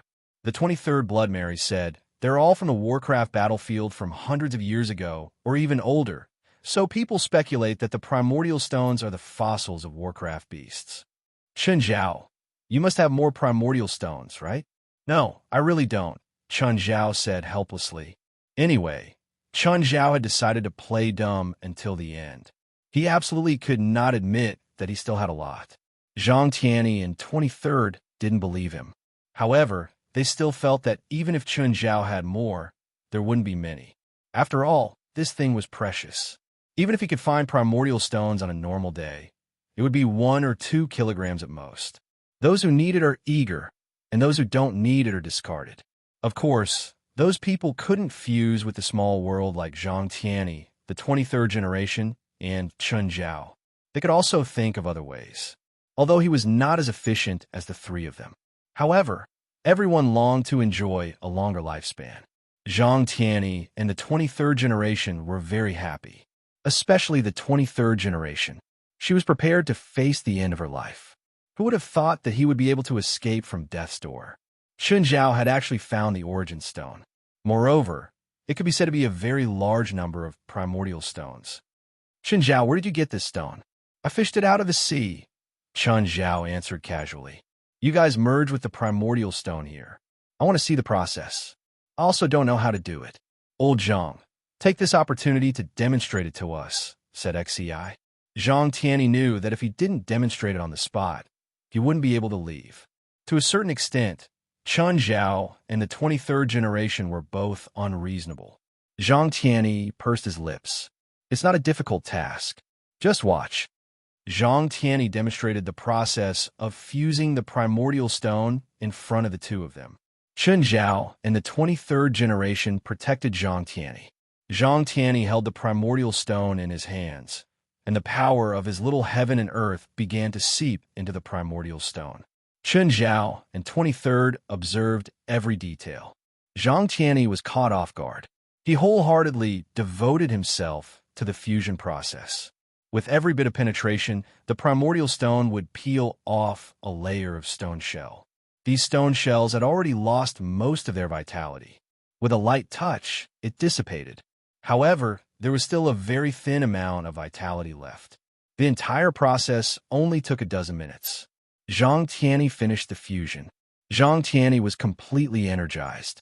His white hair turned black too. It was as if he'd become 10 years younger. The 23rd generation was the most excited. Zhang Tianyi had indeed become younger. Don't take the primordial stone powder away. It's mine too. Chun Zhao grabbed a handful of the powder. What's this for? It's good for medicine too. Zhang Tianyi carefully put away all the powder. After a few thousand years, it can gather into a primordial stone again. Chun Zhao's face twitched. A few thousand years? Who would have a few thousand years? But after hearing Zhang Tianyi's words, Chun Zhao thought of his super primordial stone. England had once been called the Island of Monsters. Could the super primordial stone be formed from the remains of monsters? After all, humans had killed all the monsters in order to rule England. No one could say for sure how many they'd killed. Zhang Tianyi took out a knife and cut a hole in the middle of his palm. The wound on his palm quickly healed. What a powerful recovery ability. 23rd generation gasped in amazement. It's really effective. Zhang Tianyi was also very satisfied. But Chun Zhao was secretly disdainful. He didn't need the life force in the primordial stone to have such strong recovery. Of course, this was mainly because his cultivation was all in his body. How do I make medicine? Chun Zhao asked. You don't even know the basics, Zhang Tianyi said disdainfully, glancing at Chun Zhao. There's no point in telling you. Let's spar. Chun Zhao was instantly enraged. Whatever. I'll have my disciple give you a recipe later. Then, 23rd generation also started the fusion. At their level, as long as the user didn't purposely hide, the casting process wouldn't escape their eyes. The 23rd generation also took only 10 minutes to complete the fusion process. The two looked at Chun Zhao. Chun Zhao shrugged. Why are you looking at me? Aren't you going to do it now? I don't have any more primordial stones. Chun Zhao didn't want to take out the super primordial stone. He didn't want the two to get greedy. It was too eye-catching. 23rd generation and Zhang Tianyi didn't believe him. Okay, we're leaving. Zhang Tianyi and 23rd generation didn't plan on staying. After all, they'd come secretly, so they had to leave secretly too. After confirming that they'd left, Chun Zhao entered the river map. It would take a long time to completely fuse such a huge amount of primordial stone. 23rd generation and Zhang Tianyi used more than 10 minutes to fuse 150 kilograms of primordial stone. However, Chun Zhao's 1,000 tons of primordial stone needed more than 10,000 times more time than them. Therefore, he had to enter the river map to fuse. Of course, Chun Zhao didn't forget Zhang Tianyi's words. He collected the fuse powder. Chun Zhao realized that his fusion speed was very fast at the beginning. It was mainly because his small world had completely covered the primordial stone. However, as the stone shell of the primordial stone kept peeling off, the speed gradually slowed down. Chapter 1927. Chun Zhao could feel the life force contained in his small world. It was the purest essence of life force. Chun Zhao started absorbing the life force into his body. He felt that all his cells were filled with power. His skin also started oozing dirt. This wasn't the first time Chun Zhao had cleansed his tendons and veins. This time, Chun Zhao felt like he had been reborn. The life force was continuously reconstructing Chun Zhao's body, reconstructing every part and structure of his body. Just then, a key hidden in his spatial ring suddenly flew out. Chun Zhao saw that he'd gotten this key from Murphy's mother. The key instantly sank into Chun Zhao's body. Then, Chun Zhao's body started disintegrating uncontrollably. Chun Zhao paled in fright. His mind was still very clear, but he couldn't stop the process. The key disappeared after entering Chun Zhao's body. This key was the culprit for disintegrating Chun Zhao's body. In the end, Chun Zhao was only left with his soul and the yin-yang fish in the center of his soul. The surroundings were filled with a bloody mist formed by Chun Zhao's disintegrating body. Suddenly, the bloody mist started gathering toward Chun Zhao's soul again. The reconstruction process was even more thorough than before. The entire process wasn't under Chun Zhao's control. Chun Zhao was just passively enduring the entire process. Chun Zhao had already activated 3 keys. One was the golden key. Its ability was to allow Chun Zhao to evolve under the influence of the environment. The second was the soul key. It allowed Chun Zhao to absorb the soul of his mortal enemy and fill in the flaws of his own soul. At the same time, it made his willpower and spiritual power stronger. The third was the blood-colored key. Of course, it could also be called the God's key. The blood-colored key allowed Chun Zhao to cross the gap between man and God. It allowed Chun Zhao to touch the realm of God. At that time, Chun Zhao understood that each key had a certain ability. It seemed to be able to unlock some kind of restriction in his body. Then what about the fourth key? What effect did it have? What did it mean? The body reconstruction process lasted for a few days. He couldn't do anything in the next few days. He couldn't understand the changes in his body. During this process, Chun Zhao's small world had gathered a large amount of life force. It poured endlessly into Chun Zhao's body. Chun Zhao's body was like a bottomless abyss, greedily devouring every drop of life force. When Chun Zhao's body was reconstructed, he could finally move. He wanted to know what had happened to his body. His speed and strength had all been greatly improved. However, he still didn't understand any substantial changes. What exactly had changed? Finally, Chun Zhao's body and even the small world were full of vitality. He could no longer fuse with any primordial stones. At this time, there was still less than half of the primordial chaos stone left, which was estimated to be about 400 to 500 tons. Chun Zhao was still confused.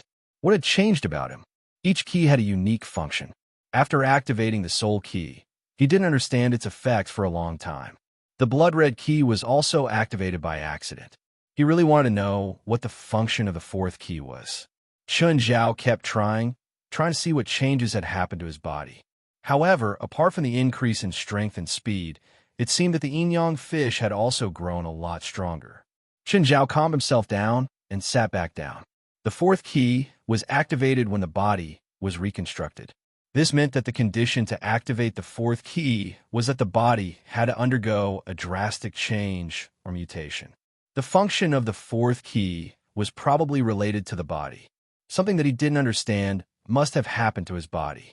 Was the increase in strength and speed related to the fourth key? It might be related to the fourth key. Or maybe it was because he'd absorbed the vitality in the primordial chaos stone. Chun Zhao had an idea. He put away the primordial chaos stone and its powder. After leaving the river map, he immediately called Zhang Tianyi. Old Zhang, where are you now?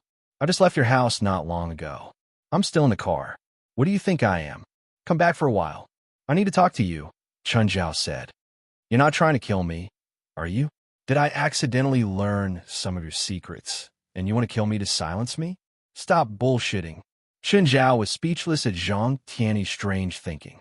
A while later, Zhang Tianyi and 23rd came back. Why? Zhang Tianyi asked. See if I've changed. Chun Zhao felt that he couldn't feel it because he'd been blinded by his own worldview. As bystanders, Zhang Tianyi and 23rd might be able to see the changes more clearly. Changes? Zhang Tianyi and 23rd studied Chun Zhao seriously. Zhang Tianyi poked Chun Zhao's chest and said in an unhappy tone, You really have the primordial chaos stone. Your body has strengthened quite a bit.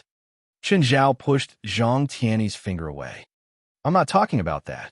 Do you feel any other changes other than your body becoming stronger? Let me sense and we'll know. 23rd Jin cast a perception spell on Chun Zhao, but the next moment he frowned again. What's wrong? Perception failed. 23RD's face was full of confusion. Your body seems to be immune to my perception spell. My body is absolutely immune to low-level spells, Chun Zhao said. I'm not using a normal perception spell. I'm using God's vision, an advanced spell. With my power, the effect is 10 times stronger than a normal spiritualist. Chun Zhao was slightly stunned. He looked at his body. His magic resistance had increased greatly too. In the past, Chun Zhao could only resist spells to a certain extent. Now he could resist most spells. Since even God's vision can't work on you, I can't do anything either. Chun Zhao looked at Zhang Tianyi. Zhang Tianyi shrugged. I have an idea. For example, give me a few drops of your blood. I'll go back and study it. Maybe I can understand your changes. Then forget it. The last thing a spiritualist wanted was to give a part of their body to someone else. Not even a few drops of blood. Many spells were released through blood. Even though Chun Zhao thought he was very powerful, he didn't dare to take this risk. Chun Zhao, where did your changes come from? Why do you feel like you've changed? Chapter 1928. Whatever, it's fine. Chun Zhao wouldn't tell them his secret. It seemed like he wouldn't be able to get an answer from them. He could only slowly explore himself in the future. After chasing the two away, Chun Zhao started studying again. Unfortunately, he didn't have any clues. Chun Zhao's constitution had improved in all aspects, so he needed another round of adaptation. The improvement in his foundation also led to improvements in other aspects. Giant spirit transformation could replenish more spiritual chi. Moreover, Chun Zhao's clones had finally multiplied from 8 to 16. Avatar was a very special spell because each avatar possessed the full power of the main body. Thus, the stronger Chun Zhao was, the more celestial power he used. Even after learning the complete version of cloning, Chun Zhao had been maintaining 8 clones. Even though his power had increased by who knew how many times, the number of clones didn't increase much. Unless Chun Zhao's original strength was maintained and his celestial power doubled, he wouldn't be able to double the number of clones. After absorbing the life force from the primordial stone, Chun Zhao had improved in all aspects. Even his celestial power had increased greatly. Just then, Chun Zhao's phone rang. Chun Zhao glanced at the number. It was Klaus. Hi, Klaus. President, how are you guys in Africa? It's fun. We live by the river and can fish for crocodiles every day. You're definitely not calling me to report your work, right? Usually, it was West who reported to Chun Zhao. Klaus rarely contacted Chun Zhao. Do you remember that I told you last time that I have a normal girlfriend? Oh, I do. Teacher, right? Yes, Klaus answered. She just called me and asked if I had money. She wants to borrow money from you? Do you suspect that something's wrong with her? No. Before I got together with her, I already investigated her identity. She's just a normal girl. Then what do you mean? I suspect that she's in trouble, Klaus said. If it was just some money, Klaus didn't mind. After all, he had a lot of savings. Klaus was worried that his girlfriend was in trouble. Got it. Give me your girlfriend's information, Chun Zhao said. I'll help you take a look. Since the members of the association were out on missions, Chun Zhao naturally had to take care of their families. Chun Zhao called Portia over and told her to watch the baby. Chun Zhao, on the other hand, went straight to Klaus' girlfriend's place. Chun Zhao read a document as he drove. Nellie Winlancey, 29 years old, primary school teacher. Nellie Winlancey's house was in an ordinary neighborhood. Chun Zhao went to Nellie Winlancey's house and knocked. A while later, Nellie Winlancey opened the door and looked at Chun Zhao. Hello, sir. What can I do for you? Hello, I'm a friend of Klaus. He said that you might have some trouble, so I came to see if I can help. Did Klaus summon you? I'll come in and sit. Nellie Winlancey looked at Chun Zhao in surprise. Klaus is in Africa right now. He can't come back for now, so he asked me to come. May I ask if you're in trouble? Nellie Winlancey's expression was troubled. Her eyes darted around for a moment before she said, I owe some money. Chun Zhao pushed a check in front of Nellie Winlancey. Nellie Winlancey was shocked when she saw the number on the check. The money she borrowed from Klaus was $10,000, but the check Chun Zhao pushed over was $1 million. No, it's not that much money. Nellie Winlancey waved her hands in fear. It's okay. This money is Klaus's, Chun Zhao said. If you get married in the future, his money will be yours too. We haven't decided yet. Ms. Nellie, can you tell me how you use the money? Chun Zhao asked. I bought a fund, and then I got cheated. How did you get tricked? How did they lie to you? Chun Zhao asked again. Nellie Winlancey told him the whole story. However, Chun Zhao was a bit confused. Wait a moment. I'm not familiar with finance. I'll get a professional lawyer to come. Chun Zhao called Alex and told her to hurry over. It didn't take long for Alex to arrive. Chun Zhao asked Nellie Winlancey to describe what had happened to her.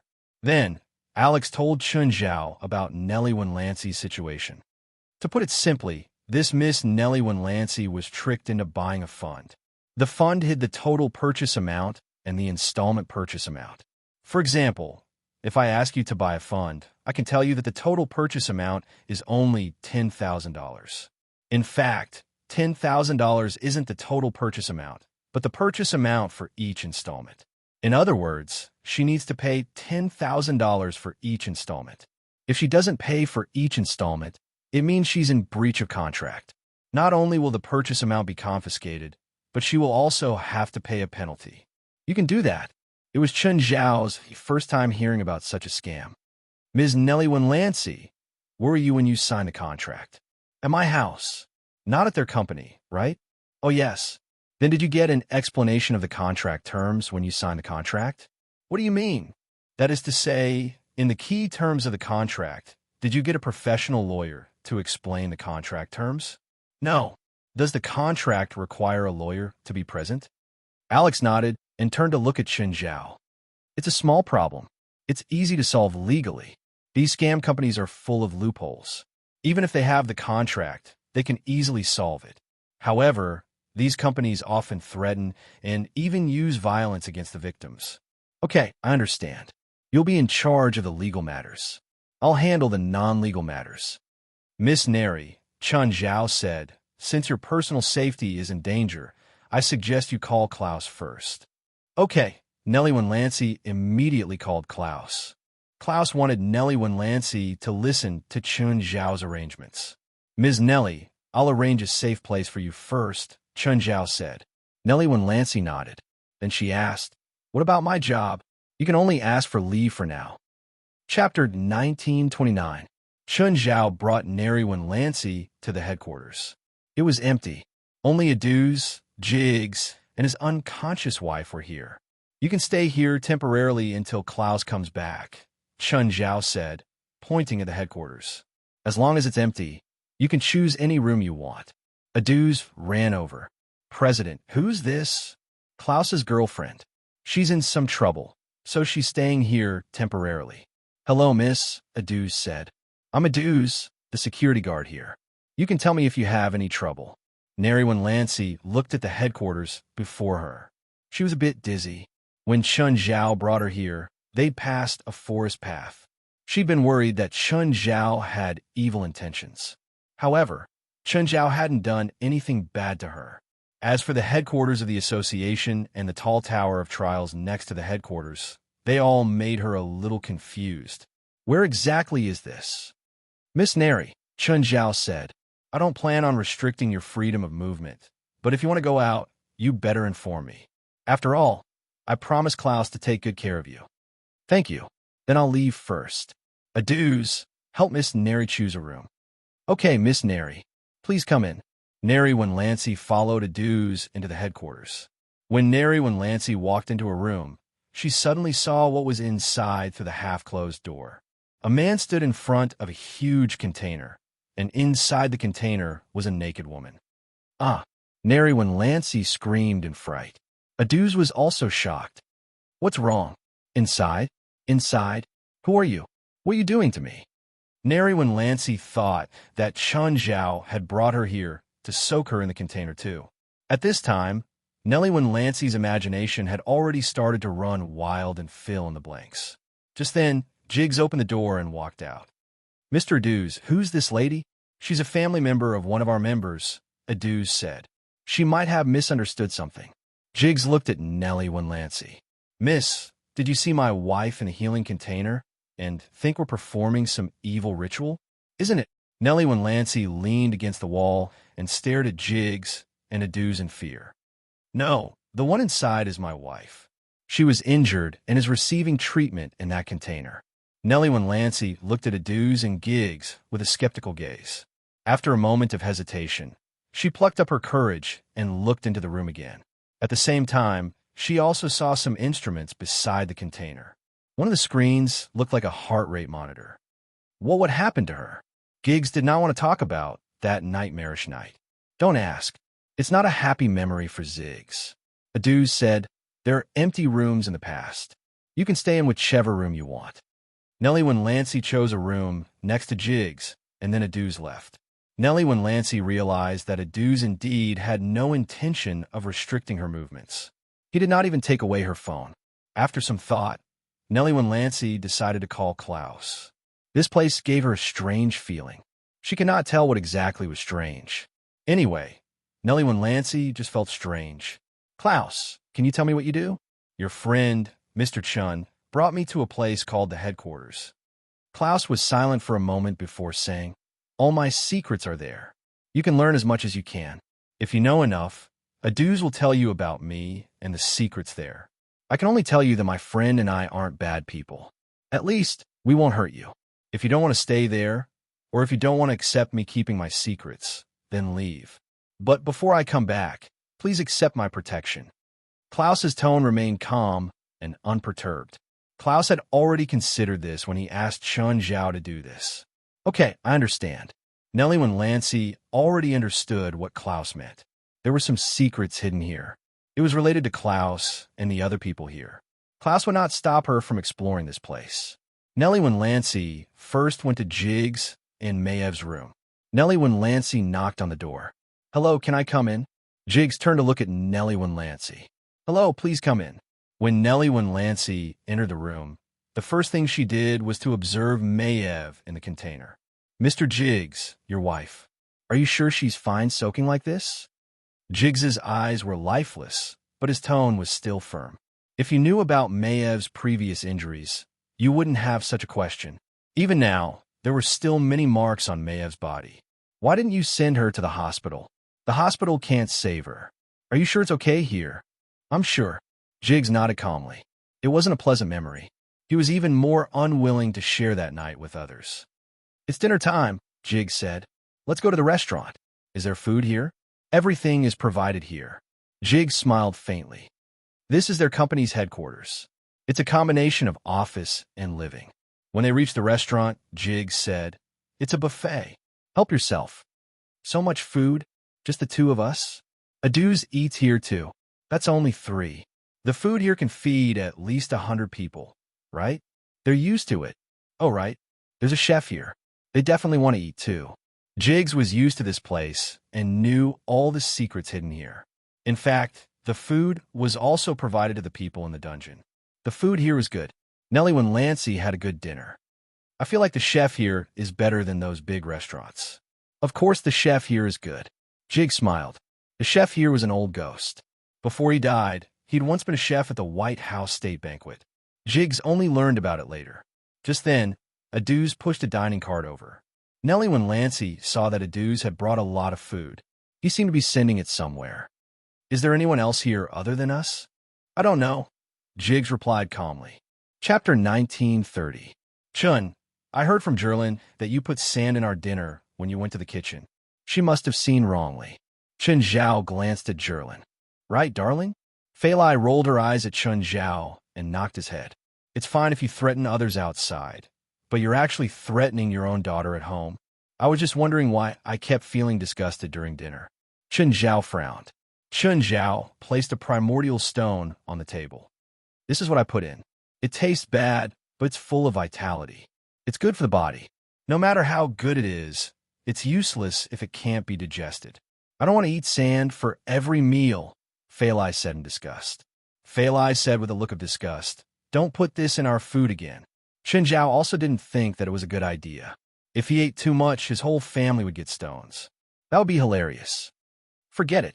Let's wait until we find a suitable way to eat it. Chun Zhao didn't force it. Since his family didn't like it, he'd let it go. I'm going out for a while. Business? Yes. Kao's girlfriend was tricked by a group of scammers.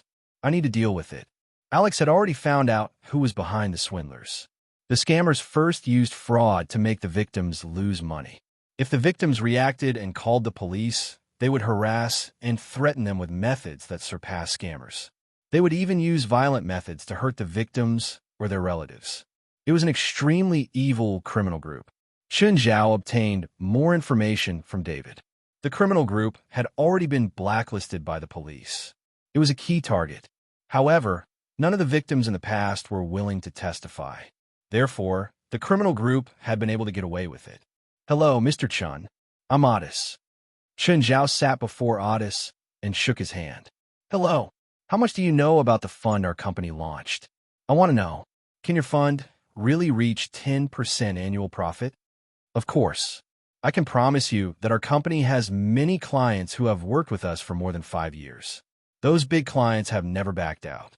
Okay, I want to buy 2 million, Chun Zhao said. All right, no problem. Otis did not show it on the surface, but he was overjoyed. This was a big fish. The moment he opened his mouth, he wanted to buy 2 million USD. And the rarest thing was that this person was an Asian. Even after the incident, a little intimidation would be enough to make him not dare to speak out. Mr. Chun, this is the contract. Please take a look. Otis took out the contract he had prepared. He wasn't afraid that Chun Zhao would see through the contract. Most of the words used in the contract were actually quite convoluted. If one was not a law professional, it would be very difficult to get around it. Not to mention this kind of contract with obvious traps.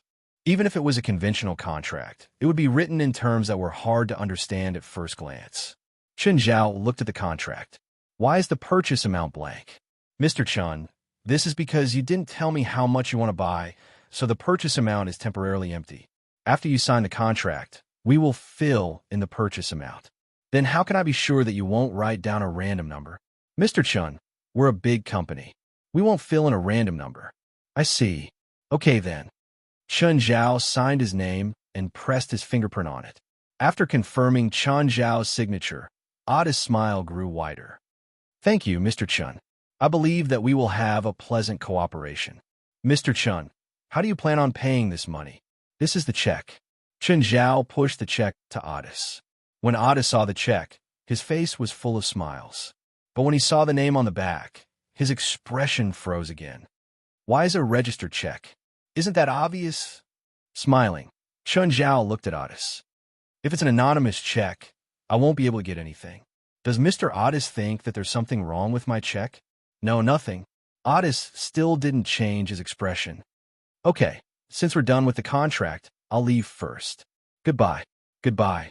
Just as Chun Zhao was about to leave, he stopped and turned back to look at Otis. Mr. Chun, is there anything else? I suddenly remembered that you haven't given me the copy of the contract. I almost forgot. Please wait. Otis gave Chun Zhao a copy of the contract. Otis didn't care what Chun Zhao would do after getting the copy. There were far fewer traps in this contract. Almost every clause had a trap. Of course, it would be best if the copy was lost. After Chun Zhao left with the copy, Otis made a call. Otis always liked to use this method for big clients like Chun Zhao. First, he snatched the copy of the contract. As long as the client lost the copy, he had 100 ways to swallow the money. Chun Zhao left the building and called Alex. Alex, I've already signed the contract. Are you sure that I won't lose the money? Of course. I can guarantee that not only will it not be lost, but I'll also make these scammers pay me until they go bankrupt. Okay, then I'll wait for your good news. Oh, right. If they're involved in attacking clients and cause financial or physical damage, will the compensation increase? Sure, but you better provide a diagnosis report. I don't have a diagnosis report, but my sports car will be damaged in the attack. That's fine too, Alex replied. You recorded your conversation just now, right? Yes, it's all recorded. Then it's even better. Chun Zhao drove his sports car past an intersection. Just then, a large truck ran a red light and crashed toward Chun Zhao's car. Chun Zhao glanced at the truck. He didn't try to dodge and just let it hit him. Boom! Chun Zhao's car was sent flying. The truck driver planned to escape. However, Chun Zhao burst the truck's tires and it flipped over at the intersection. Chun Zhao alighted from the now useless sports car. Seeing that the truck driver was unconscious, he took out his phone. Hey, David, I'm in trouble. Chapter 1931. David had brought people over. The first thing they saw was the tragic scene of the car accident. However, when David saw that Chun Zhao was unharmed and that Chun Zhao was carrying a wounded person, he heaved a sigh of relief. Looking at Chun Zhao's annoying face, David went up and punched Chun Zhao. Tell me, what's going on?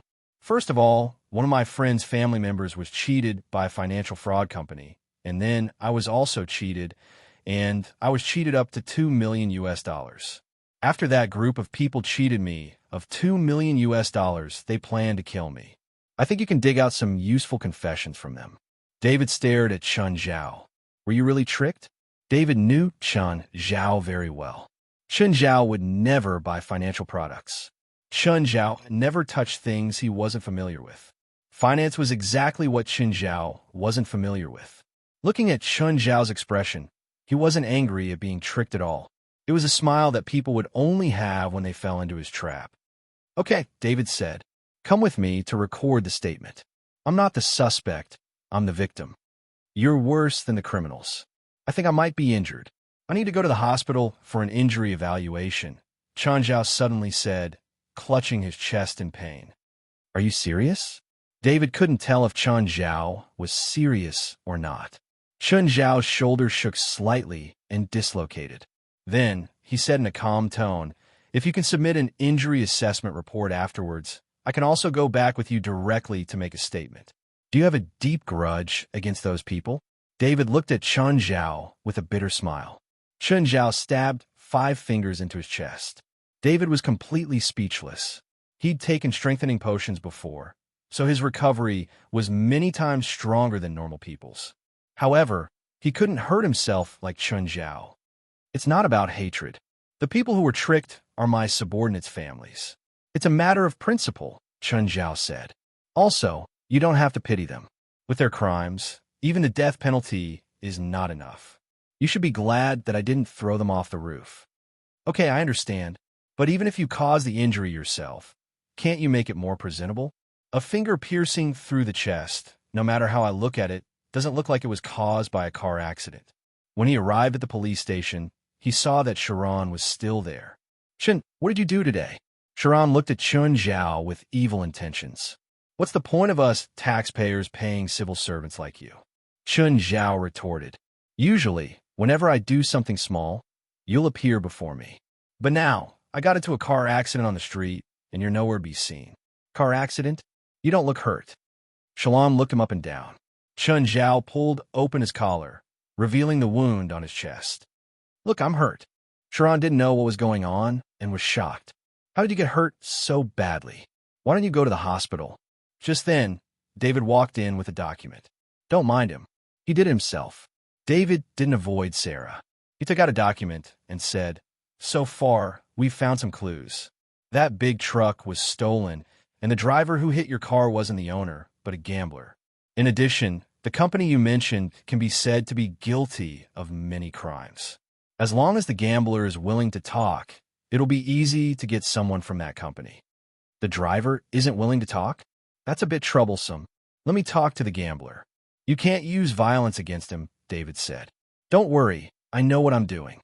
At least, I won't use violence in the police station. Chen Zhao entered the interrogation room where the driver was. After only 3 minutes, Chen Zhao came out. The driver was a gangster and a gambler, but he was still a normal person. The person he was facing was a spiritualist and a rich one at that. Unless he had 10 times the willpower of a normal person, he wouldn't be able to do anything.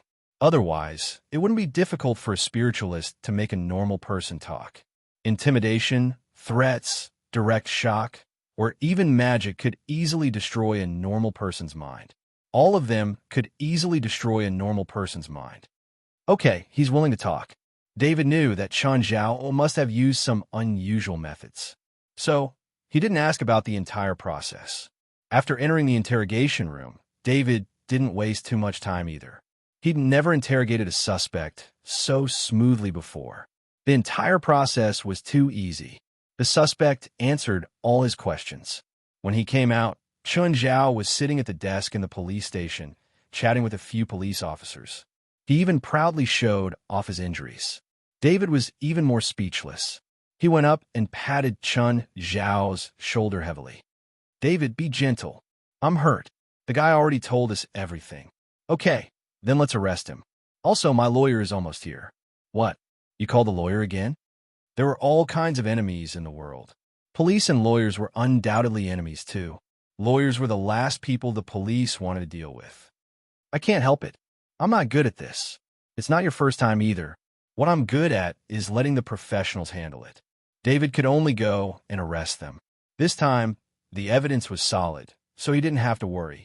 Moreover, these people were guilty of the most heinous crimes. The police had been meticulously collecting evidence of their crimes. Now that the opportunity was delivered to them, the police had no reason to reject it. Alex came with a group of bandit lawyers. There was a professional term in the legal world, bandit lawyer. It referred to lawyers who liked to exaggerate cases, increase compensation, and increase the number of crimes. This type of lawyer was the bandit lawyer. For example, the Chinese man who'd been dragged off a United Airlines flight 2 years ago had received tens of millions of dollars in compensation and hired a bandit lawyer. Because of that incident, many Chinese people became loyal customers of United Airlines. Even Chen Zhao had gone to apply for a VIP account. They all hoped that they could get the same treatment as the Chinese man and be dragged off the plane. Every law firm had a group of bandit lawyers. Moreover, bandit lawyers had always been loved by their clients. This was because they could always get the most out of their clients. This time, Alex didn't just bring lawyers from her law firm. She also brought some famous bandit lawyers in LA. This was Chen Zhao's request. He didn't care about the price. If he could sentence these people to death, he didn't want a life sentence. Chapter 1932. Otis and all the higher-ups in the company were sent to the police station. They were all still dumbfounded. When Otis saw Chen Zhao, he was clearly stunned. "Mr. Chen, why are you here?" Otis asked, confused. "I was in a car accident. The perpetrator said something that pissed me off." Chen Zhao smiled at Otis. "Mr. Chen, could there be some kind of misunderstanding?" Otis's face darkened. "I don't care if it's a misunderstanding or not. I just need an answer.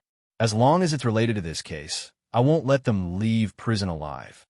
Chen Zhao stood up and patted Otis' shoulder. "Just like my old enemy, I don't care how much I spend. I'm willing to spend $1 million or $10 million, or even more. Oh, good luck." After Chen Zhao left, David walked over. "Mr. Otis, you're in big trouble. I'm waiting for my lawyer. He's not here. I refuse to answer any questions." "Of course. If the prosecution was a commoner or the police, the lawyer could indeed put a lot of pressure on the prosecution. But now, the prosecution was someone even richer than them. As for the suspect, he had a lot of bad records. The police also had a lot of evidence. In Otis's interrogation room, his lawyer hadn't arrived yet. Chen Zhao's legal team came in. Without saying anything, each of them carried a large number of documents and started reading them before Otis. This caused the atmosphere in the interrogation room to become extremely tense.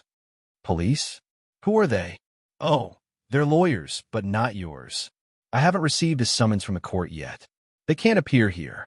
I want them to leave immediately. If they're here, I refuse to answer any questions. They're reading the victim's charges, David said, unconcerned. Actually, the lawyers of both parties couldn't meet or interact with the other party's representatives. However, there were too many loopholes in this kind of thing. Mr. Otis, according to our client's request, we're going to sue you. The charges include attempted murder, causing serious injury, intentionally destroying valuable property, huge financial fraud, and inciting others to rob. There's also civil compensation, including our client's financial losses.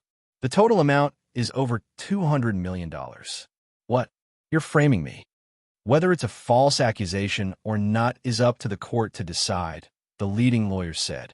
I don't have $200 million US dollars. I can't even take out $2 million US dollars. Otis was not the leader of the scam, but one of the higher-ups. Even a head of the fraud group couldn't take out $200 million US dollars. He didn't even have $20 million US dollars. The total amount of money they had swindled was less than $20 million.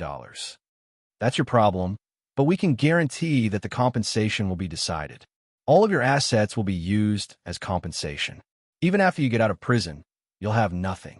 You can't do this. Police, they're threatening us. Otis panicked. The police will also file a criminal complaint against you. You will be sent to court for second-degree murder, endangering public safety, threatening, and intentional injury, David said indifferently. At this moment, the appointed lawyer arrived at the scene. This lawyer was not Otis's personal lawyer, but a lawyer specially assigned to him by the police. Most of the time, this kind of lawyer was just going through the motions. After seeing the group of people in the room, he understood the situation. This lawyer had already given up on Otis in his heart. For a case like this with concrete evidence, all he could do was follow the procedure. If Otis needed it, he could ask the judge for leniency. That was pretty much all he could do. Of course, considering that it wasn't just the police who filed the lawsuit, it also involved a super tycoon. Then the pleading step could be skipped. With all these crimes added up, even if Otis could get out of prison, it would be 30 years of loss. This lawyer admired Otis. He even scammed a super tycoon. From all the signs, it was obvious that this super tycoon was purposely messing with him. Just the cost of a team of bandit lawyers in the interrogation room was very high. These bandit lawyers were not comparable to a lawyer like him who specialized in public security, procuratorial, and judicial work. Their efficiency and professionalism, as well as their fees, were all 10 times or even tens of times more than a normal lawyer. Of course, as long as they could control the case, the profits would also be high. Since everyone is here, let's start the interrogation, David said expressionlessly. I want them to leave, Otis said as he pointed at the bandit lawyers. The appointed lawyer was in a difficult position. He didn't want to go against these bandit lawyers. The name of the bandit lawyers was notorious in the industry. Of course, compared to their notorious reputation, they were much more professional than their peers. Mr. Otis, are you sure you want to expel us from here? If you insist, I can guarantee that you will never be able to leave prison, the leading lawyer said. You're threatening. You all saw it. You all saw it. Otis yelled agitatedly. The appointed lawyer sighed and said, Mr. Otis, please calm down. The current situation is very disadvantageous to you. I think you should cooperate with them and not fight them. That won't do you any good. What do you mean? Are you my lawyer or not? If you're not satisfied with my work, you can ask for a new lawyer, but it doesn't matter who comes. The plaintiff has already submitted a financial loss report and injury report to the court. The financial loss is more than $200 million US dollars, and that injury report can add at least 3 years to your sentence. At this moment, Otis realized that the entire world was standing against him. Even his lawyer was the same. He had no intention of helping him at all. If I cooperate, what can I get? At least you won't die in prison, the leading lawyer said. Cough, cough. David coughed. Chun Zhao's legal team was too explicit with their words. From what I know, the plaintiff's assets are more than $10 billion, David said. I think you should cooperate. Chapter 1933. Chun Zhao had already gone home. There was basically nothing for him to do here. Anyway, Chun Zhao would let Alex handle everything. Anyway, Chun Zhao's request was for every main member of the scam to go to jail for 20 to 30 years. He would also squeeze all of their assets dry. Everyone said that evil people would be tortured by evil people. Chun Zhao didn't mind being that evil person. The next day, Chun Zhao received a call from Otis. Otis wanted to talk to him. After one night, Otis probably understood something. Would a super rich person buy a $2 million fund? It was obviously impossible. Chun Zhao was clearly coming for them. The more Otis thought about it, the more afraid he became. Otis was going to be transferred to the prison in his district today. So, he wanted to meet Chun Zhao now. He wanted to find out more or make some deals. When Chun Zhao saw Otis, he no longer had any shrewdness. He looked at Chun Zhao with haggard eyes. Mr. Chun, I want to know if we've offended you in any way. Chun Zhao smiled. My subordinate's family bought a fund from you. Unfortunately, my subordinate isn't an L, so I have to take care of this. Otis was helpless. Who's your subordinate's family? I can refund him the money. It's too late. When I got involved, I didn't plan on resolving this peacefully. Smiling, Chun Zhao looked at Otis. You and your accomplices must go to jail. Chun Zhao was confident, but he wouldn't tell Otis who Neriwan Lancy was. Otis' face darkened. Gritting his teeth, he said, Mr. Chun, do you have to make it so ugly? Are you threatening me that you have the power of the underworld? If it's violence, that's what I'm best at. Trust me, you have no chance of winning. Mr. Chun, you have family, right? Chun Zhao looked at Otis. Do you? Otis didn't speak. Clearly, he realized that he'd said something stupid. Okay, cooperate with the police. If you can get away with it within the scope of the rules, then I have nothing to say. But if you think that violence can solve the problem, I don't mind competing with you in violence. Chun Zhao stood up. If you think threatening me with my family works, then I can have my family follow 10 or 20 bodyguards. But what about your family? Do you have that much money? Otis' face paled. He realized that he really couldn't do anything to Chun Zhao. Neriwan Lancy stretched her body. The conditions here were indeed very good. Not only was the food and accommodation good, but the environment was also quite good. Neriwan Lancy walked around the place yesterday. She was a little confused about what this place was for. There was some equipment here, and it looked like a research facility. There were also warehouses and workshops. Neriwan Lancy got up to wash up and change. At this time, the sound of a car came from outside the window. The sound of Chun Zhao's sports car was quite loud. Neriwan Lancy went downstairs to welcome him. Hello, Miss Neri. Mr. Chun, you can call me Lancy. Okay, you can call me Chun too, or you can call me President like Klaus does, Chun Zhao said. President? Then what exactly is this place for? You can ask Klaus if you have any questions, Chun Zhao said. You just need to know that Klaus and I aren't doing anything illegal. If it's not illegal, why do you have to be so mysterious? Klaus will have to explain that to you too. Chun Zhao entered the headquarters, and Neriwan Lancy followed behind.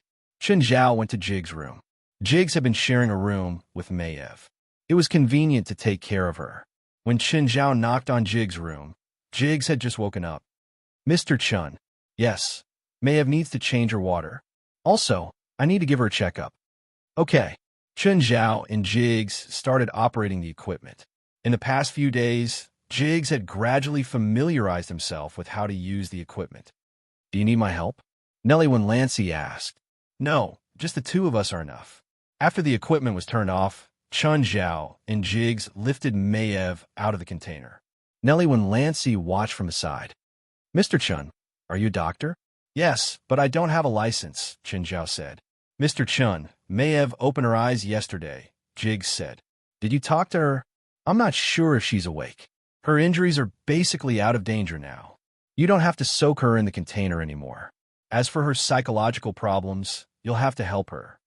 During this period of time, Jiggs had personally witnessed Mayev's unrecognizable body gradually recovering from its previous state. Some obvious injuries were also recovering during the soaking. Therefore, he had absolute trust in Chun Zhao now. After checking Mayev's injuries, Chun Zhao met Jig's gaze. After a moment of silence, he said, "She should have woken up a few days ago, but she doesn't want to talk. Or rather, she doesn't want to face reality." "Then what about now?" Chun Zhao nodded. Mayev was actually awake right now. Jiggs couldn't control his emotions anymore. He knelt by the window. "Mayev, I'm sorry. It's all my fault. It's all because of my uselessness. Let's go out first. You guys talk." After Chun Zhao and Nellie Wenlancy walked out of the room, they could hear people talking inside. A moment later, Jiggs hurriedly ran to Chun Zhao and Nellie Wenlancy. "Miss Neri, can I borrow a set of your women's clothes?" "Huh? Of course." A while later, Jiggs helped Mayev to Chun Zhao. Mayev's injuries were 80% healed. The only problems now were the scars on her skin and her psychological trauma. Mayev's face was pale. After all, she'd been soaking in the water for almost 20 days. Her limbs were also very weak. Actually, she'd woken up earlier than Chun Zhao had expected. "Mr. Chun, thank you for saving me that night." Mayev's voice was weak. "I'm sorry that I couldn't get there earlier that day." "No, it's not your fault. No one could have predicted that. It's my fault. I couldn't protect Mayev well." "Mayev, I can call you that, right?" "Of course." Mayev nodded slightly. "As an outsider, I still hope that you can let go of the past. Jiggs has been watching over you without rest. It's not a beautiful memory, but it's not enough for you to ruin your life." Chapter 1934. Chun Zhao wasn't someone who knew how to comfort others. He only felt sympathy for Mayev. He didn't have much personal feelings for her. That was all he could say. Plus, he wasn't that familiar with Mayev. Hearing Chun Zhao's words, Mayev nodded slightly. Nellie Wenlancy didn't know what exactly had happened. But looking at Mayev's injuries, she could more or less understand how hurt she was. "Jiggs, I'll prescribe some medicine for Mayev. Some for oral use, and some for external application. You'll be in charge of applying the medicine on Mayev. Also, if there are any changes in Mayev's condition, you can call me." "Okay, got it. If there's nothing else, I'll be leaving," Chun Zhao said. "Miss Neri, Mayev has just recovered. Can you accompany Mayev for a while?" Sure, no problem." "Oh, right. Ms. Wenlancy, your problem has been solved. Those people will go to jail soon. You should get your money back soon." Nellie Wenlancy was surprised that Chun Zhao had solved the problem so quickly. Nellie Wenlancy could tell that they weren't bad people. Aduz helped Mayev find a wheelchair. Nellie Wenlancy pushed Mayev for a walk beside the man-made lake. "The scenery here is really good, but the weather these 2 days is a bit bad," Nellie Wenlancy said regretfully. "If the weather is good, it'll be even more beautiful." "There's never a good day here," Mayev said. "Mayev, let bygones be bygones." Nellie Wenlancy thought that Mayev was hinting at her feelings. "I'm serious. The weather here has always been like this." "Haven't you always been? I've been awake for more than 10 days. Every day, Jiggs opens the curtains and windows to let in fresh air. It hasn't rained the past 10 days, right? I don't remember having more than 10 consecutive cloudy days.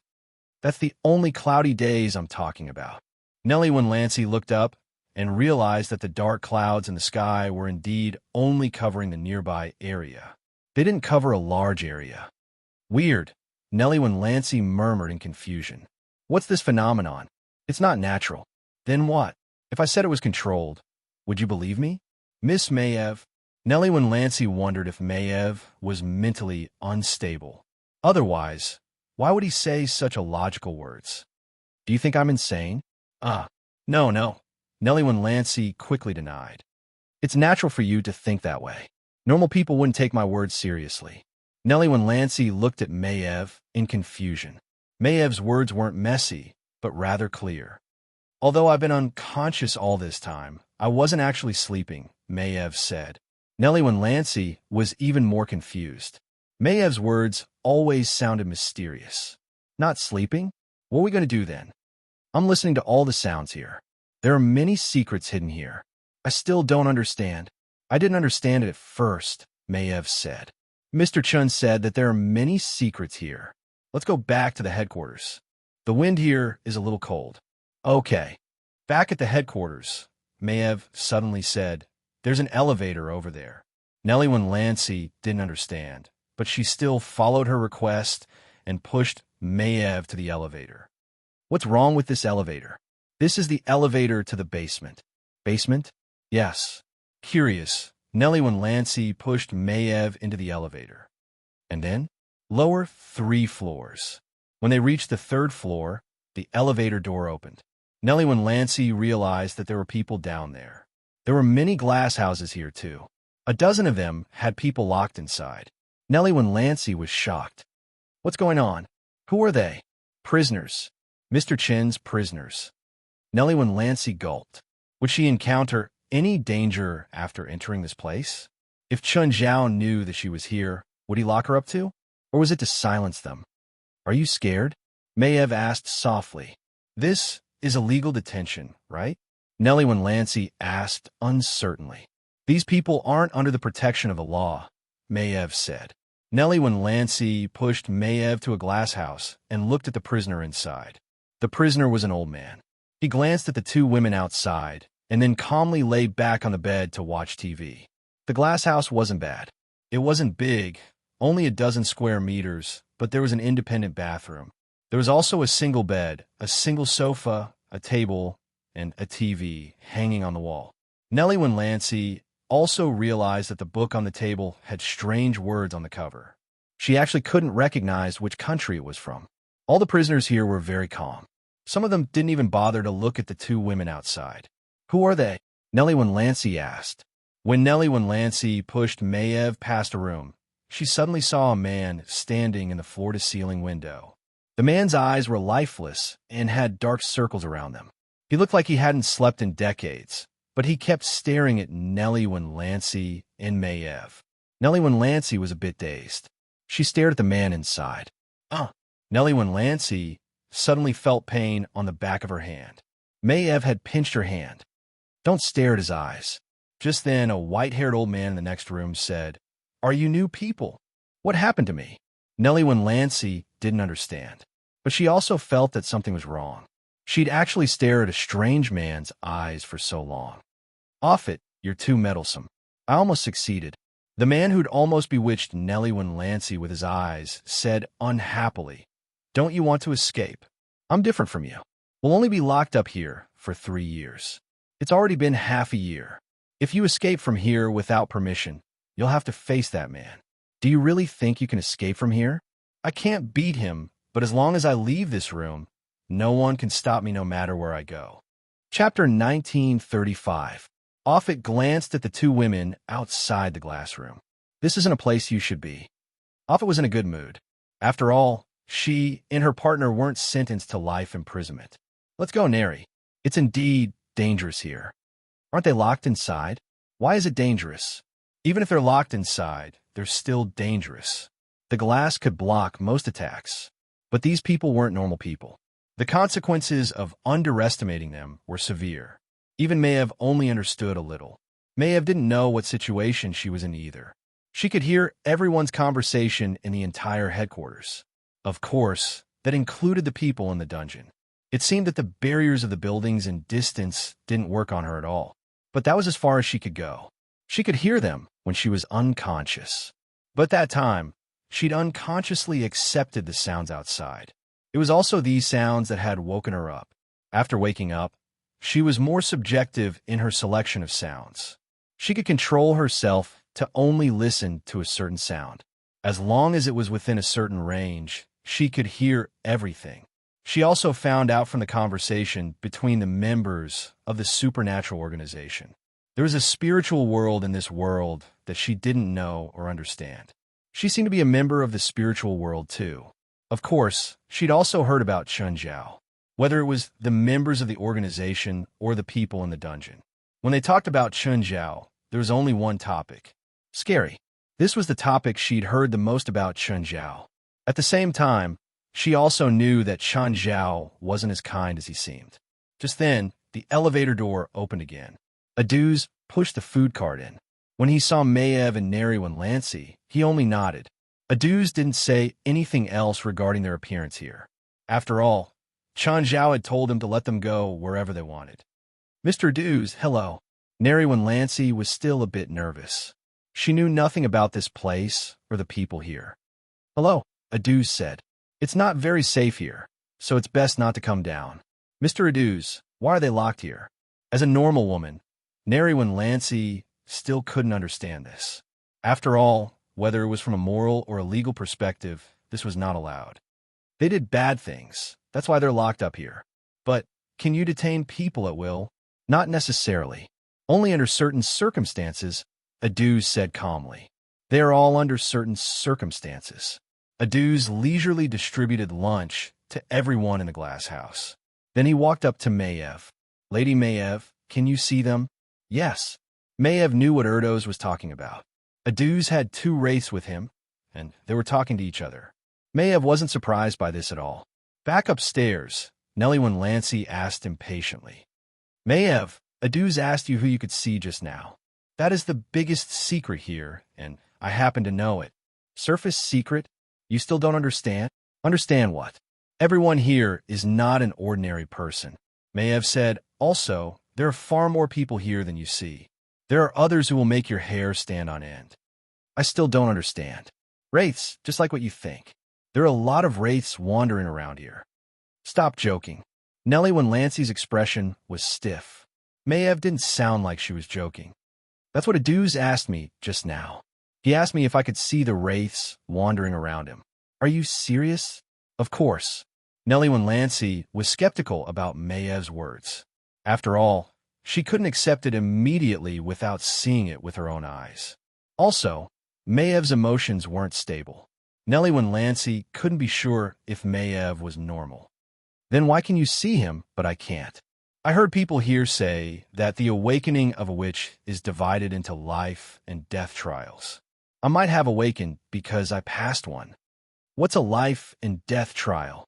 I'm not too sure about that. Everything I know is from the conversations of the people here. Maiev paused. But the first inhuman I saw wasn't the wraiths here. It was Mr. Chun. Mr. Chun? He's not human? Neriwan Lancy asked in surprise. He's human, but he's not an ordinary person. Maiev fell silent again. After a while, Maiev said again, a group of armed bandits broke into my house. Then Mr. Chun came and killed them all alone, saving my husband and I. I was heavily injured, but I could still hear the bandit screams. But he's not a cop. When I was in danger, it wasn't the police who came to save me. So you're saying that there's some kind of unconventional organization here? More accurately, it's a paranormal organization.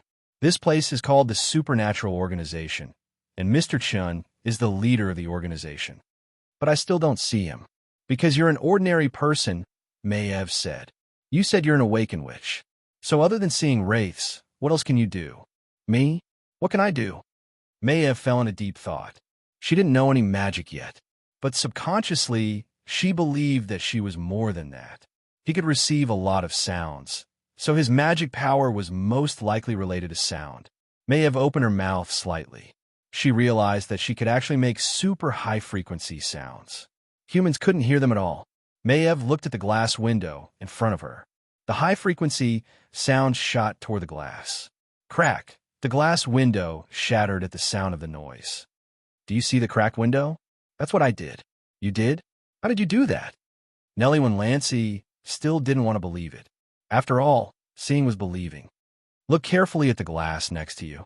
Maiev opened her mouth again. Maiev felt that her abilities weren't limited to this. So this time, Maiev raised her voice. Crack!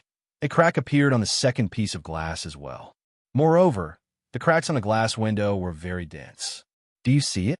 Neriwan Lancy saw the crack with her own eyes. She couldn't help but rub her eyes. She still couldn't believe it.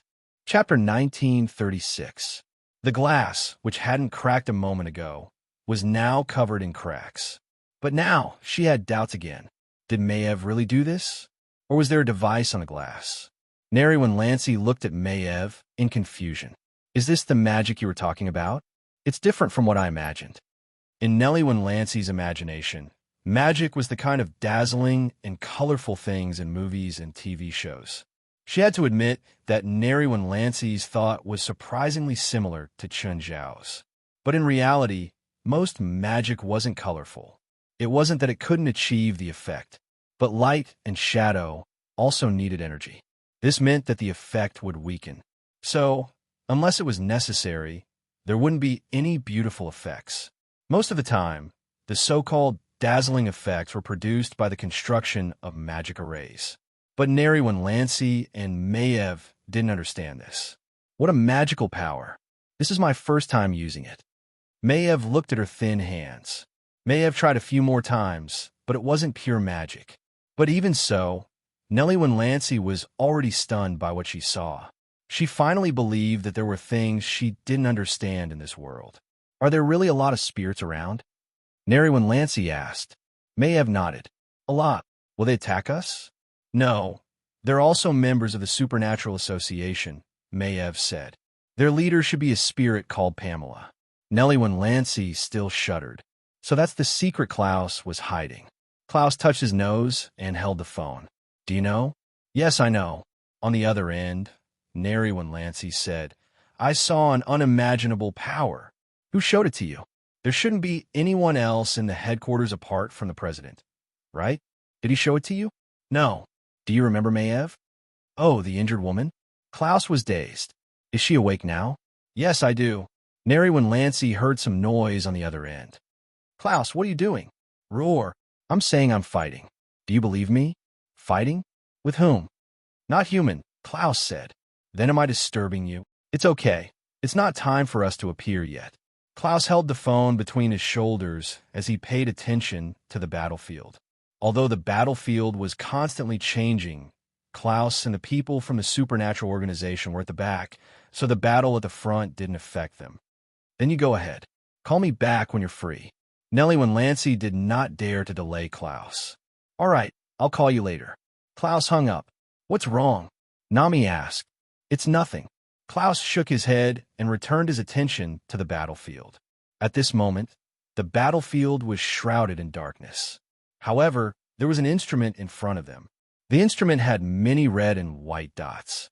There were fewer red dots, about 100 or so, while there were many white dots, reaching tens of thousands. Mr. West, when do we attack? Klaus asked. There's no rush. Even if we kill 100 normal spirit beasts, they won't be worth as much as 1 liter spirit beast. So, rather than wasting magic power on normal spirit beasts, we might as well choose the right time. The white dots on the instrument were spirit beasts, while the red dots were human spiritualists. However, human spiritualists were clearly stronger than spirit beasts, and the number of spirit beasts far exceeded the humans. It was hard to say who was stronger, because both sides were preserving their strength. As long as the spirit beasts were killed, they would turn into spirit light. More and more spirit light appeared in the air, almost lighting up the entire battlefield. At this moment, 2 gigantic spirit beasts appeared from the back of the battle line. The 2 huge spirit beasts were leader spirit beasts. They did not enter the battlefield directly. Instead, they opened their mouths and started to devour the spirit light released by their dead comrades. They're here. West stared at the 2 leader spirit beasts. On the other side of the battlefield, the guardians and managers stood on high ground. They were also looking down at the battlefield. Sivir clenched her fists. Irene Horton sat lazily on the ground. These invited spiritualists don't seem very strong, a girl in red said. The girl in red, Rose Twilight. She was a genius girl, known as the most outstanding genius of the new generation. She was even more outstanding than the Scarlet Church's 25th generation Blood Mary. She came from a famous magic family in Europe, the Twilight family. Since she was 8, she could already carry out difficult missions on her own. The real experts haven't attacked yet, the man standing at the front said. The man standing at the head of the table said. He was the only manager recognized by the Nature Guardian, and he was also the one who could borrow the most draconic power. His name was Malin, and in ancient Greek, Malin meant Titan, and he indeed had the blood of a true Titan. It was precisely because of the Titan's bloodline that he was able to withstand such a huge amount of dragon power. And after his Titan power merged with the dragon power, he could almost reach 30% of a real dragon's power. Experts? Really? A white-bearded old man wearing thick reading glasses said. The white-bearded old man was called Sarah. He was originally a volunteer for ecological protection. He was seriously injured in an accident and was saved by the witch doctor of a local tribe. That tribe worshipped the poisonous dragon. They saw the poisonous dragon as their god. Then, the white-bearded old man accidentally received the poisonous dragon's recognition and was given new power. He also became one of the 6 guardians of order. Yes, Sivers said. 2 days ago, he single-handedly defeated the speed-enhanced type spiritualist hiding in the gathering area. He's very powerful. Strange. Why hasn't he done anything yet? Sivir was originally an ordinary witch. She was different from the others.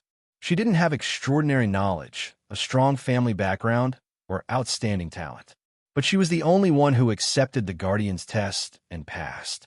So she also became one of the 6 Guardians of Order. Just then, the sky above the battlefield suddenly lit up. It was very, very bright, as if it was daytime. A girl floated in the air with one hand raised high.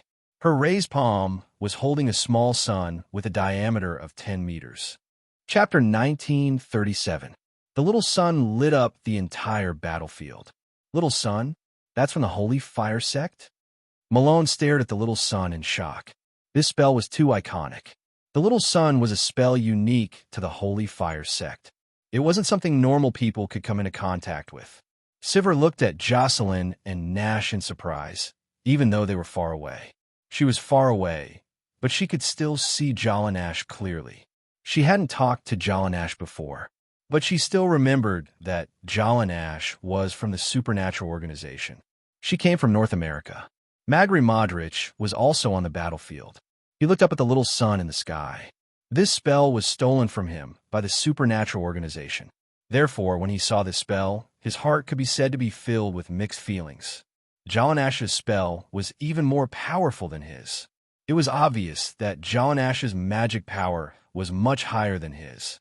Jalanash looked down at the battlefield from above. She needed to estimate where the little sun would land. If she threw it at the center of the battlefield, she could achieve the greatest result. But at the same time, it would also affect their comrades. There is no such thing as sacrificing oneself for the greater good on the battlefield. No one wanted to sacrifice themselves here. So, if she threw the little sun down, she would basically offend half of the spiritual world. Jalanash didn't want to cause trouble for the Supernatural Organization. Not only did the people on the battlefield see the little sun in the sky, 2 chief-level spirit beasts appeared at the edge of the battlefield. They also saw the little sun and Jalanash. One of the leader-level spirit beasts opened its mouth wide. It started charging, gathering the spiritual light it had just absorbed in its mouth. This move was very similar to Chun Zhao's Holy Light Cannon. But the chief-level spirit beast took a longer time to charge. Of course, it was more powerful too. Chun Zhao's Holy Light Cannon could be fired at any time. But the power was limited and the range was only a few dozen meters. But the chief-level spirit beast had already started charging from 2,000 to 3,000 meters away. Oh no, Sivir said anxiously. That girl released such a large-scale spell in the air. She's an open target. They were 2 to 3 kilometers away from the center of the battlefield. They couldn't save her in time, even if they wanted to. She must have never fought against spirit beasts before, so she doesn't understand their characteristics and abilities. Malone said, what a pity. If she hadn't been so reckless, she would have become an outstanding warrior. Jocelyn and Nash also realized that they were being targeted. However, she was not anxious about this, because her companion was nearby. At that moment, Wes said to Helis, Helis, go protect Jalanash. No problem. Helith leaped up. There was a black cloud under her feet. This black cloud was the aura of death. This was a new method that Hellies had come up with after returning from Norway. Just like the immortals of China, they stepped on the clouds and chased after the stars and the moon. She also became another member of the association who could fly after Gaia, Norma, Jolene, and Nash. Hellis came to Jallanash's side. Jallanash was still forming a small sun. However, it was not strenuous for her. Under the influence of the fire dragon's calamity, Little Sun's consumption of magic power was halved and its power doubled. Fire dragon calamity was created from the heart of a fire dragon. Its amplification of fire-type magic reached a shocking level. Hellis, the black cloud under your feet, is really interesting. Just then, the distant leader-level spirit beast fired its mouth cannon. A beam of white light broke through the night sky and headed straight for Jallanash. "It's over." Malone shook his head. That girl might be able to block that attack in her normal state, but in her current state, she probably won't be able to escape. The others around Malone had the same expression on their faces. Of course, they hoped to have more powerful helpers. The stronger the better. However, they hadn't expected something like this to happen. Just then, a black cloud enveloped Jallanash. Apart from the small sun's light that could still penetrate the black cloud, she couldn't see anything else. The strong beam of light shot into the black cloud and disappeared without a trace. It didn't penetrate the black cloud, nor did it cause an explosion. It was as if nothing had happened. Hellis' aura of death had the ability to absorb energy. Of course, the aura of death had a limit. If it exceeded the limit, the aura of death would directly dissipate. However, there was no need to worry about this battle. The two leader-level spirit beasts weren't that powerful. Just then, the black cloud suddenly spread out. The small sun didn't shrink. Instead, it grew larger. Malone and the others were all shocked. Necromancer. One had to say that this battle was full of surprises. And the surprises came one after another. Siver's expression was one of shock. She had originally thought that the supernatural organization from North America only had an elite, no matter how powerful they were. In such a large area, one or two experts wasn't enough to shock her. But then, Jallanash and Hellis' appearance shocked her once again. At the same time, Jallanash finally finished preparing her spell. The small sun shone brightly like a real sun. It felt like a mountain. However, the small sun didn't fall vertically. Instead, it pointed diagonally at the two leader-level spirit beasts. The spirit beasts on the battlefield could feel the sun's light. Their strength was suppressed by at least 20%. Even though it didn't hit directly, just the light alone was enough to change the tide of the battle. Rumble. The small sun finally fell to the ground. In that instant, the earth shook. Destructive shock waves swept in all directions. Magri Modrich's expression completely froze. This spell was passed down from his hands. But why was it in Jallanash's hands that it displayed miraculous power? At the place where the little sun had landed, everything within a radius of 1,000 meters was obliterated. Everyone stopped what they were doing, even those who were fighting. The destructive power scared everyone, including Jallanash. Hellis looked at Jallanash. "Your spell is so destructive. Even if Hellis' death spell was 100 times stronger, it couldn't reach Jallanash's level." "It's not my power." Jallanash shook her head. "It's the power of the fire dragon disaster. The fire dragon disaster contains a huge amount of fire elements. As my spell is released, it attaches to it. It will take at least 3 days for me to unleash such destructive power again.